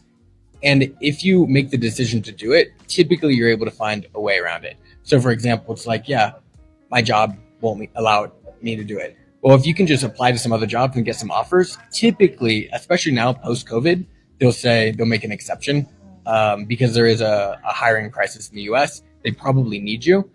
But if not, there are tons and tons of companies now that support working remote. Yo, hey guys, excuse me. Sorry to run up on you guys. My name's Jerry. Nice to meet you. What's going on? Nice to meet you. I like to basically interview other nomads. You know, I live here in Medellin, Colombia. I want to know how you guys go about making income. I'm gonna let you handle this one. We're hoteliers. We do real estate, and we actually own this hotel.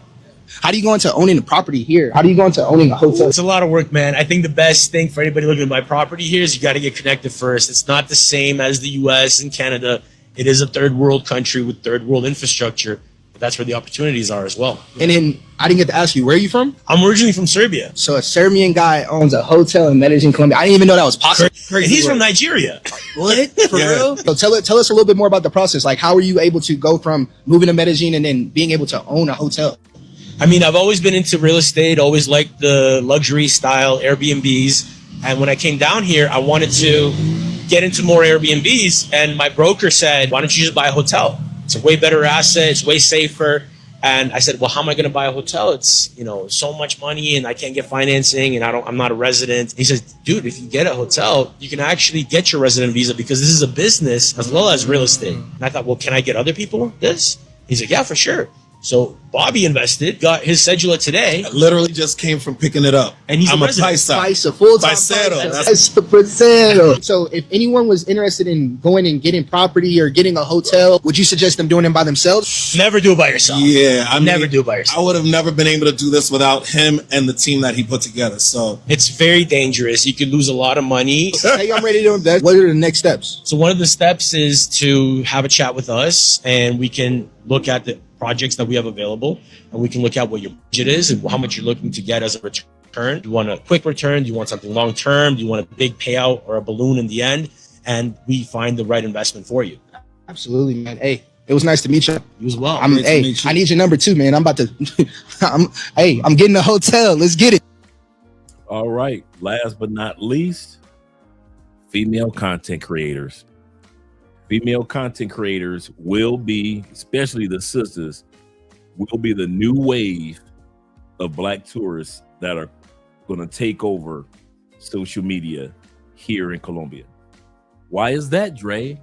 Because there will be a void because of all the Black male content creators that can't come in the country anymore. There'll be a void. And there'll be more voids and more voids. And guess who's going to fill them? The sisters. Let's look at some stats real quick. These are 7 areas in which, or seven statistics in which these are going to be or are the current state of tourists that come to Colombia. 5% are families. Families come to Colombia and visit Colombia and relocate to Colombia by 5%. Business travelers who come to Colombia for investment purposes, 5%. Relocators, such as myself and others, you would think it would be larger, but it's only 10% of us that are relocators. There's only 30,000 at the most.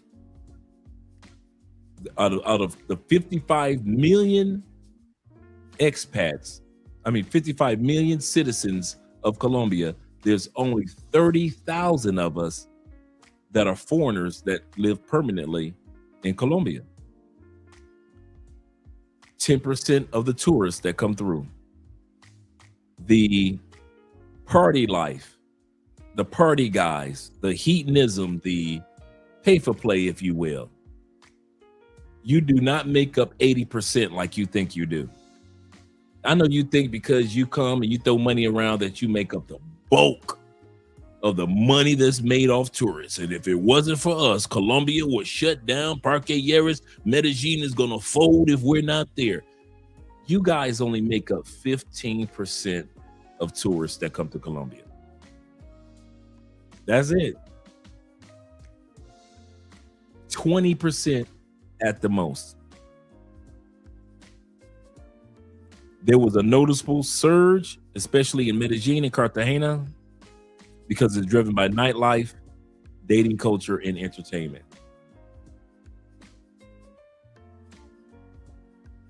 15%.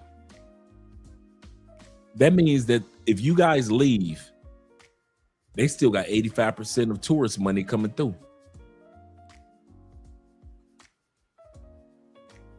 %.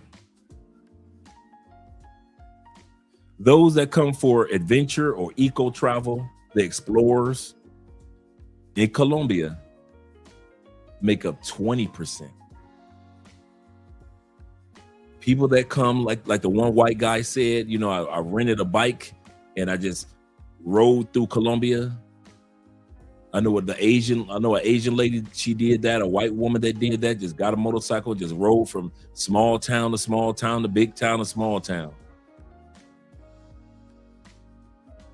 The people that are here to explore and enjoy the nature and the biodiversity, 20%. People that come to enjoy the beaches, in other words. People that come to enjoy the outdoor activities, in other words, that try to walk to the top of the rock of Guatapé in El Peñol. Those people, 20%. While you party dudes only make up 15%. Y'all are not the man like y'all think y'all are. And the number one group that make up the largest, I could say, piece of the pie are those that just come for culture or leisure. The individuals that come for the food, that come for the culture, that come for sightseeing, that come for just a general vacation, while considering Colombia's tourism demand. They make up the culture and the leisure people who come for the food and come for the culture of the community. 35%. 35% of tourists that come to this country are those individuals that came because they love Colombia or wanted to see Colombia itself and enjoy Colombia itself. I came for that. If you ever wonder what part I came into, I didn't come here as a content creator. I didn't come here on party boy mode. Literally, I didn't come here on party boy mode. I literally came here for the culture and the leisure and discovered that it was a place where I want to live. Yep. I've been to a lot of countries, discovering their culture. And so I wanted to go to another country and discover their culture and their leisure and their foods and their way of life and how they did things. That includes guys learning languages and so forth, learning new dances such as salsa, merengue, bachata, cumbia. So you're learning new music, new dances. You're learning that there are Afro-Colombians down here. You're learning about Afro-Colombian recipe and history. We make up 35% of those that come travel to Colombia every year. In other words, Colombia is saying, all you party and nightlife guys, you are not the bulk of the tourists, and you never will. And if you fade to black, Colombia wouldn't care. If you disappeared, Colombia would not care. There will be these other groups that would fill the void. Nazareth said this. He said they took over America. Dudes should know what happened when they realize that their leverage should utilize. I said realize. When they should utilize their leverage well, the women will take it. Let's take a look.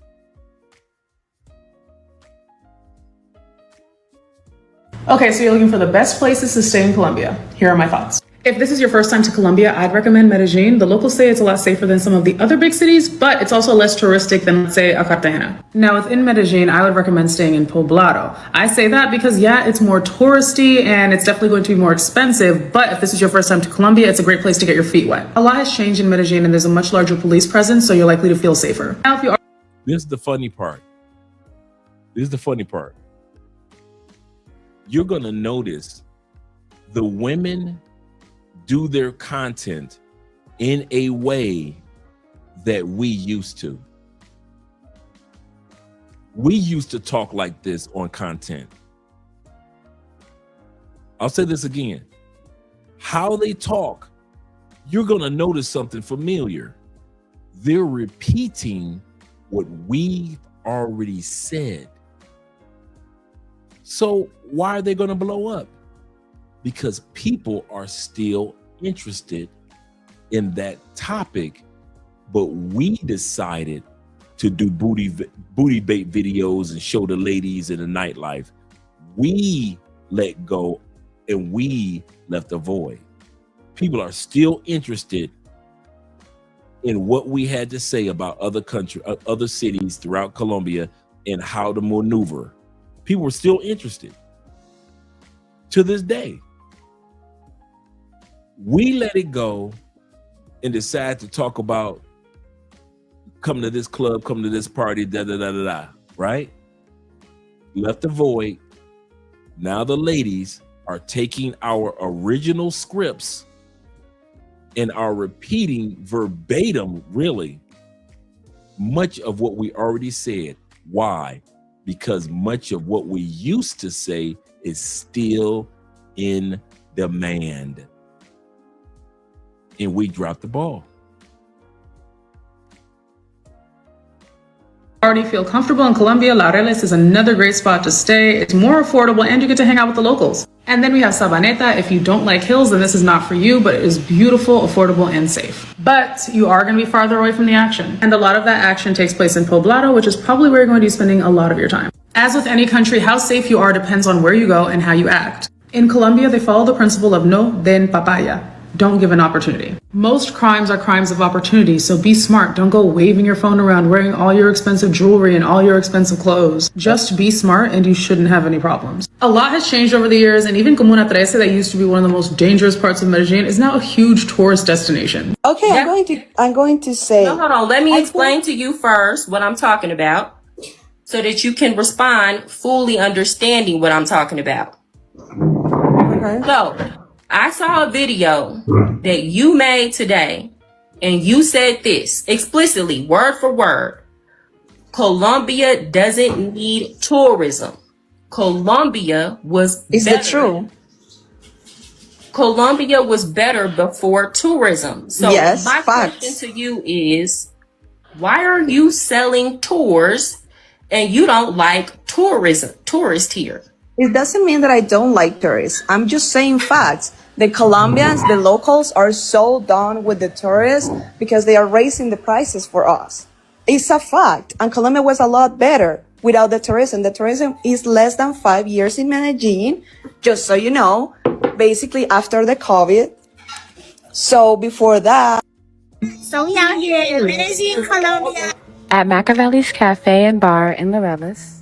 This is exactly what I needed. I've been living in Colombia for 10 years now, and I've been looking for a community just like this. Nos la pasamos súper bien acá. La gente negra, con la gente negra de afuera y la gente negra de acá, pasándola súper bien, todos en un mismo. Painted it's low in a 2-pot.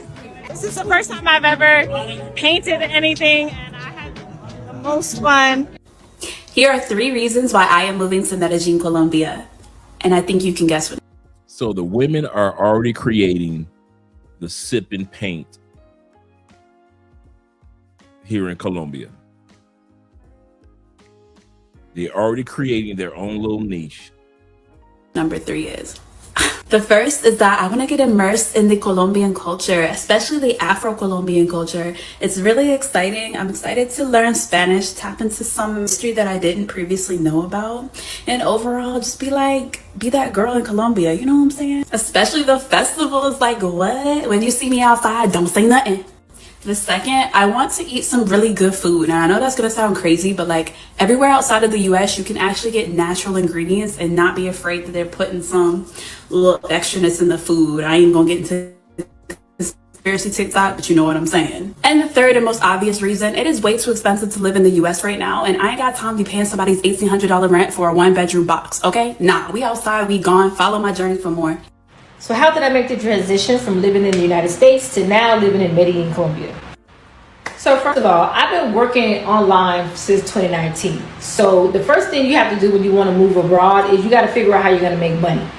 don't plan on making money while you're living abroad. It's really hard to do that unless you have like a job in the United States or you have a business. But don't plan on getting a job in the country, like an actual job. Okay, but I was working online because, as you guys know, I'm a virtual fitness coach, and I also have a supplement company that is based in Atlanta. Okay, so I was already searching for a place to move over abroad. I was thinking about Mexico, but I visited my friend here. I visited Mexico too, but I visited my friend in Medellin, Colombia in 2023, January 2023. I visited her here for 2 weeks, and I loved it. Absolutely love it. Like, Medellin is not what you see on TV a lot. It's not drug infested anymore. Medellin is a very beautiful, developed city. So I've been living in Colombia for close to 10 years, and Yeah, this one here is a vet. She's been around for a long time. She used to teach here in Cali when she first came to Colombia, and I used to follow her on YouTube. She's one of the few sisters that I used to follow back in the day. So she the real deal. But when it comes to Cali, said, should we tell them? Usually sisters only come down. It's kind of funny. You got a few sisters that live here, very few. I know a couple of them that are married down here in Cali that found their love and they're happy. They're married down here. Really good, really nice couples. I met both of them, really nice couples. And these were sisters that met their guy down here and fell in love. But as far as Cali, they only come to Cali for 3 reasons. First reason is for the Petronio Alvarez Festival in August. So all these sisters will come down here and, they'll have fun doing this festival and then they'll go home. Number 2, BBLs. They'll come to Cali, get their body done, leave. And if they need some more work done, come back and leave. Number 3, their teeth. They'll come to Cali, get some dental work done, leave. Because Cali is a place where you kind of like, you sit back and you chill. So the few that are here, they're mainly in relationships. Now I've met some few really cool sisters that are down here. Do not get me wrong. I met some cool sisters from the States that live down here I met sisters that have retired and live down here in Cali. So there are a few sisters that are down here, not that many. I wouldn't even say 25 sisters, if that, maybe 15 that live here. And they kind of hang out with the Afro community. And I ain't one of them dudes that hang out with the Afro broke community. So I don't see them all the time. But they're here. But for the most part, they aren't. That's one thing we ain't got to worry about with Cali. Sisters don't want to, they want to be somewhere where the action is. And just like black men want to be around the action, and Cali is not on their radar. Cali is not on their radar like that. Just like most dudes, Cali is not on their radar.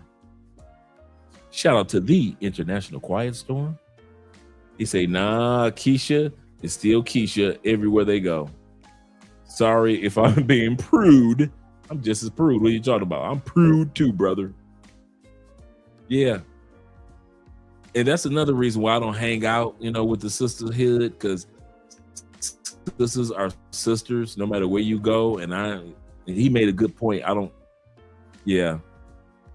He said, respectfully, Dre, he said, all the women in Bogota got pancakes.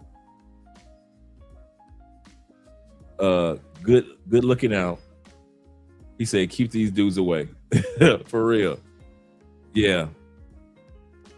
Yeah, it's just a few, but they only hang out for a minute and they just disappear. So I don't see the sisters coming down here that much, except for like I dropped my man KC off early at his hotel, and there was some sisters looking as ratchet as they want to be at the hotel.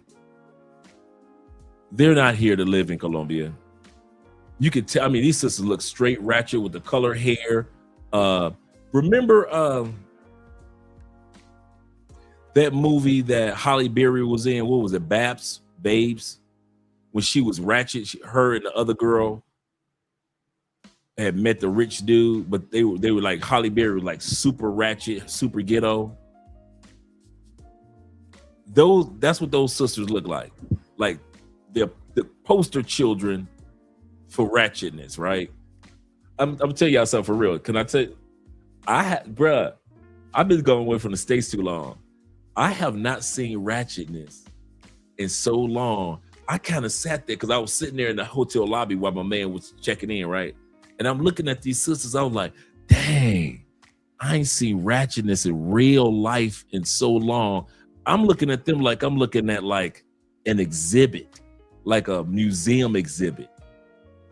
I ain't gonna lie, I'm kind of looking like, damn, so that's what? Because you see it, no, I'm just being honest. You see it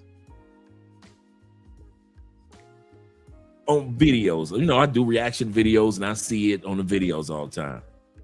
But ratchetness on this level wasn't around when I left. It wasn't around like this in 2016, right? I mean, you had a few ghetto chicks, but you didn't have the fake. That wasn't around when I left. You didn't have the fake baby hairs. Sisters putting their hair in all different type of crazy colors. That wasn't around when I was in the States. The long, crazy, colorful nail, that wasn't. So, in the crazy ratchet outfits, I ain't gonna lie, man, I'm so used to looking at it on the screen to actually see it in real life. I was like, damn. I'm looking at like real exhibit, like, please don't feed the animals in a zoo exhibit. Like, I'm in a museum staring at a painting museum, a type of, it's been that long since I have seen ratchetness, but I've never seen this ratchetness in real life, in real time. I've never seen it before. See, y'all take it for granted because y'all see ratchet chicks all the time, right? I'm sorry. This is my first ratchet chick experience. I ain't never seen this shit before. Not off of a video. Like, this really, so this what it really looks like, huh? I'm kind of like, damn, they're sitting in my seat staring.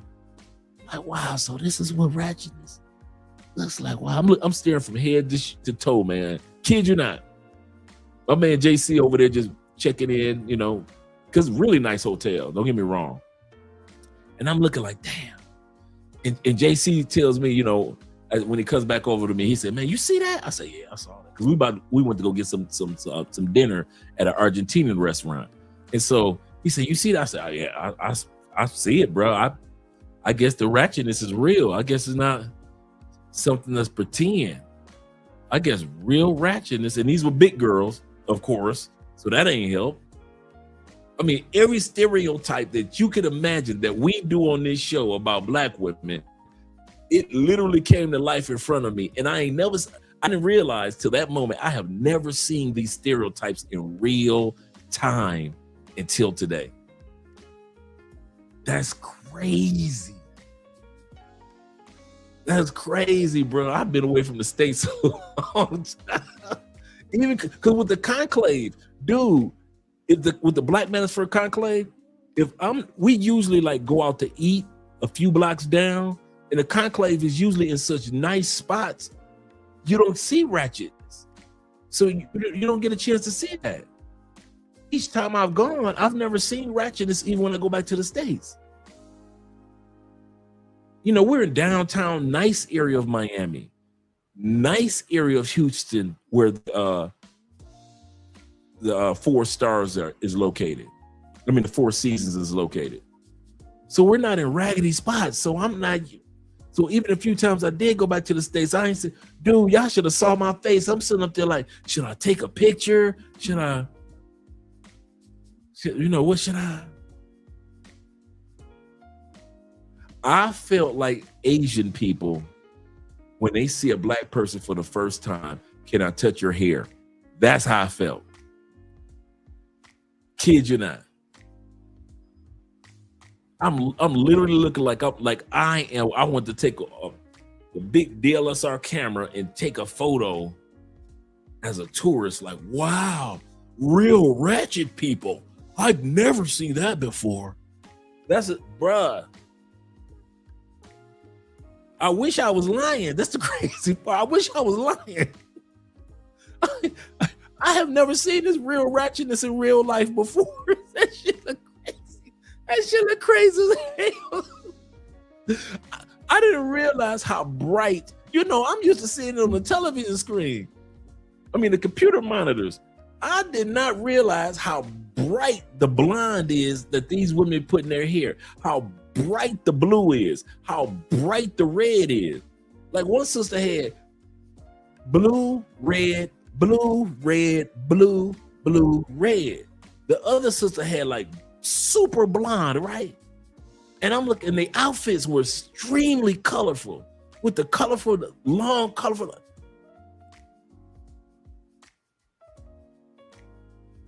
I thought I knew. You know how you think you know until you see something and then you realize you didn't know? I have done so many videos on ratchet women and not realizing, Dre, unless you see these real eyelashes in real life, and you see this ratchetness in real life, bruh, you don't even know the half. I thought I did. I guess I didn't. Yep. So true. But yeah, for real, I kid you not. I wish I was kind of like being extra with it and I was just kind of fabricating. No, I have not seen any ratchetness. It's got to be like 6-7 years. Because remember, I was here for the pandemic. I didn't go back. Think about it, the only time I went back to the States was one time during the middle of the pandemic. So everybody's indoors for the most part. And I only was there for 2 days. Hung out with my Uncle Jeffrey, and that was it. Then the next time, years later, I'm at the conclave with you guys in Houston. And then last year, I'm at the conclave in Miami. So I'd never seen it in real life. I never seen this stuff in real life. I just saw it on TV, but bro, when you see it in real life, you like, what the fuck? So this is what it looks like, huh? And I didn't take my eyes off. They could have just said that brother just staring. I don't care. I'm looking at this crazy shit. I might not see this again for another 10 years. Look at this ratchetness. Like, what in the hell is this? He said, Dre, so now now I understand. Hey, when you 20-something-year-old brothers, man, it's gonna be hard treading looking for a good woman. It's gonna be hard treading. Is that? Yeah, it is that bad. Now I understand. I have more respect, bro. Yeah, I never seen that before, and I mean it. Them fake baby hairs wasn't around pre-pandemic. So now it's the thing, you glue them on, and dude. Yeah, let's go back to the ladies, man. We're almost done with this video.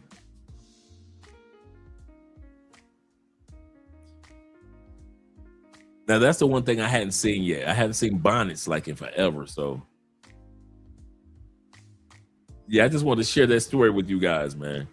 But this is a cool sister. This is a cool sister right here. She say top questions that she gets after being in Colombia for 10 years. These are the top questions that people ask me. Is it safe? How did you become fluent in Spanish? Is it racist? And what's the dating like? Is it safe? Okay, so yes and no. So you can come here and have a really good time. You can come here and nothing will happen to you if you know how to move correctly, if you know how to not be flashy, if you know where to go, who not to be with, then yes, it can be safe. However, what people don't know, what people don't talk about on the internet is Colombia is number 2 in the world for organized crime. So before you see them, they see you. It's professional around here. And so I've known people since I moved here 10 years ago that have gotten robbed by gunpoints. They've gotten drugged and robbed. They've been scoped. I've been pickpocketed before. They stole my iPhone. Still pissed about that. And also, like my first 2 weeks in the country 10 years ago, I was almost taken on a paseo millonario. Now, what is a paseo millonario? Basically, somebody takes over your taxi, it's coordinated, and they take you to different ATMs. Luckily, we had seen what was happening. My friend had a knife. We were yelling. We basically said, sit your ass back down, to like the little squeaky driver, and he sat down, and like we went about our way at 2 a.m. So how much you paying for this place? Yeah. For the month, yeah. No. Hey guys, I'm a realtor in Medellin, Colombia, and I'm about to ask random expats how much they're paying for rent. Now, when I say black women, I also mean the Afro-Colombian women that speak English, such as Paola. So it's not just going to be foreign black women taking over social media, at least down here. It's going to be some of the local Afro-Colombian women as well. Shout out to Paola. Medellin, come with me. Okay guys, I see an expat sitting here. I don't know if he lives here, but let's see if we get lucky. Can I take a second of your time? Yeah, sure. Nice to meet you. I'm Paola San. I'm a realtor in Medellin. So I'm interviewing expats. Do you live in Medellin? Is the first question. Yeah, I'm here for now. Okay, how long you been living in the city? 5 years in total. Amazing. So I'm actually on a challenge today, and I'm trying to get expats to show me their places, how they living, what they do for a living, and how much they're paying for rent. Would you be comfortable doing something like that? Wow. Okay. Yeah, how long will it take? Around 10 minutes if you live close. Yeah, I'm like 5 minutes away. Yeah, Okay. if it's quick, yeah. Okay guys, we are in the building, and as he said, this is an older building, and they probably did some renovations in the apartment. Okay guys, we are about to see the apartment. Come with me.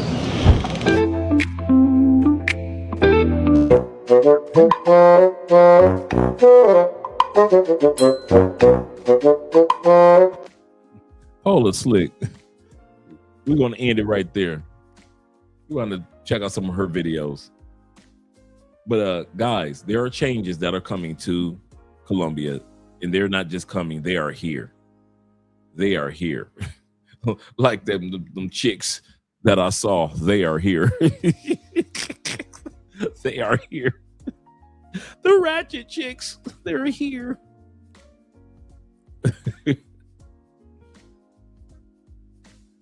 I know, right? She got us with the teaser. I know, right? She caught us with that one. It's all right. It is all right. All right, gentlemen. Let me let you go. Tomorrow is going to be my day off. I got classwork to take care of.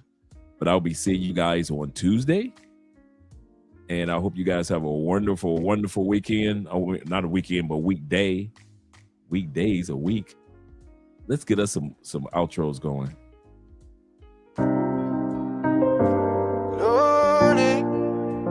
We'll try this one. Or we'll try this one.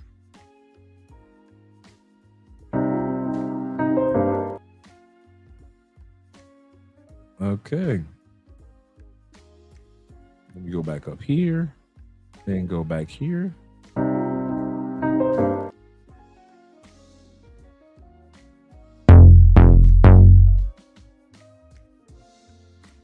All right, the outro videos are not clicking like they usually do. No biggie.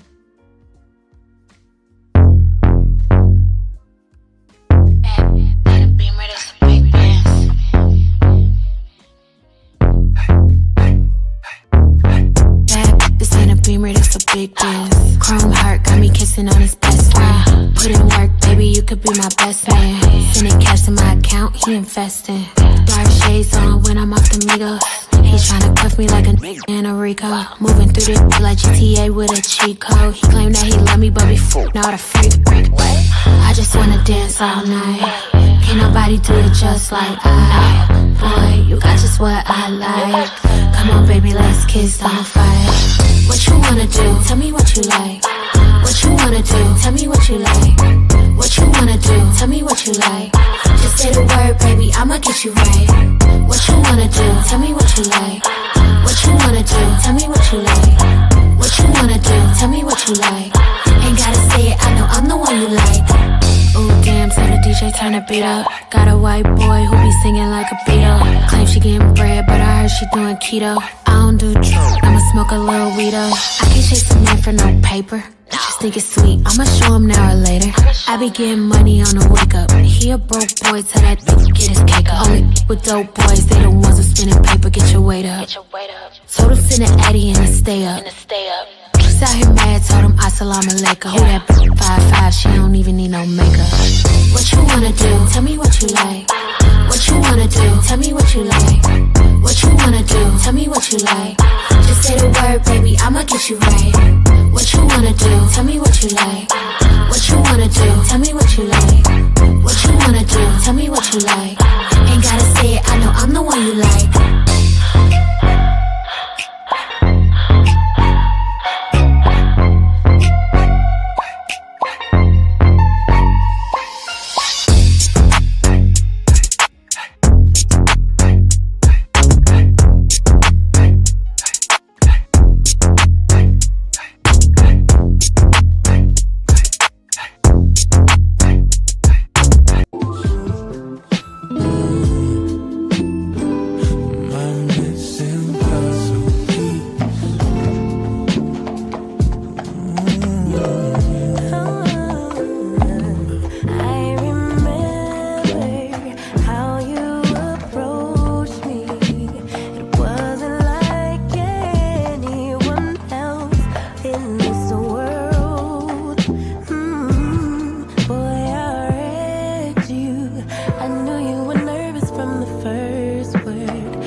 Puzzle piece.